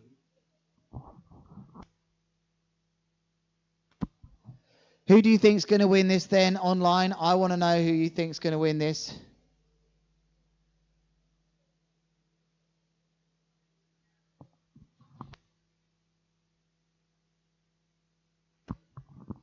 Not sure what car you guys are talking about. I can't see any cars down there.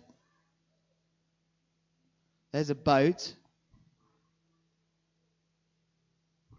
Wind speeds, I'd say we've got wind speeds of anything from 12 knots to 19 sometimes out there. And it's because of the nature of the wind here. It is shifting between westerly and west-northwest. It's trying to come onshore. It goes offshore again. It's moving as they try to clear the beach. Ah, there's the car. Nice branding. They are just quickly moving things a bit closer towards the beach. But Arthur Gilbert sensing a gust. This is about sailing now for these riders. They know any of the other riders are going to take their chance if the gusts come. There is the lovely nature. The seagulls still picking off some fish out there, dive bombing them all. But this onboard shot of the drone just showing you where the wind is. Look, it's out there. It's just within reach for this final of the men's here at the Qatar Airways GKA Kite World Tour. We're in Dunkerque. We've been in Dunkerque for 5 days now. Let me just check. Wednesday, Thursday, no, 4 days. I have been here for 5 days. 6th day tomorrow, but forecast looking absolutely Danny Dyer.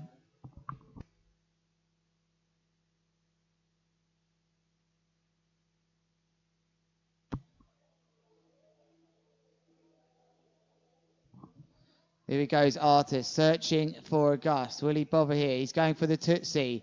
Gets the takeoff.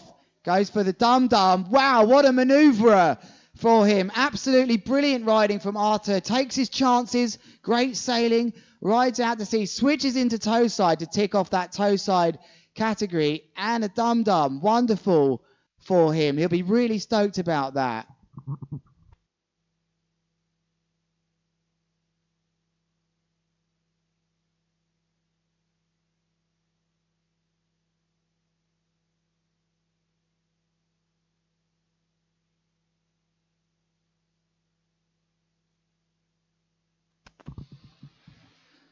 Carlos Mario with the front blind mob. He's got power on the inside here. It's going to be a huge combination. It's a backside 315 after a KGB. I don't think we've seen a combination quite as good as this so far. The front blind mob was lovely. Powering up, it might not have been as fluid as the judges like. However, you can't be instantly popping here with this tension that's not there in the kite. Carlos Mario working the combination category then.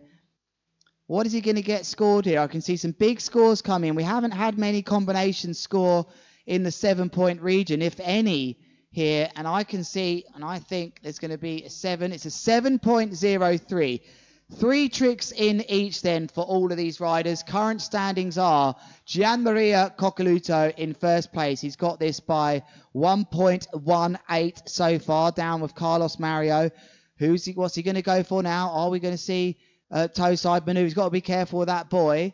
Interesting. Is he going to get a combination? Nope. He's run out of time for that combination there. Going toe side. And I'm not sure that was the move he wanted.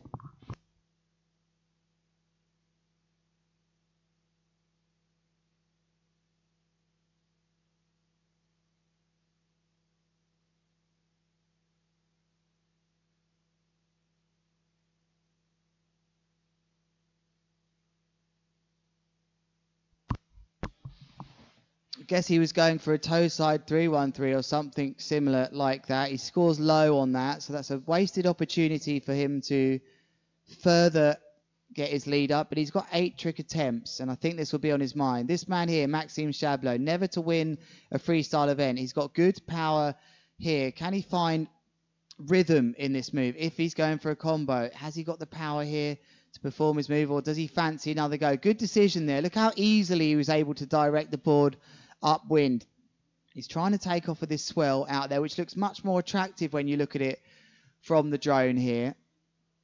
But he's once more run into difficulty with power. The tide is receding now, and it's heading out to the westerly direction. So we do have tide against wind as the wind's coming west.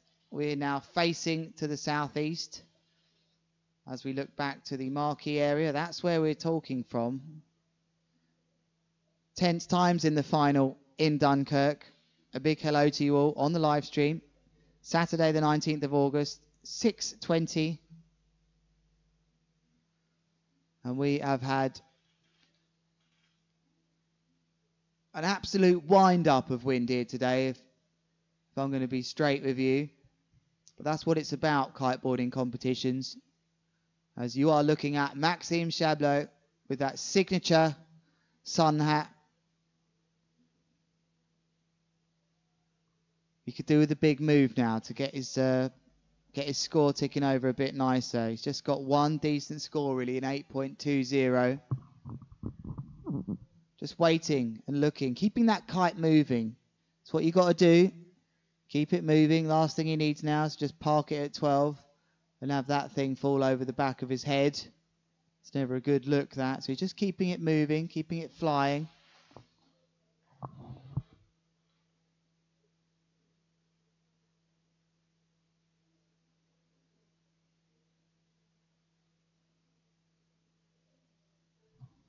The big moment of this heat then has to be that backside 3-1-3 to wrapped from Gianmaria Coccoluto. That was massive. I wonder if he'll be so bothered about the 8 trick attempts now, because he's not far away from a great result here, Gianmaria Coccoluto. He's the only rider here with 2 8+ scores. Carlos Mario's got 2 7s, two low 7s. Arta's got some good scores on the board. There's a lot of work still to do for Gianmaria. But you'd like to think that he can find 2 big bangers still with 4 trick attempts left.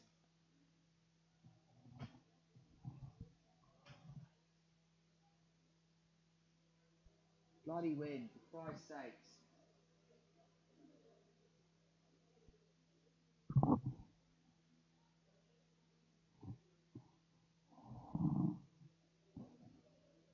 And there is a lifeguard going to approach Maxime Chablot and say, look, mate, sorry, kite surfing's banned here. You've got to go down to the other spot.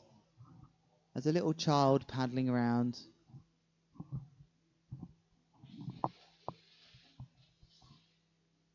Is that Nina?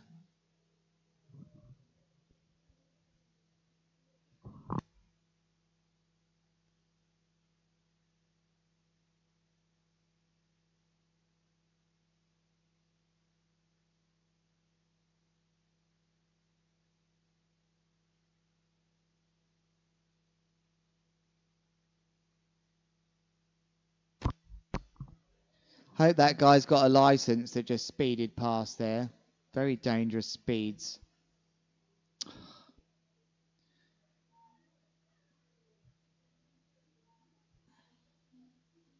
Here he goes then, Maxime Chablot, just looking to get rid of the suction on the board. That's never nice, that, when you just can't get rid of the suction, as he just rides away there.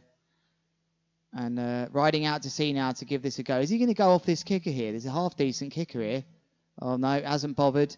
Look how close these are together. They're an absolute nightmare to try and hit as he now comes in to win. Back mobe on the cards. No, it's a double half cab mobe. What a landing from Maxime Chablot. You are kidding me. How are these riders staying this composed in these conditions to throw a move like that, heading out to the north, on his way up to the Belgium and the Netherlands? What a move that was from Maxime Chablot. I wonder what the judges are going to give that. Ticking off a very difficult category in variations. And I think he might end up with a solid 7 for this move. Let's see what the judges think. Minimum. That was a really nice executed move out the back.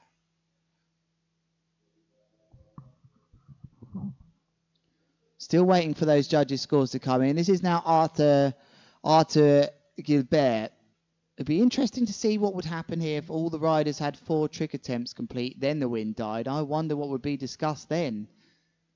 I don't think you'd be able to do anything about it. The agreement was 8 trick attempts for the riders. I don't think there's anything in the rules which says you can just decide to stick with the 4 that we've done. I'm sure Gian Maria would be thinking otherwise.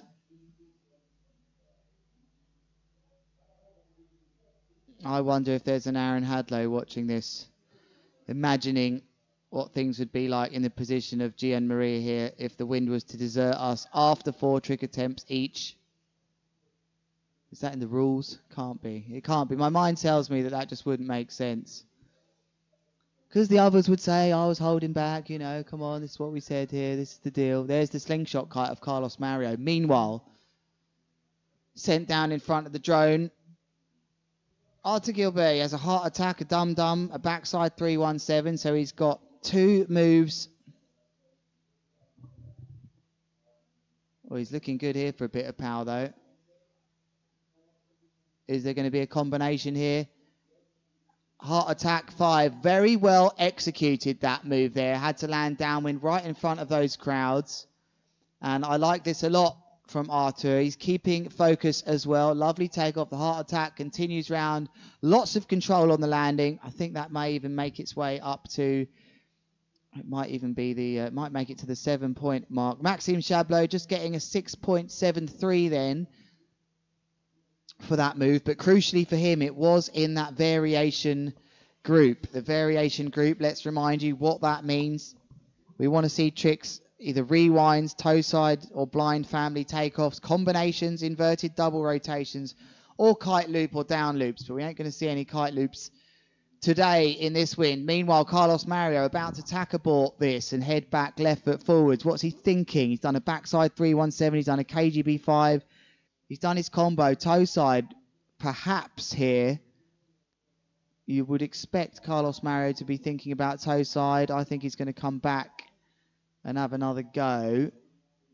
Not enough wind for him here. They're being very lenient with the riders, are the judges. They know it's difficult. He can do chromobes on the flat though, so we might well just see a chromo blade down for Carlos Mario. But at some point, these riders will realise this is a crucial event. I've got to go for the win. If I really want to be world champion this year, this is going to be a crucial event to try and grind out that first place. Definitely for Carlos Mario and Gian Maria Coccoluto. This is a very close year so far for both of those riders, as finally Carlos Mario has his turn to not have any wind. He's done well keeping out of that for now. Let's just bring you the rankings so far for this year. Carlos Mario has a 2nd and a 1st. So Qatar, he got a 2nd. Colombia, he's 1. Gian Maria has a 1st and a 3rd. Now, let's remind you also that they will get 1 discard. So really, we can't really talk about, you know, if Gian Maria wins another event, he'll need this to win the tour just yet, because there are still 3 more events results to go, including this one.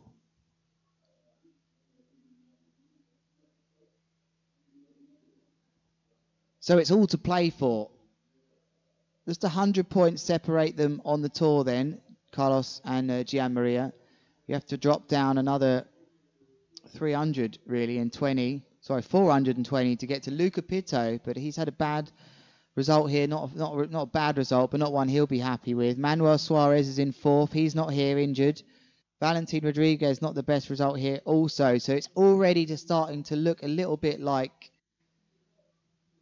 Carlos and Gian Maria. However, Manuel's got a fifth there, fourth in Colombia.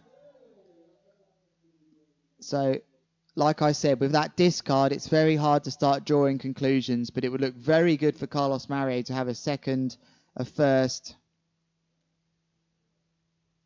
and another first on the scorecard.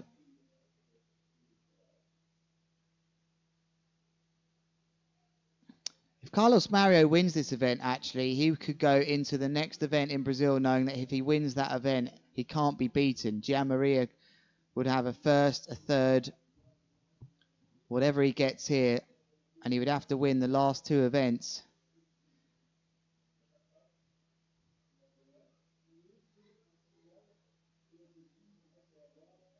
And that would be enough for him, actually. He's got, just ignore that. He would have a first from Qatar, of course.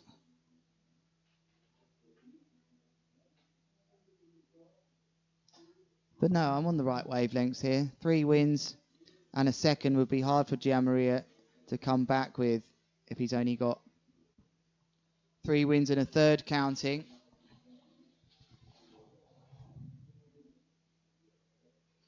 That's if he won the last 2 events. So this is a crucial event. This really is. If Carlos Mario wins this event, he's really looking like he just got to focus on one more win to be world champion. But Gian Maria Coccoluto looking good so far in this final. How are you doing? Wind speeds here.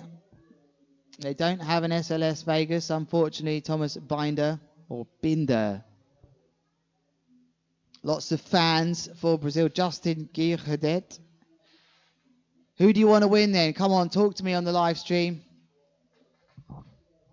I need your companionship.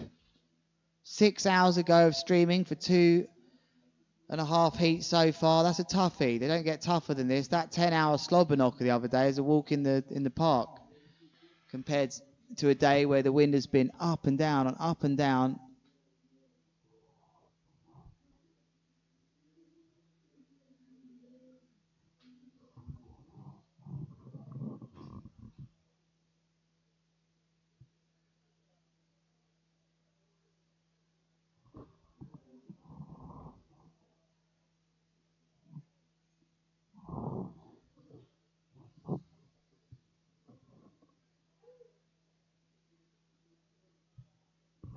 I wonder if Carlos Mario is aware of this situation with him to be the last to complete this row of moves. I'm actually going to write directly to Rui now.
I'm still here, don't you worry. This is the Qatar Airways GKA Kite World Tour. This is the final between Gianmaria Coccoluto, Maxime Chablot, Arthur Gilbert and Carlos Mario. And I am getting to the bottom of this. I want to know what happens if there's a complete set of 4 tricks, what happens, because this is a key point. It's only a 12 meter, that slingshot. It's very open, though, from Carlos Mario. There is our shot of the drone, because Carlos Mario is the last rider to complete the 4th set of tricks. Does he know? Is it in his hands whether or not he completes this 4th set that there would be a result? This is very interesting. I've got the feeling that I don't think there'd be a result. So they must finish the heat to have a result. They're just confirming with the judges, but that was very much my feeling as I make inroads to try and find the answer.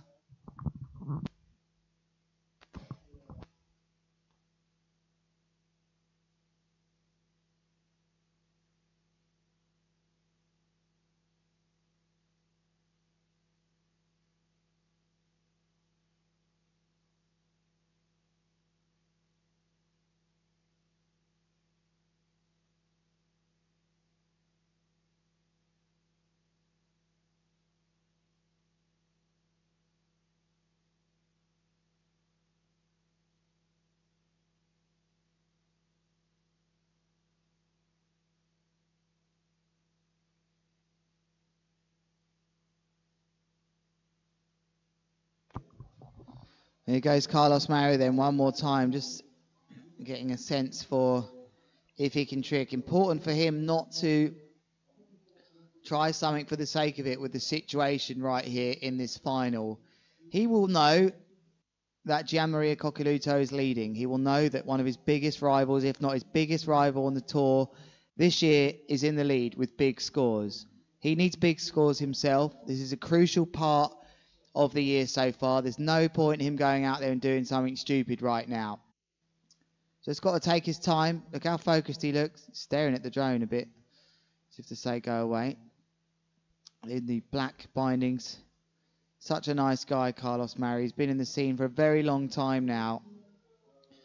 And a real legend of our sport. And he looks very calm and relaxed. He doesn't look bothered. His drones are bothering him a bit, I'd say. So quite close to him as he looks up at the drone. Are we going to get a wave, Carlos? Maybe. Nope. As he's just feeling it, just waiting. It's all in the hands. He knows if there's a gust. He can't move. He can't perform anything right now. As you're going to get your trousers wet, mate. Definitely from Brazil, that guy, I would have said. As I mean, black trousers and black t-shirt. I'm absolutely baking in here, and I'm just sitting here in my pants. You don't know that, because I have the camera switched off here.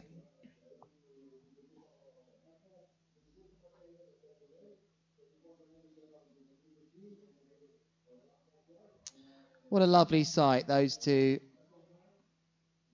That couple there just walking around. That's a lovely sight, a couple walking around. Absolutely unaffected by the wind here today, unlike us in the kiteboarding industry. We've been through everything today. We've seen some banger moves. We've had the frustration of this wind not being around. We've had a nice little trainer kite lesson on the beach where that guy with his daughter really not getting that little triangle stunt kite sorted. But I went down there with instruction from you, my live stream audience. I went down there and sorted that right out. Who knows, maybe she'll be the next champion. Seagulls still interested in something out on the water there. They're really catching my eye. Earlier there were so many of them.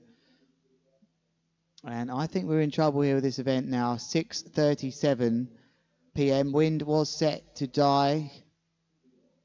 And these riders must be absolutely knackered out there in the sun all day. It's a lot for the riders to keep on moving the kites up with the tide. Where do you go to get out of the sun? You can't go far from the water. Every 15 minutes there has been a new announcement. This is very hard on everyone. You watching at home, both the event team, the judges especially, the flag man. I mean, what a job has the flag man have done here. There they are, still indicating it's Carlos Mario's turn to complete this sequence.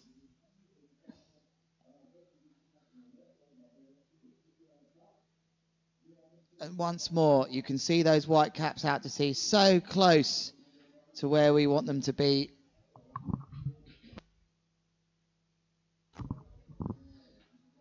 I'll relay some of the conversation before we got down the beach today with the event crew. Oh, we'll be done in an hour and a half. We'll get on the football. Oh, what is that? That looked quite nice, that. I like that shot.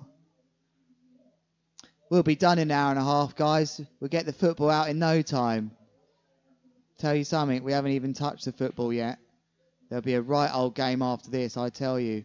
Especially if Brazil was to take a first place. They like a bit of football, the Brazilians. They're forever watching us, deciding if we're good enough to play with. And the rumour of the event crew team versus riders tomorrow going around strongly. I've been tasked with actually dealing with that. And I can tell you right now, going straight into my team, up front, captain of my team will be none other than Samu Cardenas, the photographer, stroke filmmaker. That guy is such a character in football. You want him on your team. Julian Leilu, also very good football player. Liam Dredge as well. He'll be in my team for sure. I think we'll stick Samu up front. I'll go in the middle somewhere. Julian Leilu, I think he'll join me in the middle. I haven't decided who the goalie's going to be yet. Maybe Albie. I think Albie could make a good goalkeeper. Doesn't seem too keen on the football shenanigans on the beach. That's where we play, down by the marquee. There's the lovely event site. It's been a wonderful place to be for the period of 5 or 6 days. They can be quite long sometimes, a 6-day event. It's not actually a 6-day event, sorry, it's a 5-day event. But when you've got this wonderful promenade here where you can just skateboard up and down in between maybe the windy moments that we've had here, skating up and down, some great food that we've been given as an event team. There's just so much to do that it's a nice place to have spent the last 5 days. I'll remember this trip for the rest of my life, to visit a place which I haven't been before. So many times I've been over the channel from England, and you just come in sometimes to Calais, sometimes to Dieppe, sometimes a Bouillon or Boulogne, anywhere, sometimes Dunkerque here, and you just drive off down to Le Coeur or get on your way. This time I've spent a lot of time in Dunkerque. I've skated around from the hotel to the beach, and it's a wonderful place. And as I've said a lot on the live stream, with so much that happened here back in 1940 during Operation Dynamo, where so many troops were rescued in such desperate scenes, it's a real pleasure to be here, thanks to those who made that sacrifice, and to be having fun on this wonderful, huge beach. But there's a real energy about this place, and I think that comes from what's happened here, and it's just lovely to see how we're enjoying it here. It also makes you wonder and think about others in the world right now going through hard times, hoping they all work themselves out as well. But right now, this is a nice place to be, and in the present moment, we're enjoying it. Even though we got this wind delay that is getting more and more likely not to come back.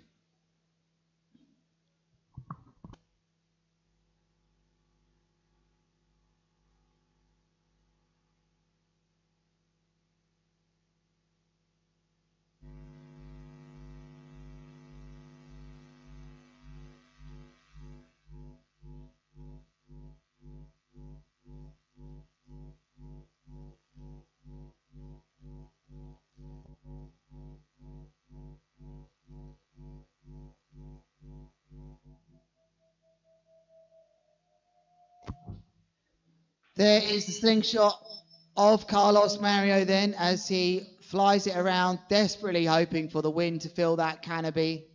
A canopy, it's not even a word, a canopy. And just behind him, Arthur Gilbert, just trying to steal some wind for him. Desperate scenes here in Dunkirk on the beaches as we desperately trying to wrap up this Qatar Airways GKA Kite World Tour final. We've been running 6 hours.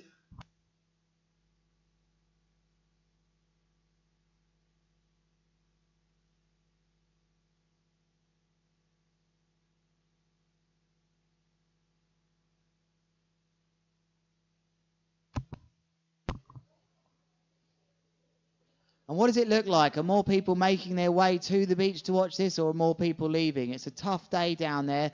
The judges are going to have to relocate any second, so I think that tractor will be fired up. Carlos Mario just messing around unhooked here. And it's just there. Look at that wind. You can see it out there. There's a great shot there with the high contrast as we watch those seagulls still dive bombing those fish out the back there. It's turned into the beach day. It has to be said, the real winners of the day today are those with buckets and spades, digging themselves in, burying themselves. I saw some wonderful sandcastles earlier. I saw a lovely chateau by one of the little children. It featured 9 sandcastles, creating a square with one in the middle which had extra special decoration. And I would give him a first place today, as we see Gianmaria Coccoluto is packing up. He's packing his kite up here. The bar is getting wrapped up. He's seen enough here. As I think the riders are starting to lose faith in this wind as kites start falling out. We know, look just downwind though, there's someone riding around. How frustrating for these riders that there's almost enough wind just out of reach for the riders. So will we get this thing done? I'm not sure.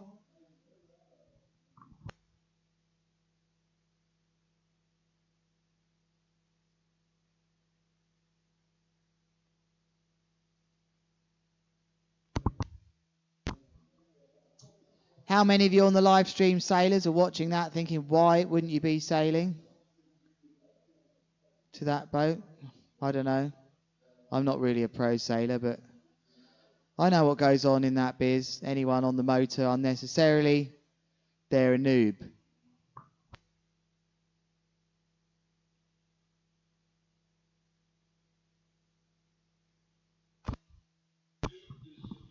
My French isn't great, but that appears to be a shout for a lost child over the tannoy on the beach. Classic. That really does conclude a classic day on the beach here. Thousands of people walking around in Dunkirk. It has been a beach day to remember. Maybe not for these riders. Gianmaria Coccoluto stuck with that high score. So desperate just for a bit more wind. He would love to have got a first place here. Carlos Mario hasn't given up.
And that is not what you want to see, but let's be honest, that was great branding.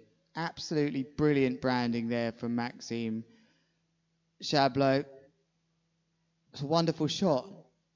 There's beauty in everything if you want to see it. All right, we don't have the wind right now. Well, that's a beautiful shot there with the third largest harbour. It looks busy. I think that crane is moving in the background. Third largest harbour in France is Dunkirk, and that is a very sensible branding from Maxime Chablot. He is the freeride world champion, skiing freeride world champion, and he is not looking like he's going to perform a move soon. Let's see what happens here. I'm going to take a quick break. I will keep you updated. We'll be back shortly.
goes further to make it feel exceptional.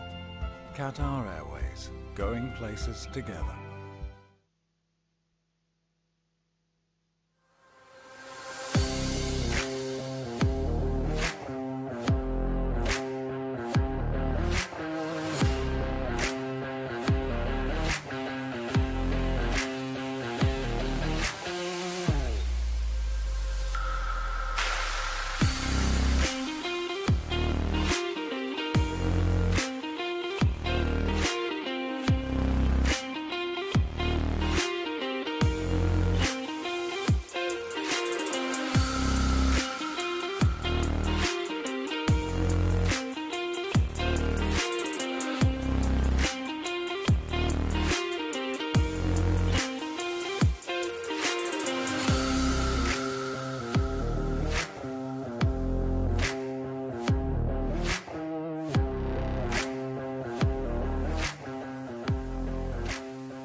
Bonjour and bienvenue to Dunkerque in the north of France. It's round 3 at the freestyle discipline of the Qatar Airways GKA Kite World Tour. The wind looks great today, 20 knots from the northeasterly direction will present the great opportunity for a long day of action for the riders. It will test their stamina and their focus, but we look forward to seeing what they can deliver in small waves with wind from the right.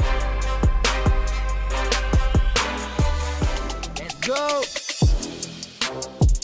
It's the men in the quarterfinals here in Dunkirk. Karim Mahmoud with a lovely backside 313 rewind. There is a 317 from Matteo Dorotini.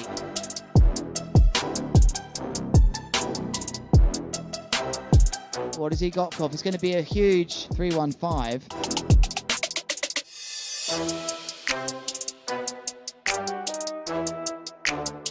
Slim 7 on the money. Great move then from Carlos Mario.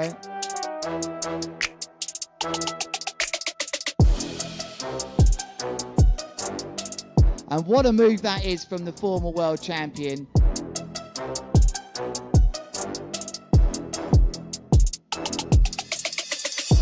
Here is Finn Flugel with a Slim 5.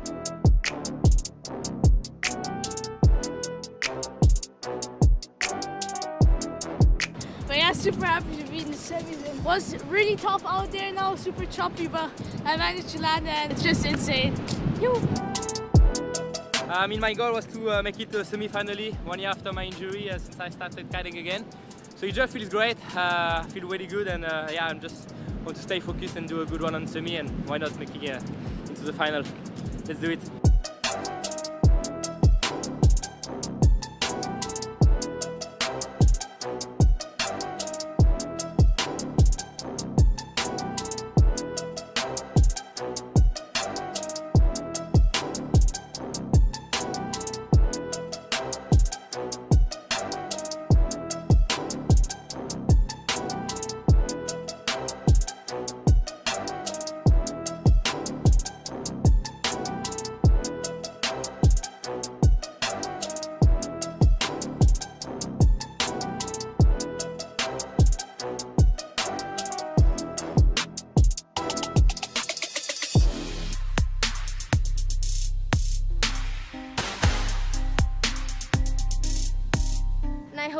fun and give it all after 5 months. And it's a backside 313 for her. Nice and controlled. She'll be really happy about that.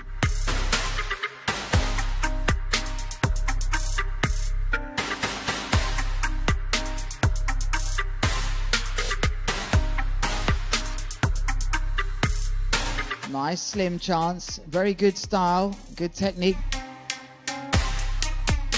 You know, for me, I actually thought it was pretty good, the conditions. So I just changed to the 13 and I had quite a lot of fun. And I'm looking forward to the final today if the wind stays.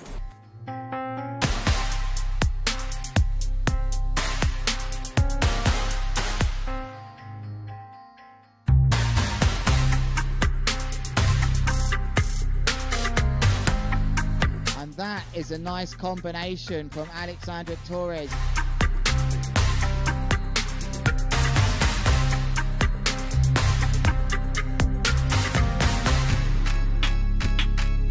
What must be going through their minds, these riders? The finals here in Dunkerque. Who will be crowned the winner here in Dunkerque in North France? Backside 313. Lovely and controlled from Claudia Leon.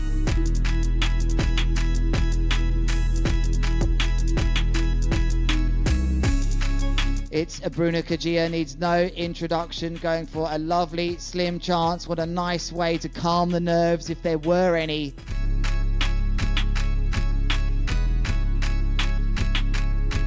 And now we go to Claudia Leon, left foot forward, takeoff, and it's going to be a hinter mode for her, nice and controlled.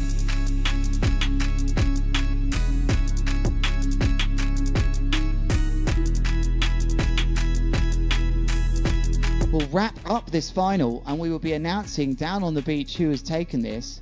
So I'm being told there is our winner in front of us now. It's Bruna Kajia on the big screen. She looks really happy. I'm beyond happy. I've been working so hard for this, so for me it means a lot. It was really fun also to be in the water at this event. I felt like I was really confident with my riding, and you know, I think that's a major step for me on the past year. So yeah, super happy. Be super stoked to be back in the podium. I wanted to do my best and here I am, so yeah, I'm super happy for all the ladies that were crushing it out there. For me, it's just unbelievable because, as you said, I have been out from competition for 3 years and a half, and being back on the podium, it feels amazing.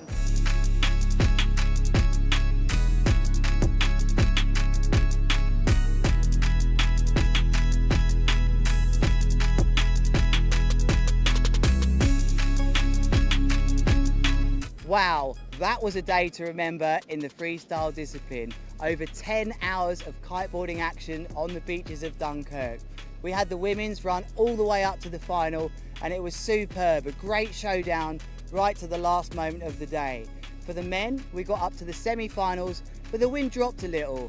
They'll have to remain calm, focused and patient and ready to get back out there to wrap things up here in Dunkerque.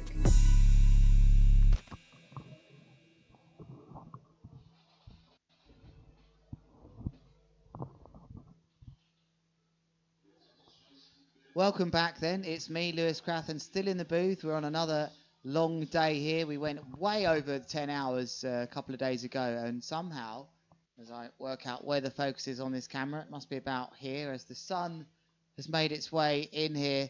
Somehow we're still going, trying to get this final done. We only had 3 heats to do today, but you've been joining us throughout the day and it's been lovely to have you on board. Some of your comments come in. I don't know how. I must have missed a lot of your comments. They may have been slow to refresh. But just to get back to some of you there saying, especially the harder we shout, the louder they go, something like that. That is how I remember it used to go in Canada. Jeffrey, how you doing? Miss you guys out there. But just to get back to how this comment about it being 90% of comps around the world, I totally disagree now. What with most of the comps being on with big wind windows, we usually do get solid wind for the bigger events especially, but freestyle ones like this, we don't need strong wind these days, and what with the advancement in equipment, we can get going no problem. So we're really close to getting this one done, but I actually have been told that we have some highlights for you. If you have just joined us, we have some highlights from this final that's taking place that we're pretty much almost halfway in already. So let's take a look at the highlights so far of this men's final here in Dunkirk. And I'm going to talk over them, I believe. Unless I've got music here, I'm not sure.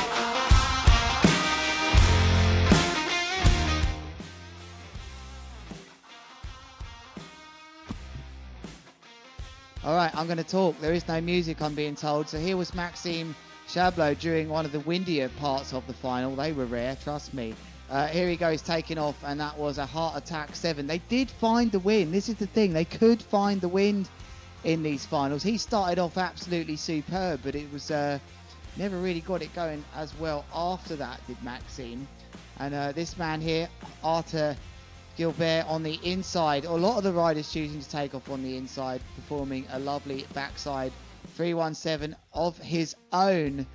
As we look over towards the harbour, there have been some big moves. Carlos Mario, here he is, the Brazilian, current leader of the tour so far, also coming in on the inside. And I think this was also a backside 317, lovely and controlled, apart from that little butt check which just deducted him a score. He got 7.03 for that.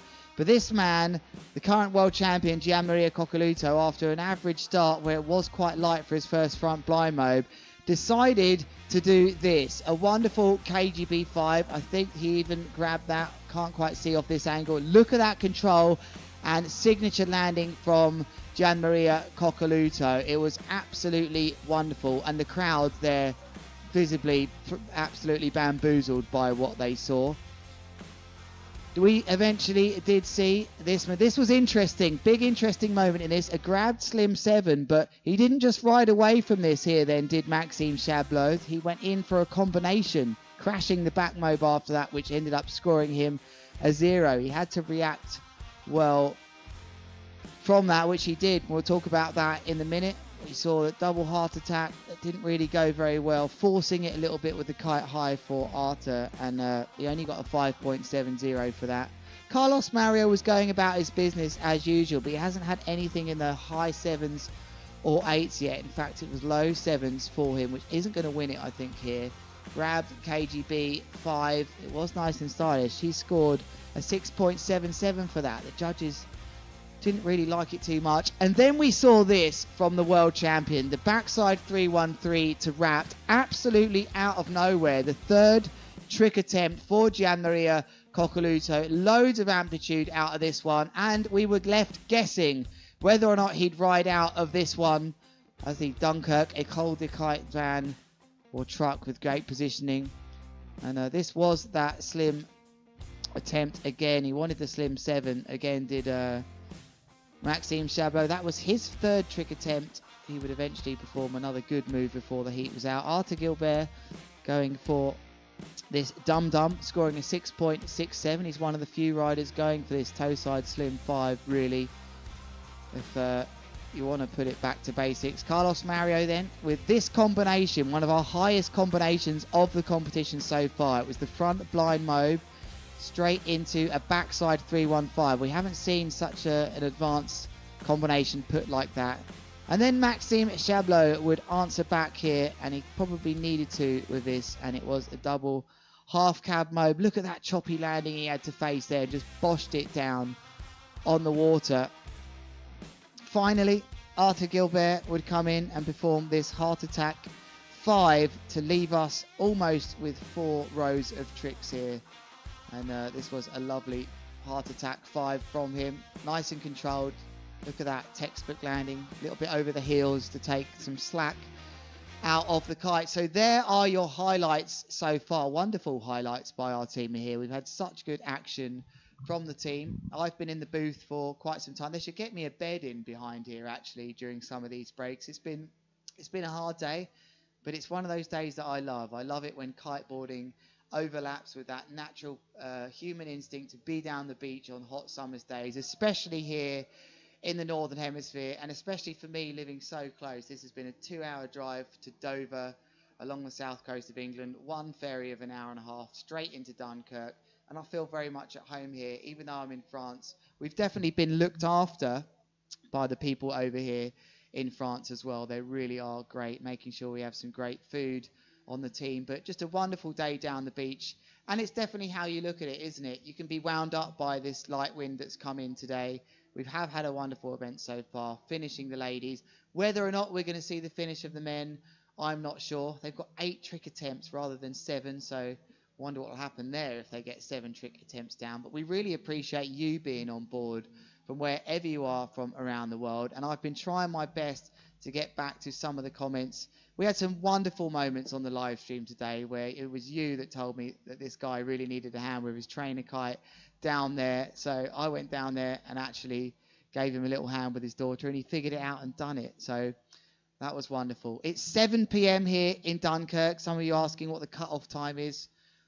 Do you know what? I'd be surprised if they didn't go all the way up to sunset here, because wouldn't they be in trouble if the wind came in at 8:30? So the finalists will share the points. That is exactly what will happen. All the other scores are worked out because we already have that order, and I think the finalists would take a shared first place. It's part of the game here as a professional athlete to wait all day. It's not the harshest conditions. It's the cold events where this gets really tough. But that said, with the power of the sun here, it's been difficult for the riders. They've had to try and keep out the sun. They need to be up for it, you know, and they've done that incredibly well. So we go back on standby once more, and hopefully I bring you some more news about this continuing. But once again, thank you for your patience on a Saturday. Brighton winning 4-1 today. There's the other big news.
Friends are sitting laughing, but I just keep on laughing.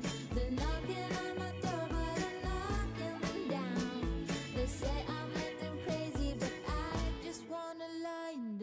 sun.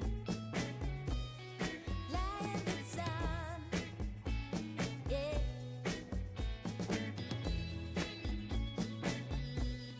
Lie in the sun, yeah. My parents are sitting laughing, but I just keep on laughing. They're knocking on my door, but I'm knocking them down. They say I'm acting crazy, but I just wanna lie in the sun.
Well, I'm still here. Are you? You've been waiting all day for this final now. Local time is 8:26. We are wrapping these things up. Unfortunately, we didn't get that final completed. We will resume with the riders all having completed 3 tricks in total. So I think the 4th row is going to be dropped. But I want to thank you for staying positive today and staying with us on the live stream for an unbelievably long day. What are we now? I think we're even 8 hours in on a day where we as a team thought we had a nice cushy day, hour and a half, semi-finals and finals. Yeah, we've been here for a while. So have you. I'm Lewis Crathen. This is the Qatar Airways GKA Kite World Tour. We're in Dunkerque for the Festival of Kites. We will see you tomorrow. Au revoir.